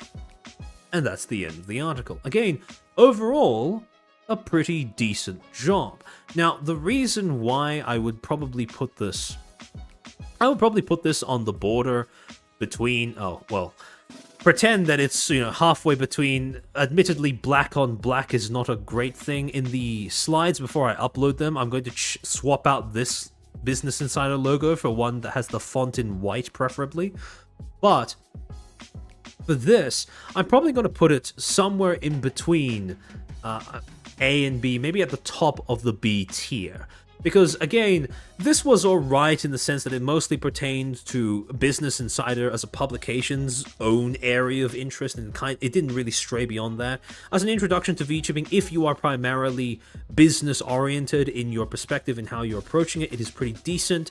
The choice of Mint makes sense. She is a successful indie. She built her career all on her own, pretty much. Well, she managed to get into a VTuber company, managed to get into Nichi-Sanji, then branched off, did her own thing. So that, when it comes to getting an idea of how a typical solo content creator gets their career off the ground, it's pretty representative of the norm in terms of how people get big numbers, etc., how they manage to turn this into something that's financially viable as a career. So in all of those respects, it makes sense in terms of the scope and how that scope is limited. And also, it does the thing that I would prefer most news media orgs to do, which is to just leave most of the talking and explaining to someone who's actually a part of the industry. The fact that they had the entire article pretty much being based off of Mint's own words is something that I think is objectively good when it comes to how news media organizations come into this industry. I would prefer that. However, again, aside from all of those things, if you are trying to get a general feel for what VTubing is as an industry, a subculture, a medium, etc., it is still rather limited. And granted, having content creators talk about their content niche is not exactly something groundbreaking. So while it is inoffensive, I'd still say that from the perspective of, a piece of journalism, it's not exactly that inspired either. Right? How I dream of objective journalism. Yeah, basically. And so overall, solid B tier. Nothing wrong with it, but also nothing groundbreaking. I wouldn't put it on the same tier as the South China Morning Post feature as well. So, we're now down to the final two articles, and the first of these two is an article that was published by The Economist titled "They Sing and Dance But Rarely Show Their Faces. Meet VTubers." These entertainers who use digital avatars are growing in popularity. And again, this is yet another one that seems to be focusing, or at least seems to intend to mention HoloLive and their concerts, right? It's a major example of this, the success of this content niche and this genre of entertainment. Quote, "A glowing cube sits in the middle of Makuhari Messe, one of Japan's largest convention centers. As the crowd roars with excitement, Hoshimachi Suisei, pictured, emerges from the box wearing a short frilly skirt and her signature blue hair artfully tied up. She kicks off the show with her hit song, Stella Stella, before dozens of other performers take turns singing, dancing, and bantering with the audience. The thousands of fans in attendance could not care less that Ms. Hoshimachi and her cohort are digital avatars." Using Ms. as a prefix before a VTuber name is such a strange combo to read each and every time. But to continue, these entertainers are known as VTubers, virtual YouTubers, and they do not show their real faces. Instead, individuals often use motion capture technology to superimpose their movements onto their cartoon avatars in real time. Though the biggest VTubers host concerts and events, most remain in the digital realm, live streaming footage of themselves singing, chatting, or playing video games. The phenomenon started in Japan around a decade ago as a niche curiosity, but it has now spread across the world. It took off during the coronavirus pandemic, as people, particularly youngsters, went in search of entertainment and companionship online. According to Mortal Intelligence, a research firm, the global VTuber industry is worth an estimated $2.9 billion and could reach $4.5 billion by 2030. Japanese VTubers dominate, but other countries are getting in on the act. VTuber talent agencies such as HoloLive Productions have opened outposts in the West to target English-speaking audiences, with great success. Gargura, an American whose avatar wears a shark costume, has 4.6 million subscribers on YouTube, the most of any VTuber. Her recent announcement that she would be retiring on May 1st has provoked much dismay. Did Chairman talk about the Vishoujo Shill article? Yes, that was one of the first ones that we talked about when we started going through written articles. Oh, Akurik, welcome to the stream. The rise of VTubers represents a mix of two Japanese cultural exports. One is anime, the country's homegrown style of animation, which has soared in popularity across the world in recent decades. International streaming revenues are expected to exceed $12 billion by 2030, up from $3.7 billion in 2023. VTubers usually have the wide eyes and cutesy aesthetic typical of anime shows. They are like beloved cartoon characters that can talk back from the screen. The other is Japan's idol culture, in which fans develop intense emotional bonds with public figures. Again, a rather bare bones description of idol content and its premise, but to go on. To deepen those bonds, idols often make themselves accessible to their fans at meet and greet events. VTubers have adapted this model to the digital realm by using lucrative super chats. During a live stream, fans can send a message with a tip in the hope that the VTuber will respond. Minato Aqua, a Japanese VTuber who wears a sailor uniform, is estimated to have made more than $500,000 from super chats in 2024. Some 70% of VTubers are female. The majority of their fans are male. The use of alternative personas allows VTubers to be themselves at the same time as it prevents admirers from getting too close. Patrick Galbraith of Senshu University in Tokyo notes that VTubers' appeal lies in their quote-unquote freewheeling communication style. They may suddenly burst into song or shout random statements. Devoted fans, called clippers, turn these moments into short, shareable videos and add subtitles. Some clips get millions of views on platforms such as TikTok. Talent agencies, for their part, welcome clipping as free marketing. Given that AI models can write songs, generate artwork, and have realistic conversations, might VTubers be replaced by AI tubers? Neurosama, an AI VTuber who sports brown hair and bows, has a large following on Twitch, a live streaming site. She plays video games and responds to fans with the help of AI models. By offering round-the-clock amusement, AI tubers can give more of what fans crave. Now, ordinarily, I would give an article props for acknowledging Neurosama when talking about AI VTubers, and basically referring to as the only real viable AI VTuber in this industry. However, the fact that they presented it as if she is just operating on her own at all times, and that is the thing that makes it entertaining, that makes it so that it pretty much cancels out any props that I was going to give, because if you're going to talk about Neuro without talking about Vettel and the fact that he and his, Vettel and the Swarm being the thing that actually feeds into Neuro to create her, her personality, basically, or as close as an AI can get to having one, that is, again, it defaults to being, tourist, right? That it comes off that way. Yet the industry is sanguine about AI. Motoaki Tanigo, the boss of Cover Corporation, which owns Hololive Production, has said that fans are drawn to VTubers because they know there is a real person behind the screen, someone they can connect with, empathize with, and support. Studies show that attractive avatars lure viewers, but what keeps them watching is the Nakanohito, the person inside. And that is where the article finishes.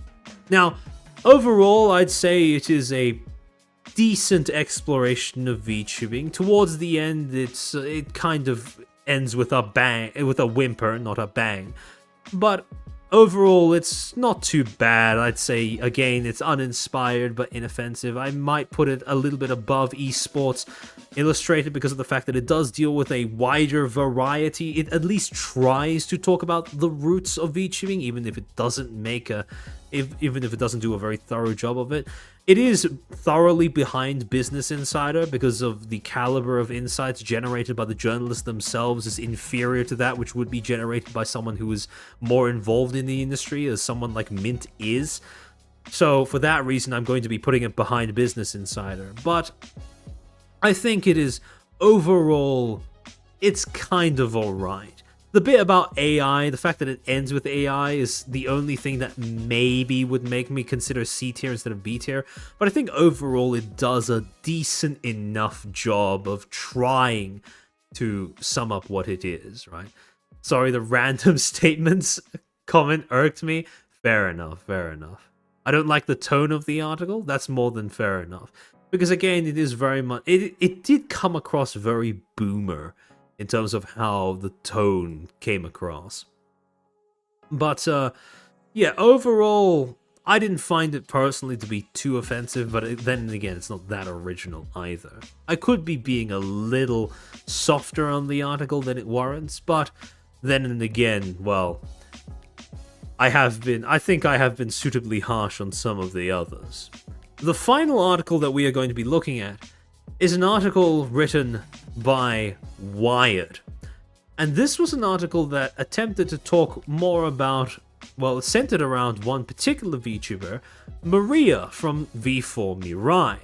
Now, smaller VTuber agencies, especially in the West, don't often get the same attention that companies like Hololive, Niji, or VShoujo got, especially while VShoujo was still a thing. So this was already quite novel to me as a reader when going through it. But as a brief sort of, to take a look through this, the article's headline is titled, "Anime Girl VTubers are selling out concerts, but are they real? Depends on who you ask.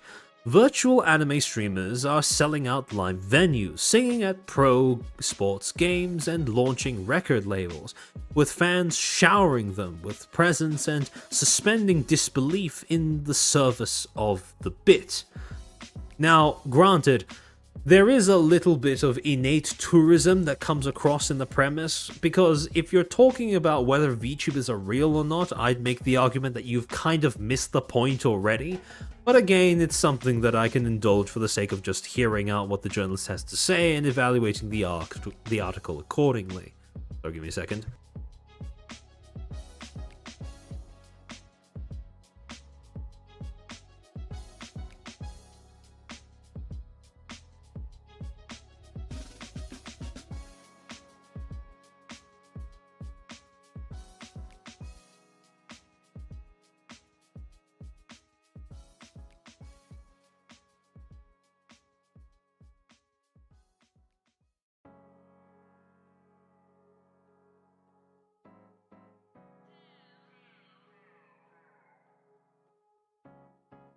Alright, I think I'm no longer dying.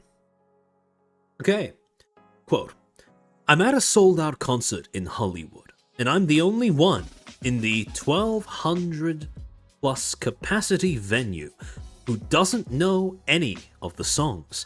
One of the acts has just finished, and everyone around me begins chanting and waving their light sticks. We don't have to wait long. Ko Maria, one of the headliners, appears, not on the stage itself, but on a massive screen spanning the entirety of its length.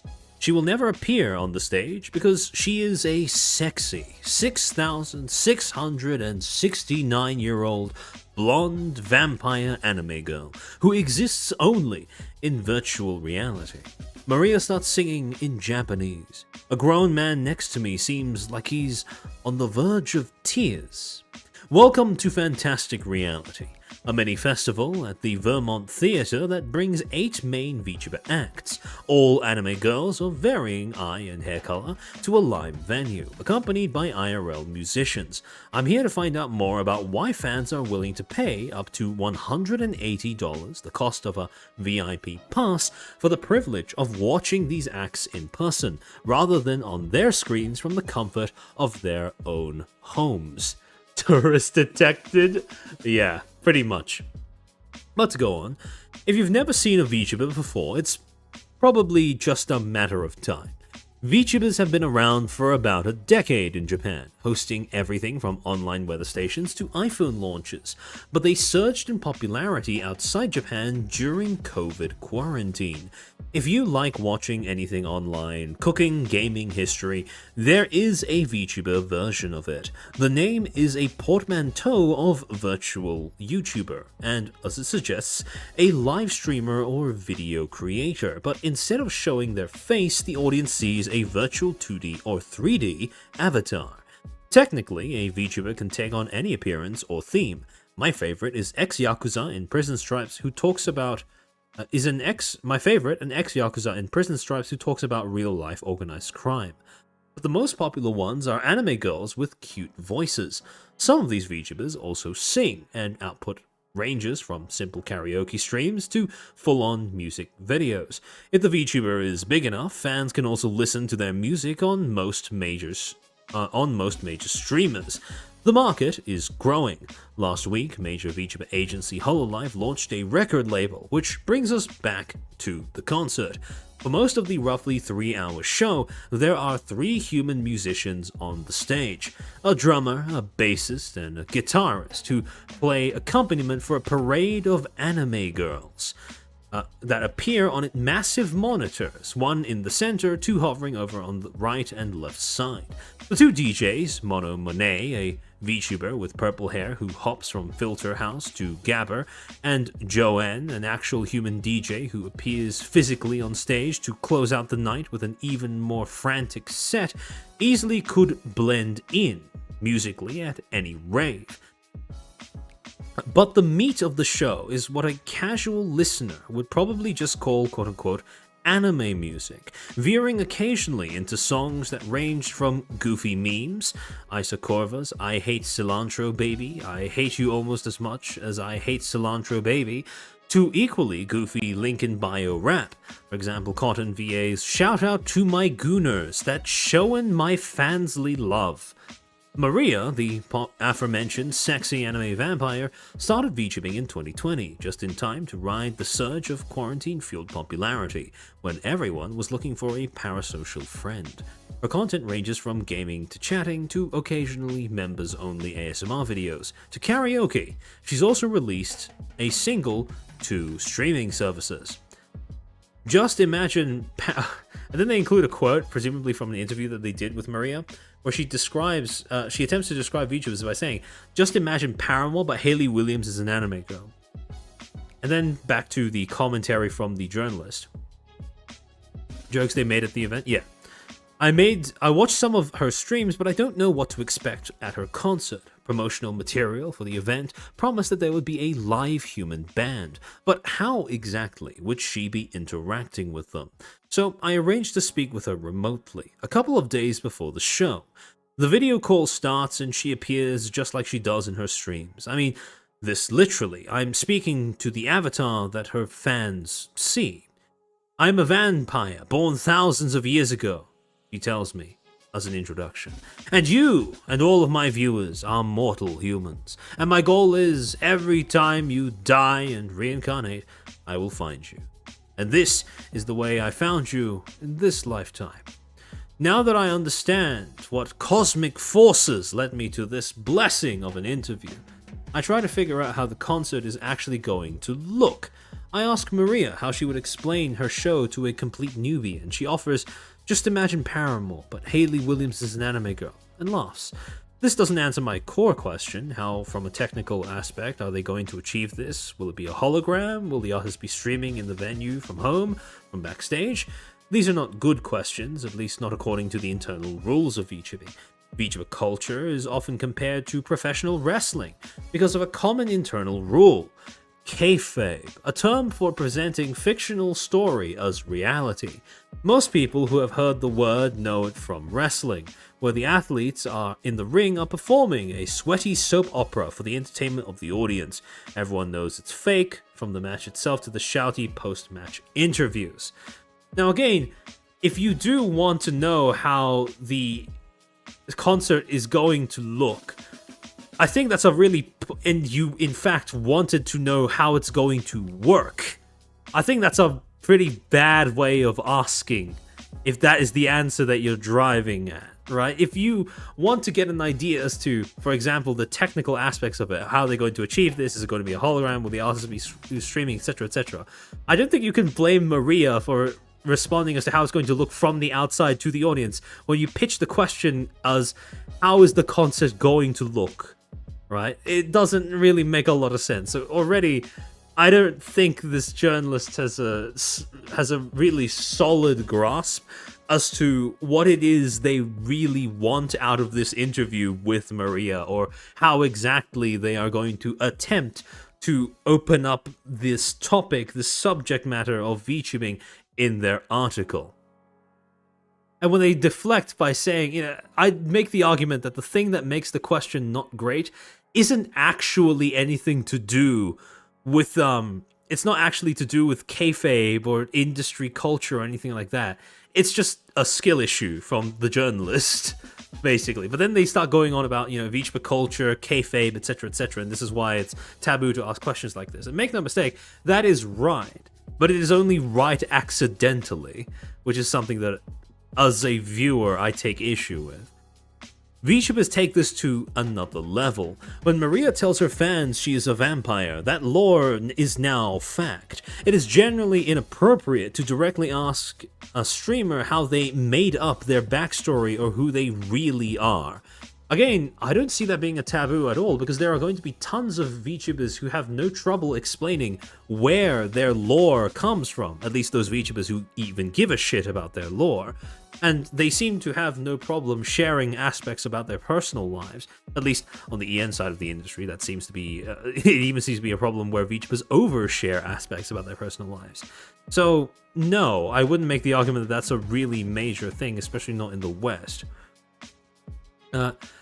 That lore is now a fact, it's not who they are. People have put effort into finding theoretical backing for this. In a book titled The Philosophy of VTuber, A recent PhD graduate of the University of Tokyo references the philosopher John Searle to argue that a VTuber is an institutional being. VTubers exist in the same way that money exists, because people agree to believe in it. Now that I can kind of understand, right? I can understand if you're talking about online personas, right? It requires a sort of mutual agreement to suspend disbelief between the creator and also the audience. That, fair enough. But again, when it comes to explaining what VTubing is, one of the last places I'm going to go to is going to be, you know, the work of philosophers, basically. Some VTubers take their kayfabe more strictly than others. Maria has occasionally shared some details about events in her life, but in general, audiences follow their lead and will ostracize anyone who breaks the fantasy boundary, especially in the live stream chat. Fans are protective of their oshi, a term borrowed from Japanese idol music culture that literally means push, but in fan context roughly corresponds to favorite artist. Again, credit where credit is due, actually explaining what oshi means and basically giving a little bit of contextual background to what idol, you know, what aspects of idol culture make it into VTubing, right? A term borrowed from which corresponds to favorite artist, and they feel a responsibility to promote and encourage them in a way that nobody ever would for Dwayne Johnson.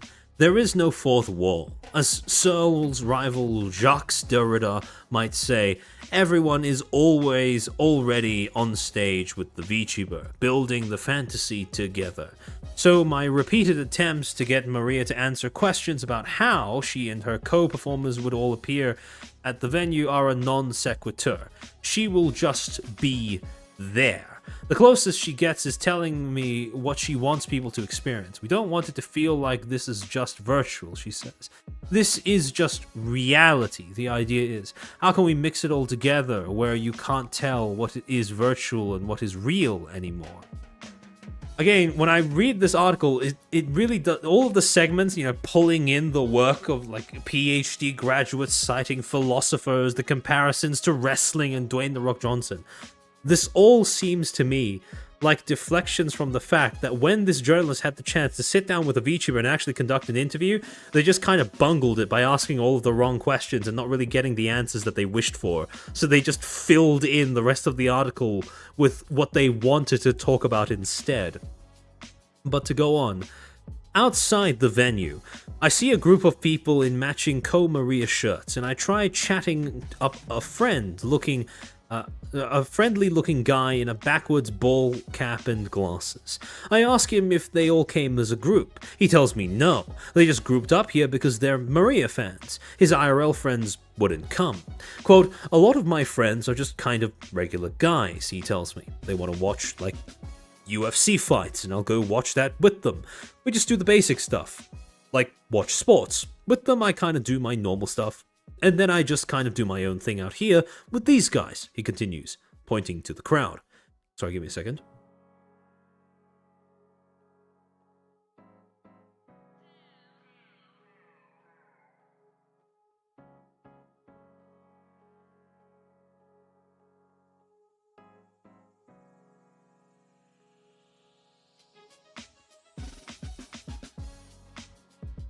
Chelsea? What? I'm confused. Are they asking how the concert works, or are we just waxing poetic? It's both. They want to know how the concert works, but because they didn't manage to get that out of the interview, they are now waxing poetic in order to fill in word count. That's basically what the article is. Confirmation bias, let's go. My favorite. To continue, I ask him what sort of shows he usually goes to. Quote, I usually do a lot of hardcore concerts, metalcore. Hardcore, like a lot of mosh pits and stuff like that. But my latest one was a V4 concert, he says, referring to a larger VTuber agency group called V4 Mirai that Maria is signed to. Then he pulls up his sleeve to show me a massive tattoo covering his forearm, a cutesy bat-like mascot, a reference to Maria's fans. She's my Kami Oshi, he says proudly.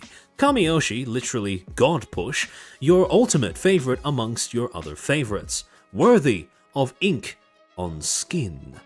Other than him, though, I don't meet any other quote-unquote conventional music fans. Almost everyone else I ask about recent shows they've attended, name drops conventions, VTuber fan meetups, or other anime-related events. My question is, if you're a journalist, you turn up to a VTuber event, why the fuck do you expect to meet, multiple different people who are quote-unquote conventional music fans? Why do you expect to meet people who have not attended multiple different VTuber conventions or fan meetups or anime-related events? You're at a VTuber event. No shit, Sherlock. But to continue, for most people I talk to in between sets, the music seems to be a bonus aspect of a VTuber they watch, not necessarily the main draw. Being at the show is a way to quote-unquote see and support their Oshi, and to be around other people who are into the same thing. Pretty similar to what brings most people to Anime Expo, which was also running that week in Los Angeles. Putting this on during Anime Expo is a smart move, and not just because it's convenient. One fan says they chartered a whole party bus to shuttle people from the convention to the concert. The cultures are very compatible, as there's a good amount of crossover from anime and idol music fan culture to VTuber fanatics. One of the more obvious ones is the flower stand, a sort of collaborative display between independent fan groups and the artists themselves. Fans will pool money to buy elaborate flower arrangements. At the entrance of the venue is a life-size cutout of Maria with a wreath of roses, complete with a message to the VTuber herself. Congratulations for making your fantastic reality dreams come true. Underneath there's a list of online handles of people who've contributed money or art to the display. This is the sort of thing you'd see at a J-pop concert. Fans independently deciding to form communities isn't unique to any music scene, but not every genre sees the artist management setting aside an official space at a concert hall for these fans to display their enthusiasm. In general, VTuber fans are known for heavy spending when they like something. If you really want to show your support, you'll need a pair of light-up sticks so you can wave them in unison with the crowd when your Oshi takes the stage. It simply won't do to bring your own from home. When Maria takes the stage, you want to be glowing in the precise hue of deep red that everyone else is. So you want the official pair. A merch booth sells them at the front, about $60 per stick. A music purist might scoff at that, to say that VTuber fans don't even like music, they just like anime, and that the whole scene is fake. Full disclosure here, I will admit that I walked into the venue with a touch of this mentality. Just a touch, eh? I don't think it's... Well, I have trouble believing that based off of the article that we've read thus far. But that slowly turned into an existential crisis. Who can say that their favorite genre isn't also fake? I love this degree of sort of normie denial of what they see in front of them when they encounter a VTuber in the wild, right? Oh god, VTubers are fake! But instead of coming to the conclusion that maybe they were wrong about VTubers being fake, they just come around to the opposite conclusion, the far more extreme counter-conclusion, which is, oh god, if VTubers are fake, maybe that means my favorite types of media are fake too, rather than just, realizing that they maybe just were kind of blind to the degree of authenticity that is possible behind this medium that they prematurely judged as being all smoke and mirrors. Which, again, is quite funny, right? Gabriel Kronos, I'm nearing the conclusion that journalists trying to understand VTubers is akin to a person trying to unravel the secrets of the Necronomicon. Yeah, it is quite comparable. Again, it's not impossible. It just seems impossible, especially if you're going only off of Western media outlets, funnily enough. There does seem to be a recurring theme here. Yeah, this guy sounds like that guy in high school, yeah, pretty much.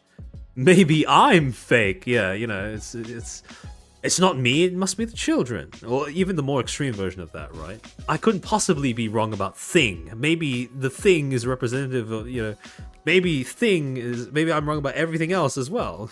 It's quite funny. Hip-hop, despite being a commercial genre obsessed with quote-unquote reality, has always had at best a tenuous relationship with the concept. is that a thing? I'm not a big hip-hop fan, so I wouldn't know this, but is it a thing that hip-hop is supposed to be a music genre that revolves around a premise of, authenticity and stuff like that? Are there any hip-hop enthusiasts in chat that can confirm that for me? Because I wouldn't know. I honestly find it to be, well, I have a hard time believing that any music genre has its core in, authenticity. Other emotions or aspects of the human experience, perhaps, but authenticity, I think, is a bit specific. Am I so out of touch? Is the children who are wrong? Yeah, pretty much. But yeah, I'm curious about that particular thing. Rick Ross took the name of an actual drug dealer and has tried to downplay his past job as a correctional officer. He still has fans, so does Drake, despite the fact that there is a televised record of the fact that he did not start from anywhere near what a reasonable person would consider the bottom. Lil Tecca gleefully admitted on camera that his first breakout single was full of fibs. He doesn't have a gun, doesn't own much designer fashion, has never been to Milan. But so what? It's a fun song, and I still like it. This journalist is so painfully close to understanding how the whole framing of the article, is VTubing real? Are VTubers real? Is massively besides the point and massively misses the point behind the whole, genre entertainment thing, right? But it's so close, but so far. As a Brazilian, ours kind of is, or more like was? Ah, okay, I see. Punk, hip-hop, folk, so on, fans continually foist authenticity, purity tests on their artists and each other, partially because we all know that our fandom is ultimately based on a mutually constructed fiction of what we hope or imagine the artist to be. Now, this is one of the more insidious and subversive aspects of the way that a lot of Western journalism attempts to deal with various different aspects of media they don't understand or appreciate. This idea that, okay, it's not that I was wrong and it's actually authentic in a way that I simply don't understand. I can't simply be, I can't be wrong in the sense that maybe I just didn't get it, maybe I just don't get it, even still, despite all of my presumed effort into trying to understand it. It must simply be the case that everything is equally fake and everything is equally subjective. No, you just don't get it. And that's the thing, right? When the journalist includes this single sentence whining about fans using authenticity purity tests around them to ensure the integrity of the things they become invested in. No shit, Sherlock, they're going to do that, and they're not wrong for doing that. Because contrary to the beliefs of those who don't understand the industry and don't put in effort to try and understand it, yes, there is such thing as an authentic VTuber, or an idea of authenticity within the realm of VTubing. Not all of them are just tests that are fabricated by fans as hurdles for people that are arbitrarily put in the path of those who simply wish to join in on the fun. There is a reason for that kind of thing, and just because some people don't get it doesn't mean it doesn't have a reason for being there. This idea that,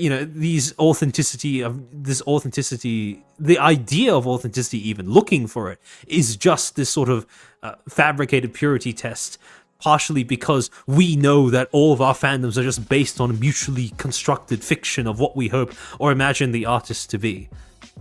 Like, okay, what is the point that you're trying to make here? That it's all make-believe?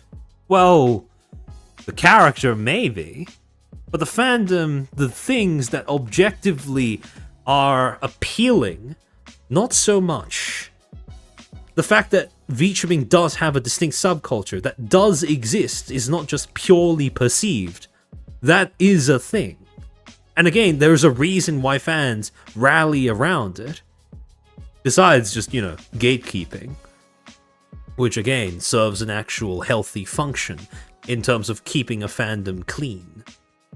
But it's fun to pretend, and sometimes it's nice to be in a room of people who want to pretend along with you.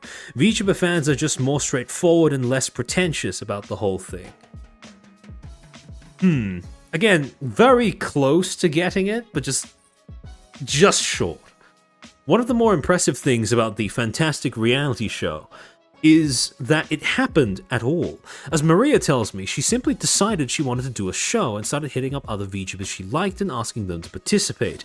She knows the audience. If you're into this sort of thing, the presence of acts like Japanese stadium filler KAF and Indonesian virtual girl group JKT48V on the lineup would have been reason enough to buy a ticket, and Maria herself has a big fan base as well, but she's nowhere near as well known as perhaps the most impressive name she got on the bill, Iron Mouse, who once broke Kaisenat's record for the most paid subscribers on Twitch. By the way, if you try to look at any of the articles that are written that involve Iron Mouse, second drinking game that you can play, take a shot every single time that they bring up Iron Mouse and they can't help but bring up Kaisenat in the same sentence. But to continue, others have more resources. Hololive is able to put on multi-country tours easily, and unlike Maria's show, they don't need to call in favors. They have their own stable of in-house VTuber talent who are able to speak and sing in English and Japanese. A couple of days after Fantastic Reality, Hololive, whose parent company Covercorp brought in over $140 million in merch last fiscal year, made their second appearance at Dodger Stadium, with 3 virtual anime girls singing, quote, "Take Me Out to the Ball Game" in cutesy voices during the 7th inning stretch. Not everyone is a fan. "Oh, so that's why we lost," one commentator says on a Dodgers fan Instagram account. "God was punishing us." But the fact that the event happened at all shows how much investment is already happening, in hopes that VTuber culture can make money in the mainstream. Double the liver failure. Yeah, pretty much. Kaisenat is very likely the only reason they know about Iron Mouse. Yeah, I would wager that as well, to be honest. Although, that being said, Iron Mouse is very normie friendly in the sense that she's actively courting a normie audience, so it wouldn't surprise me if they knew her without also needing to know about Kaisenat. It might just be coincidental, not causational. But to continue, Maria's ventures are on a much smaller scale, but for her fans, Fantastic Reality is a huge deal, so much so that one of them helped her to tell the world that it was happening by putting her in their private plane and flying her over Los Angeles so she could livestream the announcement from 2,000 feet in the sky. Out of respect for kayfabe, I did not ask how this was accomplished. It's nice to know that Maria, I didn't know this little factoid before I read this article, but apparently Maria has a Saudi oil prince as part of her community, which is quite funny. This project is a challenge to myself, Maria tells me. How can I make those connections and prove to not just myself, but a lot of other people that, it isn't silly to be an anime girl on the internet? VTuber artists probably don't signal the end of music any more than Gorillaz heralded the end of concerts when they started putting cartoons on stage in 2001. I'm more concerned that VTuber musicians are going to be replaced, and what that could mean for the rest of music. Again, you always have these articles coming in with the same fear-mongering. Oh, but what if VTubers get replaced by AI? And almost always, in every single case, it is a very easy sign to spot that they just don't understand what makes VTubers tick. They don't understand what makes VTubers appealing. They don't understand why VTubers have such a large audience or why that niche is actively growing.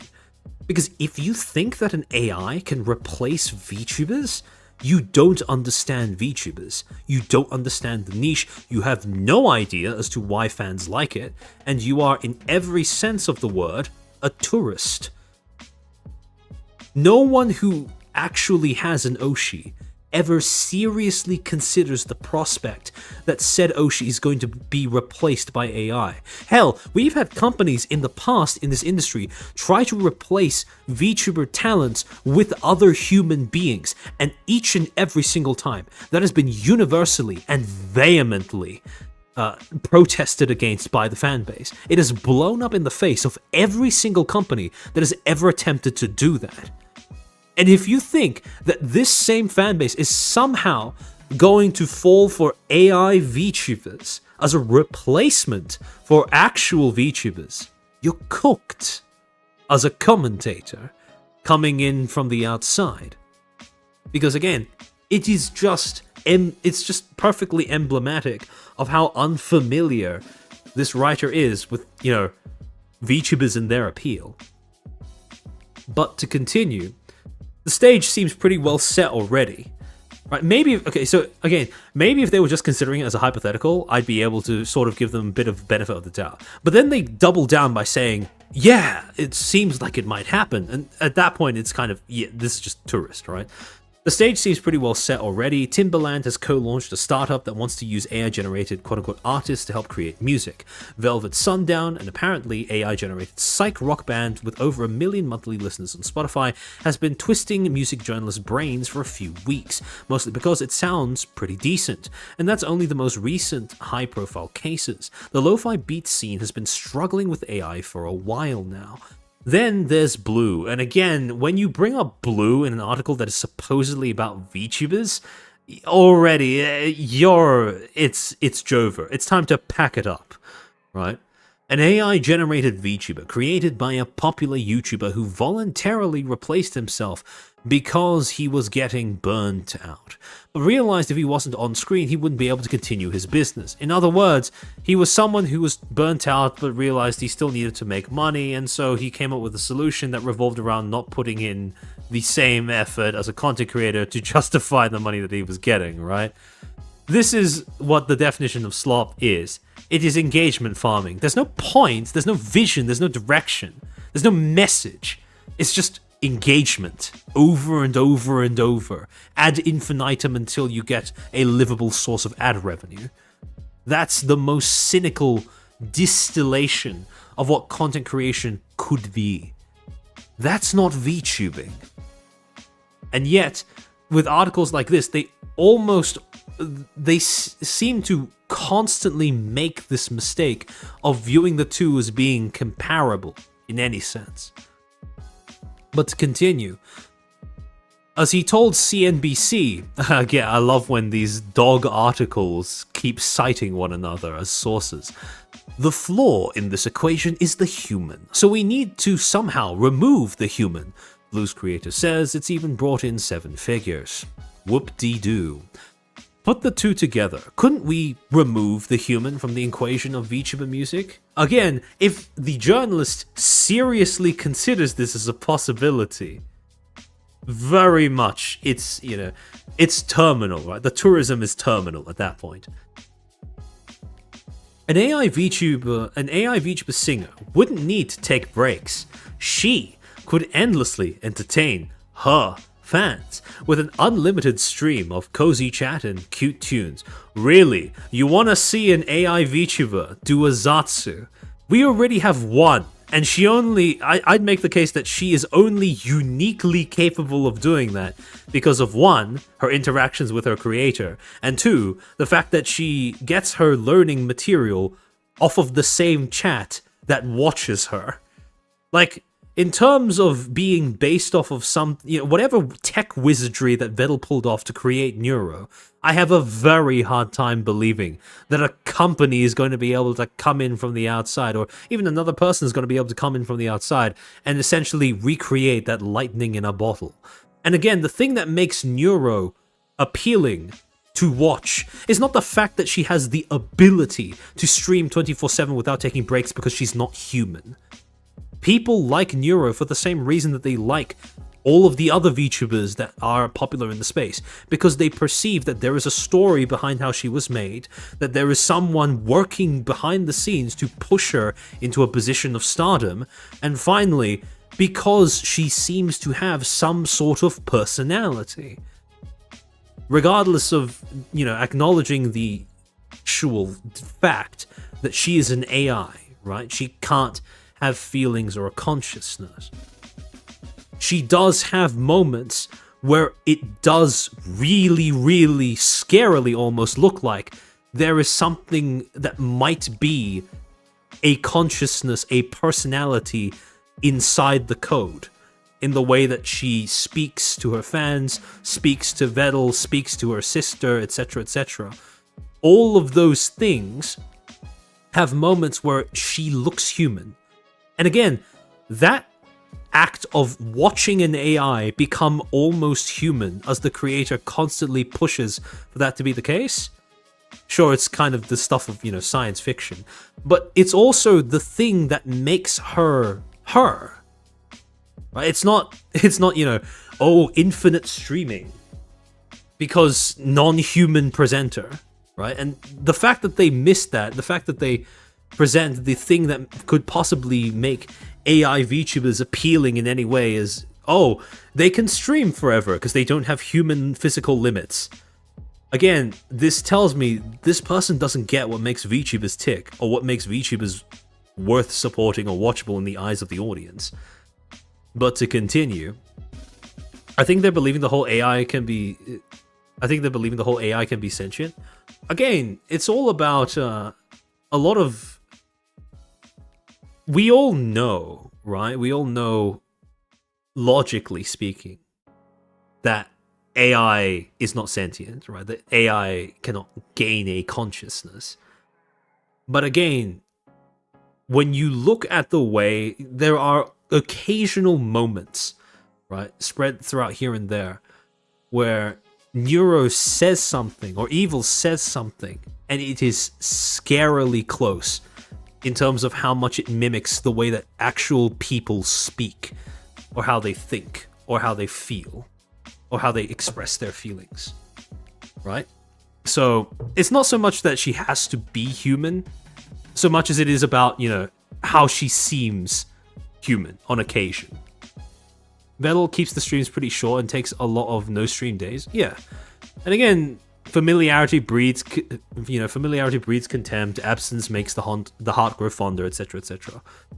But to suggest that the success of AI VTubers would be because of how much slop they're capable of churning out is such a touristy interpretation of what makes this industry run. But to continue, there is an obvious financial incentive here, if not for individual creators, then for corporations. Venture capital firm Andreessen Horowitz posted an article last year in which it put AI companions and VTubing together on an anime market map. Why are we citing venture capital firms to get an idea of how VTubing works as a genre of entertainment again? Because I don't see the relevance here. I don't see the qualifications. I don't see why they are being featured as some sort of authority as to how VTubing works. And again, this comes down to the fact that I don't think this article overall is done with a very clean focus. But to continue, anime map market signaling an obvious interest in figuring out how to make money more efficiently off fans. It also doesn't help that XAI's Grok just dropped a sexy AI companion that looks like it could be Maria's little sister. We're going to do a little bit of a thing here, right? Hold on, give me a second. Alright, I'm going to go onto the headhot screen while I retrieve a few pictures. I'm going to grab a picture of Maria. And then we're going to grab a picture of Grok and hold them side by side. Just to get an idea as to how that comparison holds up. Alright, give me a second.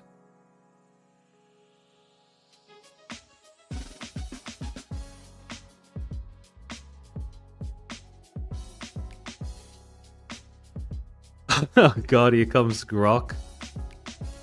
Anime girl. Alright, there it is, there it is. Like, what the they're not even in the same art style.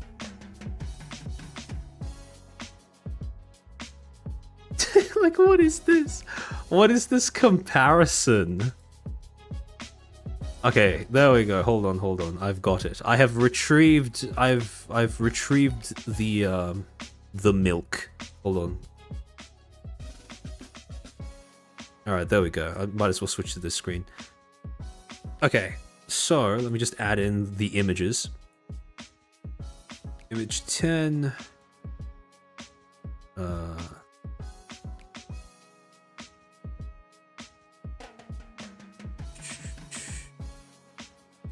Okay, there we go. That's one. That's one. Then we have. Where is this? What did this save as again? Hold on, let me check. Okay, that's what the file name is. All right.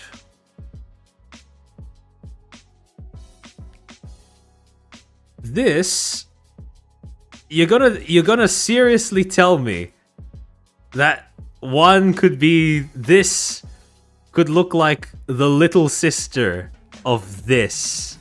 Really? That's the comparison you're gonna go with? Again, completely different art styles. The resemblance isn't even quite the same in terms of both of them being blonde, because the shades are entirely different as well. Like, what? I don't understand. Like, the only way that I can see this comparison being something that they thought was, something that they thought would hold up was because, yes, both of them are canonical white girls with blonde hair, and they're both anime women. And that would be about it. That's like the extent of the similarities. Vibes are completely different. One's a literal AI, and they don't even look the same in terms of the art style, which is, well, the closest thing that you can come to when it comes to, the physical features that you would otherwise use to compare people with one another, right? Blonde girl, yeah, they're related. Someone with no ability for facial recognition. Yeah, pretty much, Noxon, pretty much. That's a cute model, though. Yeah, this is the girl from V for Mirai. This is Maria. But yeah, exactly. Maria has a much more distinctive design. With Grok, it's just, generic blonde person who's dressed in, what looks like like a maid outfit of some sort. Who knows? But with Maria, you actually have some sort of branding attached to it, some sort of identity attached to it beyond just blonde woman, right? Okay, but in any case, to continue, let me just get rid of the images. Okay, there we go. So, VTuber singer would not need to take breaks, sexy AI companion that could be Maria's little sister, whereas conventional hip-hop or rock audiences kind of largely turned up their nose at AI creep. VTuber fans are already used to an abstracted version of music entertainment. Wouldn't they be the earliest adopters of AI? Maria disagrees. Quote, I think that the culture in VTubing is that if you use AI, it's really looked down upon, she says. In our sphere, we're pretty safe from that. She does understand that AI is starting to encroach on everything, though, as do the show's promoters. The press release for the concert promises none of the performers will be AI. One of the things that I was very vocal about for this concert was that I did not want AI involvement in it, she says. I think that would be a little bit insulting. VTubing has grown because of artists, Our visuals are made by human artists, our rigging is made by human riggers, our songs are made by humans. A lot of the fan art that's made, like the people who watch us, are humans. I think we should do our best to make sure that they always have a place here. Maria has a point, maybe because of the spillover from anime fan culture, which geeks out about the voice actors of their favorite anime almost as much as the drawings themselves. Damn, it's almost like it's a thing where you get invested in a work of art because you feel a connection to the artists who were involved in making it. A novel concept, I know, especially to someone who occupies a field where there has not been artistry, which has not possessed artistry in fucking decades. But it boggles the mind how simple of an idea it is, and how it constantly seems to be getting missed by the journalists that end up writing articles about this. Where it's not that hard to understand. People are invested in this not because they're geeks or nerds, but because it's very human to, when you connect with a piece of art, to also in the process end up connecting with, emotionally, psychologically, spiritually, the person who made that art as well. And when there is no person behind that art, what you get is just a void. And that doesn't mean it can't look good, but it does mean that there is less of a human connection to be had there, right? Elon really just copied Misa. Yeah, pretty much. Just a weeb doing weeb things. Thank you for being a Footstool for 2 months. Howdy, Mr. Chen, fellow Footstools. Howdy to you too. Scarlett McCallory, thank you for the 5. I'm home. This was the best drive since I got in my car. Thanks for the yapping, Chairman. I'll play your stream in the background whenever I leave work. Oh, that's. Thank you for telling me that. It's a nice. That's going to be a nice pick me up for the rest of the day. But yeah, I'm glad I can make your drive a little bit better. The future is bleak. Yeah. As a plus, Maria likes Rima too. Hey, good taste. Marina's model is very nice. I love blondes. I think it's a bit more than just the blonde thing, but yeah. Again, this journalist is a misanthrope. Honestly, I'm starting to come around to the same line of thinking myself. Because the way that this article attempts to talk about VTubers and their appeal, or even just media and the appeal of said forms of media, it's this sort of, there's this bizarre underlying tone of almost, not just condescension, but almost contempt for the fans of these things who are as invested as they are in these forms of media. This idea that, you know, everything must be fake, etc, etc, etc, and if it's all fake, then why wouldn't it be similar to, why wouldn't it not just be replaceable via AI or something else? This idea that the only value in these forms of entertainment seems to be sentimental rather than something a little bit deeper than that. And I do find that there is a growing, not just in journalism, not just in media commentary, but in the West in general, there seems to be this growing philosophical sentiment that nothing is real, right? That everything is fake, and therefore there is no such thing as the spiritual, only the sentimental. And I find that is it can be a very unfulfilling way of attempting to engage with ideas or art. If everything just boils down to sentiment and there is no deeper significance than just sentiment, I find that, in my opinion at least, that I find that to be a very sad way of existing.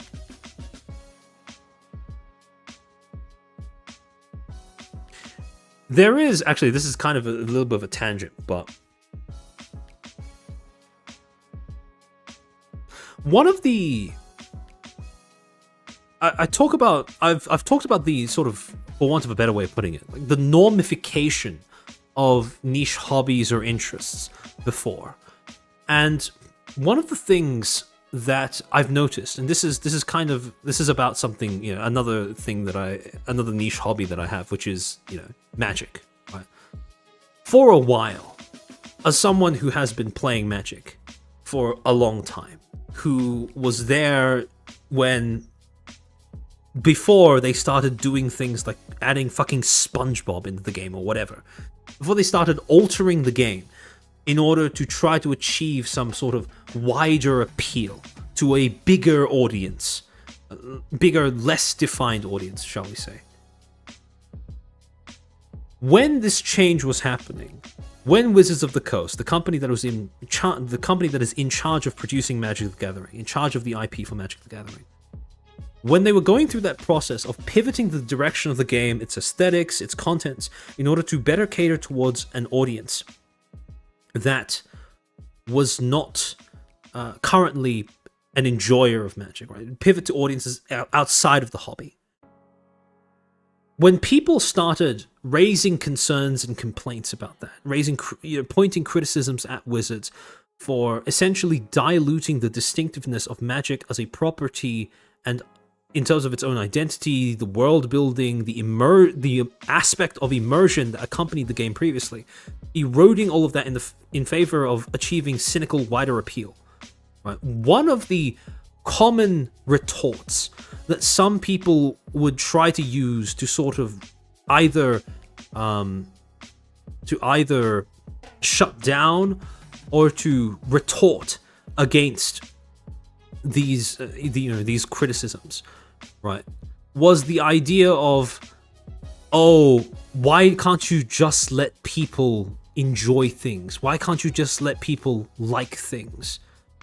And this idea that, you know, all there was in terms of significance to Magic was this sort of superficial sentiment of how it made people feel. And if numerically more people felt good about something, which would probably be the case if they included, like, for example, I don't know, Spider-Man into Magic the Gathering. Surely, statistically, there are more Spider-Man fans in the world than there are Magic the Gathering fans. So if it makes more people happy statistically, that just means it's better, right?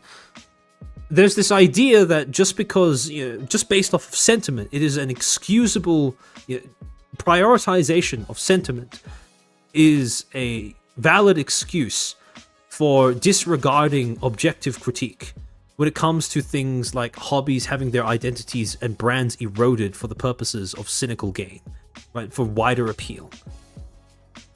And the thing that bothers me so much about that retort, right, the fact that Magic is unironically, I've now seen this phrase be used a lot more after I used a lot more since the last time I used it during the TCG stream that I did about V-Card a while back.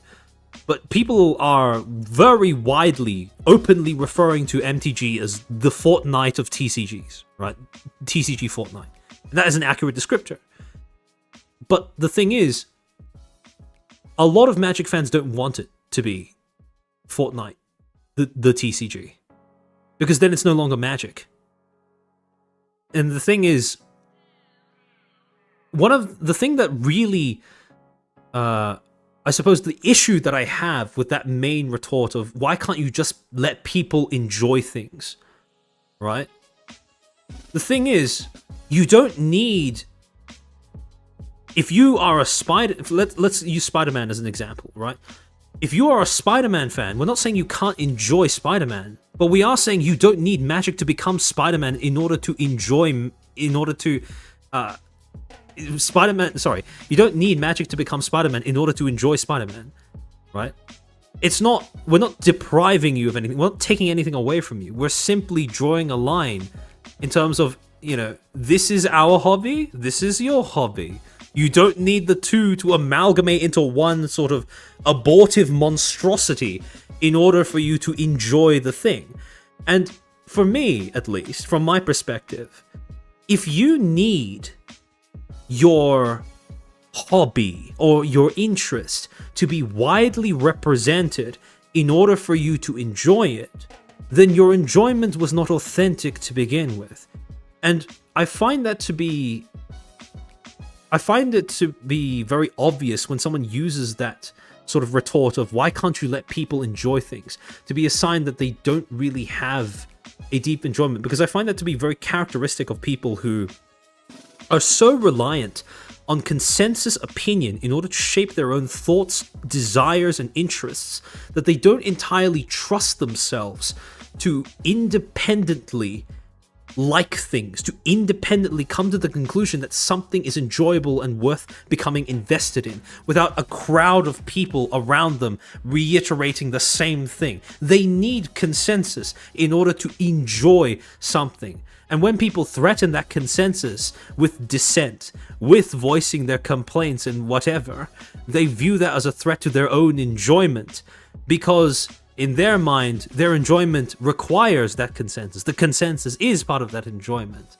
And because they aren't able to form their own opinions in that regard, they reflexively try to protect the interests they think they have by, as a knee-jerk reaction, being hostile to any sort of dissenting opinion. But whereas in reality, it's all just covering up the fact that they never really understood the thing that they were claiming to be a fan of. Like, all of the people who are going in and trying to... This is something that has very recently become pertinent with Magic, because of the fact that, for some reason, Wizards of the Coast thought it was a good idea to not just make a... So generally speaking, right, in Magic, there are two different types of products that they can release. Playable, standard legal properties, which are, they get fed into the main gameplay, the competitive scene of the game. You can't avoid that. And the, non-competitive forms of play, right? Generally speaking, up until now, all of the Universes Beyond stuff, the IP crossovers that Wizards of the Coast has done with Magic, those have all been in sets that are not immediately fed into the pipeline of competitive play. So if they're not a property or a crossover that you enjoy, right, it is very possible for you as a player to simply opt out of whatever it is you don't like in the game, right? And again, crossing over with other IPs I can tolerate it when it's another fantasy property. I can tolerate it when it's something like D&D or Warhammer 40k or Lord of the Rings or even Final Fantasy. Even though, in my opinion, that's kind of stretching the same realm of fantasy that MTG occupies. However, if you're going to do something like fucking SpongeBob, or they had a literal collab with Fortnite a while back, I remember, or fucking Spider-Man, Marvel, Deadpool, then that's pushing it, right? Then that gets to the point where, as a player, I would love to be able to simply opt out of it. The problem is, recently, Wizards of the Coast thought it was a good idea to make a crossover thing with Spider-Man and Magic the Gathering, where they actually made that set standard, legal, which means that it is going to be fed into the competitive scene. You are not going to be able to avoid playing with those cards because they are going to be part of the competitive meta. And again, it is also the way that they handled that was so bungled that Wizards of the Coast forgot to secure the rights to replicate that set on MTG Arena and all of their online platforms as well. So they had to create, last minute, they had to squeeze out this completely fabricated new set of stories, characters, and a world in their universe. And they directly ported over all of the Spider-Man cards that they made as part of the original set over to this new online-only version of it, where none of the flavor translated, none of the characters had any context to it, none of the storylines seemed distinctive or seemed like they actually had any effort put into it. And again, when you look at this stuff from the perspective of someone who has been invested in this hobby for years, you can't come to any conclusion besides the fact that this is just cynical slop. It was not executed well. It was not executed with any sense of passion. The IPs do not integrate well into one another at all, nor has there been any effort to try and make them integrate into one another. And yet, at the same time, when people try to refute these complaints by saying, "Oh, why can't you just let people enjoy stuff?" That's the whole purpose. Like, you are the only way in which you can dismiss those complaints is if you miss entirely the point of the hobby or the interest that is currently in the middle of being altered for cynical gain. Because I can understand if you like, the Spider-Man universe, the Spider-Man set that's part of Magic the Gathering.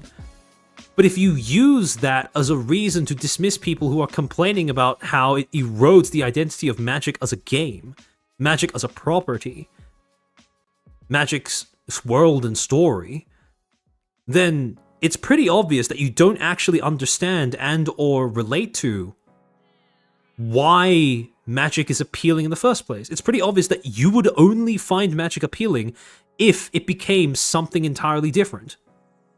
And it's the same sort of vibe that I get when I read through these articles of people going, "Oh, but what if the VTubers can get replaced by AI?" If you're making that point seriously, without a trace of irony in that statement, you have completely and totally missed what makes VTubing unique. It's the same sort of vibe that I get when I see people ridiculing fans for feeling down about their favorite talent graduating or something like that. Or when people try to deride the idea of kayfabe, or this whole idea of, or try to make out that, VTubing subculture is this sort of icky thing that needs to be erased in order for VTubing to gain legitimacy as a hobby or a form of media. And whenever I see that, it's just this kind of... It's the same underlying dismissal of the thing that makes VTubing more than just a device that facilitates cynical gain. Right? Because if you strip all of that stuff away, what do you get? It's streaming with a model that has utility in the sense of giving the performer anonymity on the internet, and a lot of people will pay money for it. And a lot of people buy merch. That's it. Is that really a VTuber? Well, technically, yeah. And I mean technically in the literal sense of the word, in terms of, the technical aspects of it. But it's not what most people in the space, especially not the, well, from what I've seen at least, not the fans of the genre, the niche that dates to pre-COVID times. It's not what they became invested in. It's not the thing that they started off loving, right? And again, I understand very much so why that is disconcerting to see happen in real time. This crossover stuff is why I fully bought into Vice as a card game anyway. Yeah. As someone who bought into the Final Fantasy MTG set, it's honestly just go play Universe or Wise if it was Leheckin crossover content. Yeah. And again, part of the reason why I didn't really jive with the MTG Final Fantasy crossover is the fact that the art style of the Final Fantasy cards didn't really compute with MTG that well. Because if you look at a lot of MTG's art, right, and again, I get this is a bit of a tangent from the article that we're currently reading, but if you look at the card art for a lot of MTG's cards, there's a very distinct sort of aesthetic to them that has been built up over the course of the decades that MTG has existed as a game. And the thing is, with Final Fantasy, in contrast to something like for example, the D&D crossover or the Lord of the Rings crossover, there was a very, very obvious aesthetic departure from the way that MTG card art is usually drawn. And for that reason, I found that to be a little bit off-putting. But again, I'm not going to begrudge it because it wasn't forced into standard play. Unlike Spider-Man, which is, if Final Fantasy's art style did not readily fit in with MTG's, Spider-Man is like a whole other level of that problem. Completely different, not even a different planet or plane, just a wholly different universe in terms of aesthetic style. And on top of that, it didn't translate well in terms of the mechanics either, or the flavor. It just, yeah, exactly. It sticks out way, way too much. Same thing with COD and Rick and Morty. Yeah, exactly. COD it's built on its brand, the core of its brand is being this sort of gritty war sim, and Rick and Morty is the cartoon that takes the piss out of all cartoons. Those two do not go together in terms of even conceptually. Those two premises do not make sense when you try to stitch them together. Again, the thing is, even with something like Final Fantasy, right, I can overlook that with Magic because of the fact that, yeah, it is fantasy. At the end of the day, it is still fantasy. But something like Spider-Man, Deadpool, SpongeBob, Fortnite, those aren't fantasy. And again, the inclusion just changes the feel, the fundamental core identity of the subject in question to the point where it's no longer recognizable. And again, it is people who have, a hobby that they are very invested in, an interest that they're very invested. They will hear what I'm describing, and a lot of you guys will instantly understand what I mean. But there are going to be some people who don't understand and who will try to almost reflexively argue against it by saying, why can't you let people enjoy things? And again, when people try to use that as a way of shutting down criticism, it is not always, but a lot of the time indicative of the fact that their enjoyment is dependent on consensus. Their enjoyment of a thing is, dependent on it being reinforced by other people around them on a regular basis. And I just don't find that kind of opinion, that kind of fair weather enjoyment of something is really worth taking seriously when you're considering the future of a product or the future of a hobby. Same difference. If only they matched the style to how they would look. Yes, that's the thing, right? When they announced Final Fantasy, the Final Fantasy crossover, I was curious to see if, like for example, they did with D&D, they would implement the same art style that they've been using for MTG with the Final Fantasy characters as depicted on the cards. Although I do think that there is a chance that they might have alienated the Final Fantasy fans that they were probably looking to get in, that they were trying to court into the game by converting the Final Fantasy characters into this sort of uncanny valley rendition of themselves.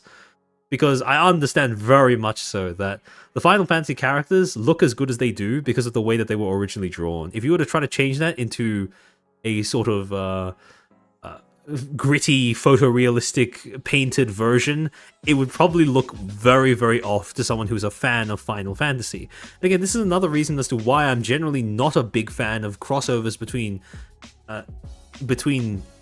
properties that do have vastly different aesthetic styles, for example, because you are always going to be alienating at least one of those fan bases, right? It's always going to look a little uncanny or a little wrong or a little off to at least one of those two fan bases. Either they do it in the MTG style and they risk alienating the Final Fantasy fans, which defeats the purpose of the entire crossover, at least, it defeats the purpose of the entire crossover, or they do it in the Final Fantasy style and port it into Magic, which looks a little weird to some of the MTG players, but at least it works as a crossover because they get Final Fantasy fans to buy MTG product, basically. So, yeah, either way, it's not great. And then you could imagine if that's the complaint that I have for Final Fantasy, you can imagine how much that's dialed up to 100 when it comes to something like Spider-Man, for example. Like we said before, Fortnite. Yeah, exactly. And again, Fortnite works because fundamentally they don't change. Well, fundamentally when it comes to Fortnite, it doesn't. I'm now trying to think, does Fortnite even have much of an identity on its own beyond just, the sort of survivor shooter IP crossover game? Because I don't think it has too much of an identity outside of that. It's become the thing that makes Fortnite is increasingly synonymous with whatever property is most recently been introduced into the game. And that's not something that I want for Magic, to be honest. I mean, Wizards recently released the roadmap, the company roadmap for how they're going to be putting out product over the course of the next year, 2026. And I shit you not, there are more products that they're releasing, more sets that they're releasing that are based off of entirely different properties and universes, completely outside of Magic, unrelated to Magic and its universes and its story or whatever. There are more products that are dedicated to things that are completely unrelated to Magic and its world than there are things that are actually a part of Magic and its world. If I remember correctly, they have 5 sets announced. 2 of them are actually in-universe. 3 of them are crossovers with other properties. And it is truly something to behold. But yeah, most of its identity is just IP crossovers. Yeah, exactly. Right? That's not what I want for Magic. That's not what I want for my boy. I would just like to point out that when a crossover works, Yu-Gi-Oh has an archetype called Super Quants, which is basically Power Rangers, but it's in their own style that works with the game. Yeah, and again, I'm not saying that crossovers can't work. Again, when Magic did the D&D crossover, that was widely well received. But what I am saying is, when people have a criticism of a crossover in the sense that it erodes the identity of one or more of the properties that are crossing over one another, and the retort that is being used is, why can't you just let people enjoy things? very often it is a sign that that retort is being mounted by people who simply do not understand the core appeal of the thing that is currently in the middle of being changed. Right? And yeah. What deck were you running with? I don't know if you were there for my previous TCG streams, but I am admittedly a dirty blue player. My favorite color combinations are Dimir and Azorius and Esper. So you can imagine what kind of decks I'm piloting if that is the kind of playing I favor. But yeah. Sorry, big tangent. To go back to the article, Maria has a point, maybe because the spillover from anime fan culture, which geeks out about the voice actors of their favorite anime almost as much as the drawings themselves, VTuber fans are also interested in the behind-the-scenes artistry of their Oshi. Some agency pages for VTubers include credits for the person who designed the avatar, one of the few exceptions made in the kayfabe rule.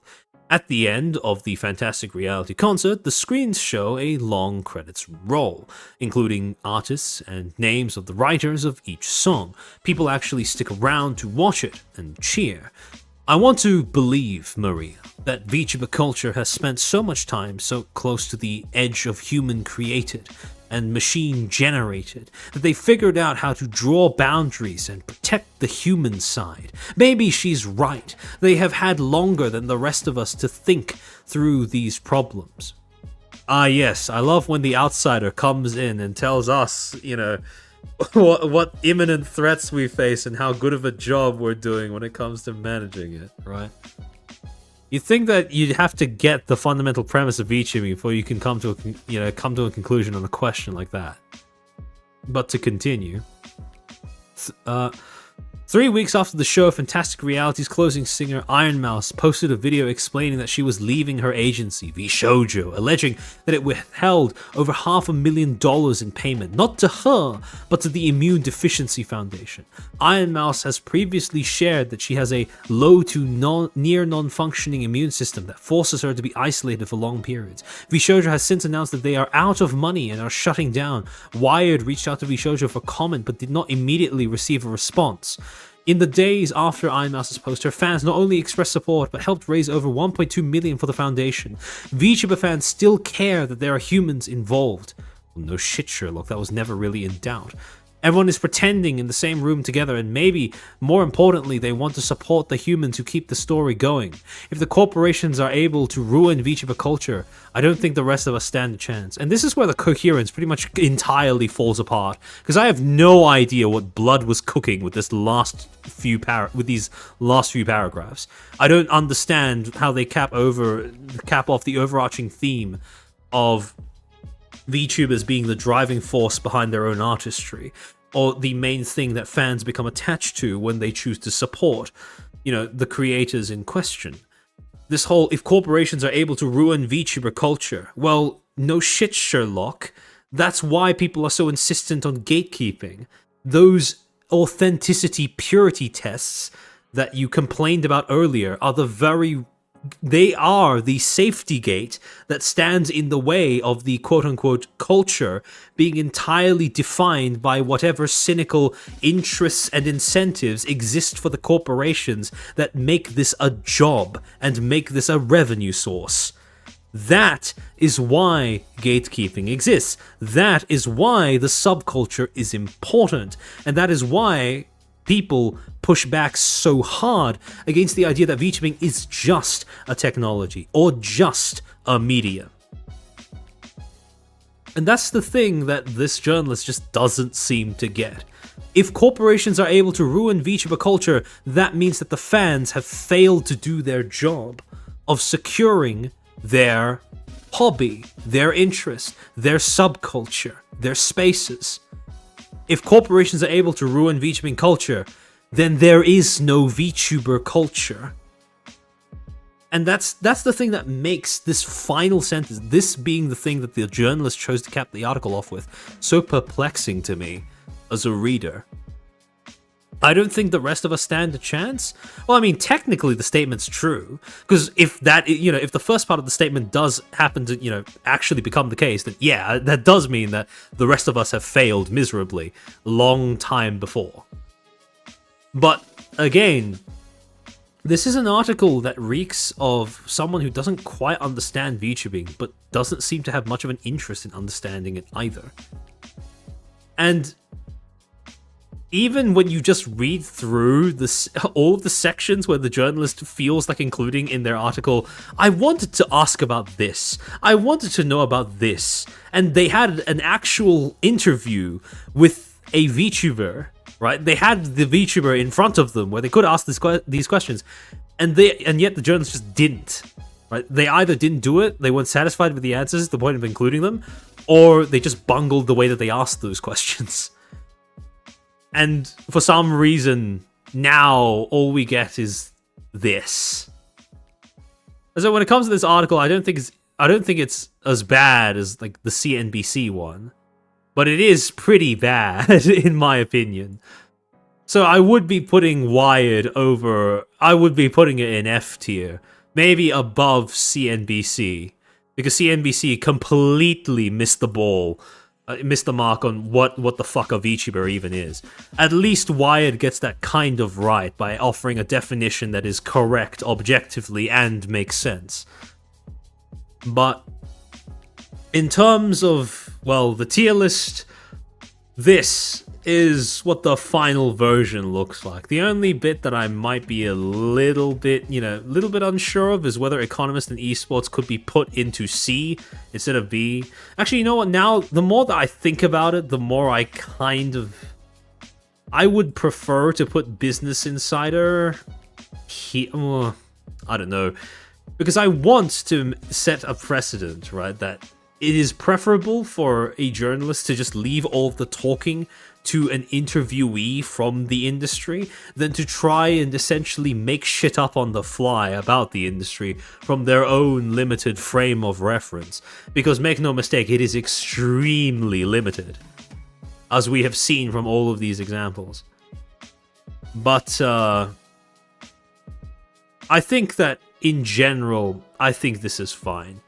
No S tier bleak. I don't think it's as bleak because I think B is fine and I think A is good, right? Because we don't need, frankly speaking, we don't need legacy media companies to come in here and make something that is on par with what a fan would do for their Oshi. Because if you're waiting for legacy media to do that, you're cooked already. I'm sorry, it's just over, right? You don't have. If you are a fan who wants to make something for their Oshi and you're just sitting there waiting for legacy media of all things to come in and do that, pay that homage in your stead, you're cooked, right? However, that being said, we don't need that either, right? We don't need legacy media to be able to make something on par with what a VTuber fan would make themselves. Because, well, it's perfectly fine for two different sources of media to make two different types of media. And so, this, I will settle for A, right? A is actually good, in my opinion, right? When you have legacy media being able to come in and actually not just make a competent introduction to the industry, but a good introduction to the industry. Something where, if you're not already familiar with it, you get an idea as to what all of the hype is about, while also having an opportunity to, well, appreciate why other people seem to be enjoying this, right? Maybe act as an on-ramp for your own entry into this industry, this content niche, whatever. This is good. This is fine, because again, I don't mind when it's just a VTuber talking about VTubing, albeit, I don't exactly need it from Business Insider, but it's better for, the more different outlets you have giving the VTubers in question a way of explaining their own content niche, their own content, the better, right? Yes, I don't read Business Insider regularly, but I'm not exactly going to say that it's a bad thing if someone like Mint Phantom gets an extra source of exposure via Business Insider. And especially if that source of exposure is mostly unmediated, in the sense that it is mostly just her words, rather than, her words passed through a filter that has been built by a journalist of some description, right? Or, a significant filter built up by a journalist of some description. So this is, I can settle for this, but this is good. And I think that between these two, it's not entirely bleak, in the sense that, it's not doomed completely when it comes to legacy media's attempts at trying to articulate what VTubing is or explore what VTubing is, etc., etc. It is possible to have good examples of that, as shown by South China Morning Post. But it is an unfortunate reality that the majority of them are either mid or kind of bad, for various different reasons. And again, I want to restate, my criticisms of these attempts by legacy media to explain and explore and represent VTubing, they do not mean that you cannot be excited or happy when you or your Oshis show up as these, show up on these media outlets and their platforms and their publications. Because again, it's payment and exposure, right? But what I am saying is we can still afford to have standards for the kind of stuff that is being released. We don't have to cheer for slop if slop is indeed what is being put in front of us, which in the case of some of these articles does very much seem to be the case. And you can be glad that you're getting the exposure while also expecting that next time maybe they do better when they cover the same topic. Because, like for example with the BBC, they've had 4 years to do better. And I hate using the phrase do better because of the way that it's been basically overused on Twitter and the sort of entitled manner that is usually used on Twitter. But they have had 4 years to do more research into the topic that they are planning to talk about. And in that 4 years, it doesn't seem like a lot has changed behind the scenes in terms of the weight with which they take this subject that they are dedicating resources towards making a video about, a feature about. They haven't changed the same degree of alienation that they sort of pre-packaged their presentation with. And as a result, their coverage of what VTubing is does not seem to have evolved too much in between when they covered VTubers in 2021 and the way that they've done this year in 2025. The scene has changed, the people have changed, but the way that legacy media outlets like the BBC have approached this space does not seem to have changed that significantly, if at all. And again,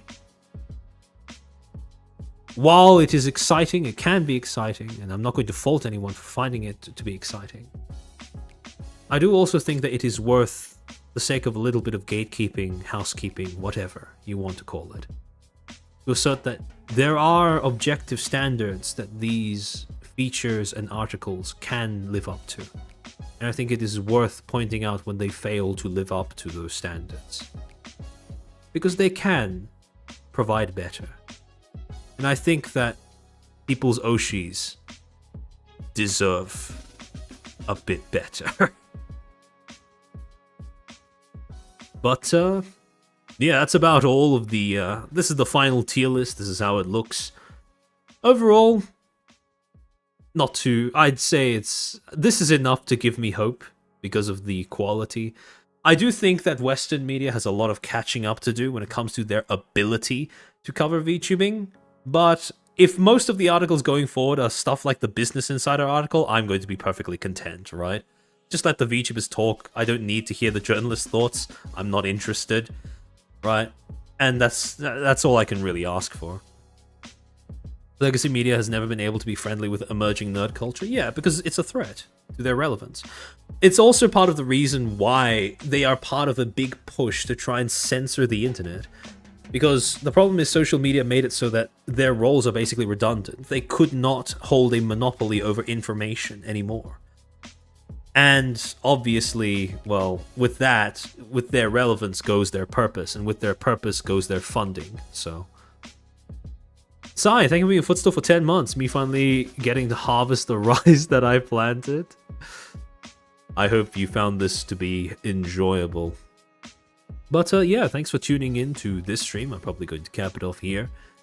And I hope people understand, because I know I saw that there were quite a few VTuber fans, and as well as some of the VTubers themselves who were featured in some of these articles, who were quite excited about that, right? And I hope people don't interpret this stream as me saying that, you know, they shouldn't be excited or they shouldn't be happy or whatever.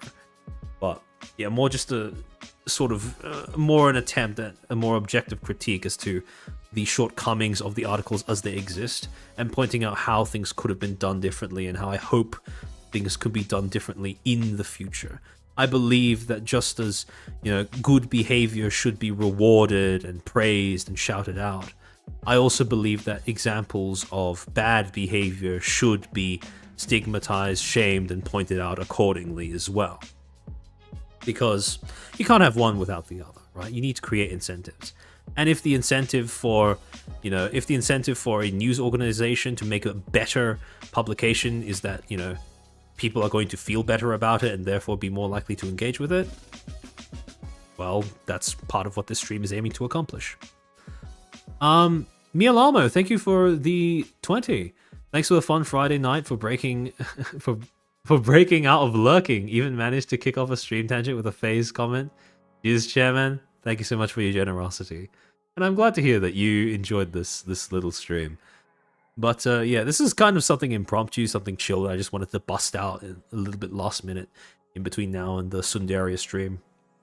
I've set the Sundaria stream to the week after next. That's just a scheduling thing. I'm most likely going to be putting it back into the slot for next week as well. But you know, I just put it there in case something else came up that was possibly something else came up that either IRL or something that is more pertinent to talk about, perhaps, because I don't think the Sundara topic is going anywhere, so to speak. But yeah, no, this is... I've been working up to talking about doing a stream like this for a while, because between all of the different news articles that I've been that I've reviewed on Scream, and especially those specifically about VTubing or VTubers, this has been a long time coming.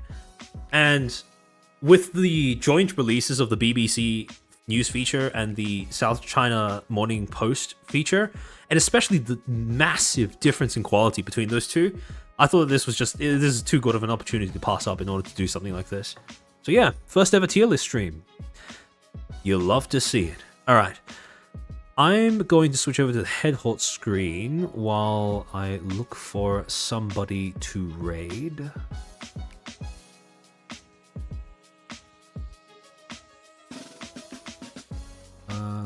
Hold on. Let me see who else is live at the moment. Check the newest message. Alright. Hold on. Give me a second. Let me pull up the Twitters.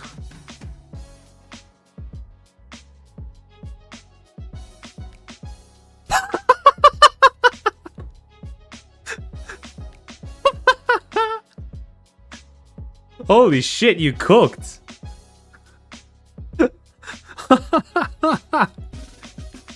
Okay, I'm for sure going to use this. I'm for sure going to use this in thumbnails and possibly as an emote. Holy. Wait, let me download this. I have to show this off. You guys are going to love this. Alright.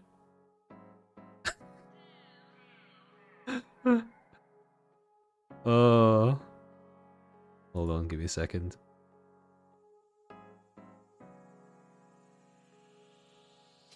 Let me see what it's saved as in files. Where did it go? Something I'm finding is I need to organize my files better on my PC, because sometimes things just get saved to random folders and I have no way of keeping track of where they end up. No, that's not it.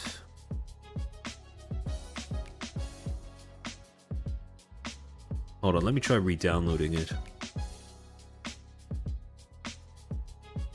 Second VTuber IP has hit the Vice Schwartz Tower. Algiddy. Oh, Algiddy High School. Damn. You know, funny story about Algiddy High School. So a lot of you guys who watched the previous stream that I did on Brave, you guys are going to... you guys might remember that... Oh, wait, hold on. This is a PNG medium file. Does this work with OBS? Hopefully it does, right? I don't know if I can make this work with OBS. But you might remember that in 2023, I believe, if I remember correctly, Brave Group palmed off Aogiri High School to Vivian, another company that they announced that they were having a business alliance with. Now, fast forward a few years later, Aogiri High School has, I think it's grown in popularity quite significantly. They have exploited the vertical video upload meta to now be farming millions of views off of that. And they get a lot of views off of their shorts as well, of the Aogiri High School, the dedicated Aogiri High School channel. One of the things that I find to be really funny is Brave also recently partnered, Brave China specifically, also recently partnered with a Minecraft VTuber who streamed on Bilibili and YouTube prior. And this Minecraft VTuber has most of their numbers come from their shorts. And it's weird how 2 years after they handed off one of their original properties to another company and sold it off, they partnered with, or essentially onboarded, a new content creator, new channel that tries to operate off of the exact same modes of success as the VTuber company that they palmed off to someone else. It's just one of those things where there is nothing that makes me question Brave Group's business strategy, quite as much as hindsight.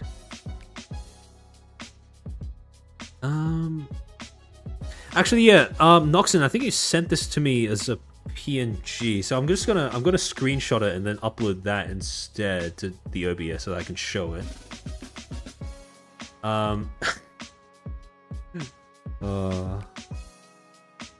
Okay. All right, now it should be doable. There we go.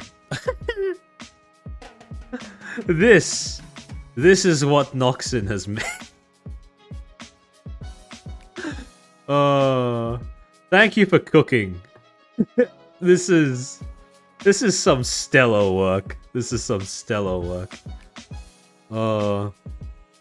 Yeah, Minecraft gaming VTuber. I believe that they are called I'm trying to remember what their name was. I have it saved somewhere. Let me take a look. They are called.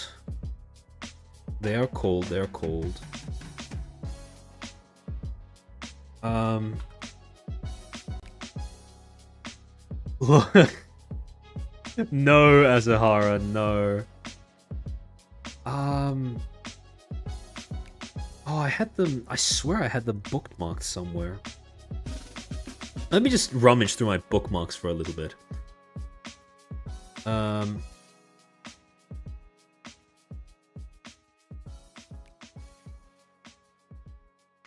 Bookmarks. It should be somewhere.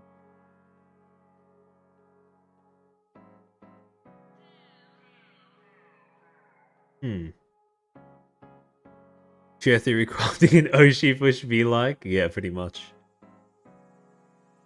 Oh, I just saw the notification on Twitter. Okay, let me see if I can fix that now, actually. Bless Kana for putting out that post on how to get rid of that stupid ass leadership function. Leaderboard function, I should say. There we go. Okay, we can turn it off. All right. Also, let me just, in the meantime, let me find someone to raid into. Oh,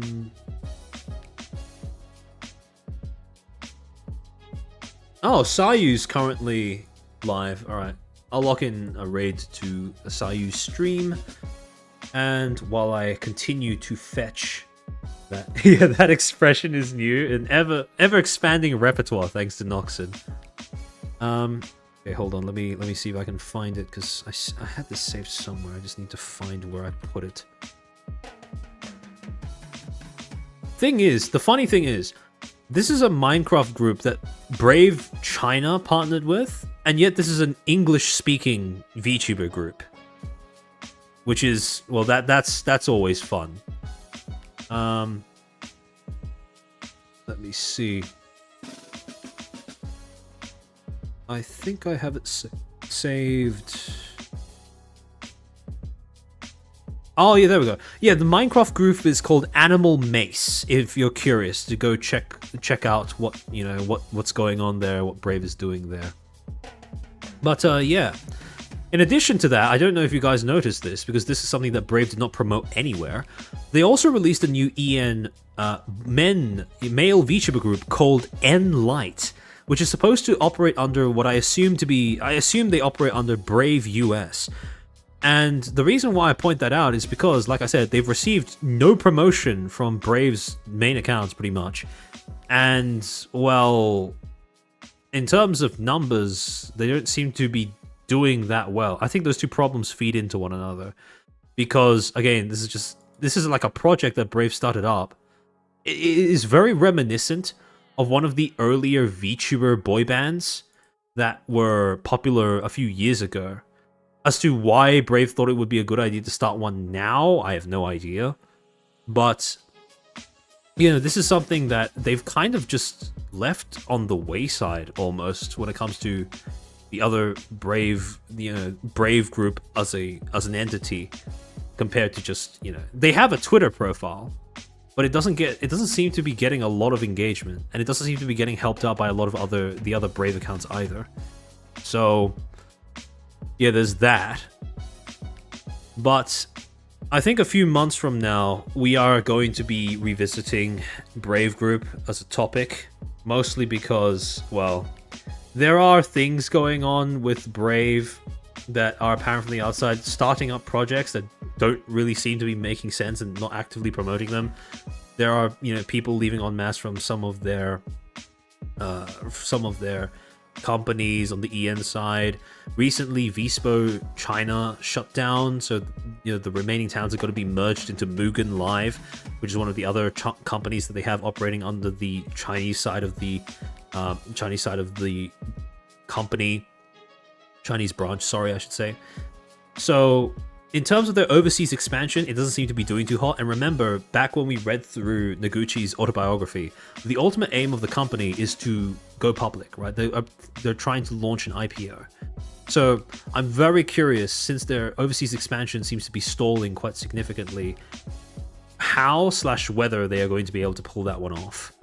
So yeah, most likely in a few months we are probably going to be revisiting that topic. But yeah, in any case, thank you again for tuning into the stream. I hope you found it to be somewhat informative, entertaining, etc. And yeah, I'm looking forward to next week's stream where we talk about Sundaria. Have fun in Sayu's stream, behave yourselves, and I'll see you next week. Otsu chair. Otsu chair.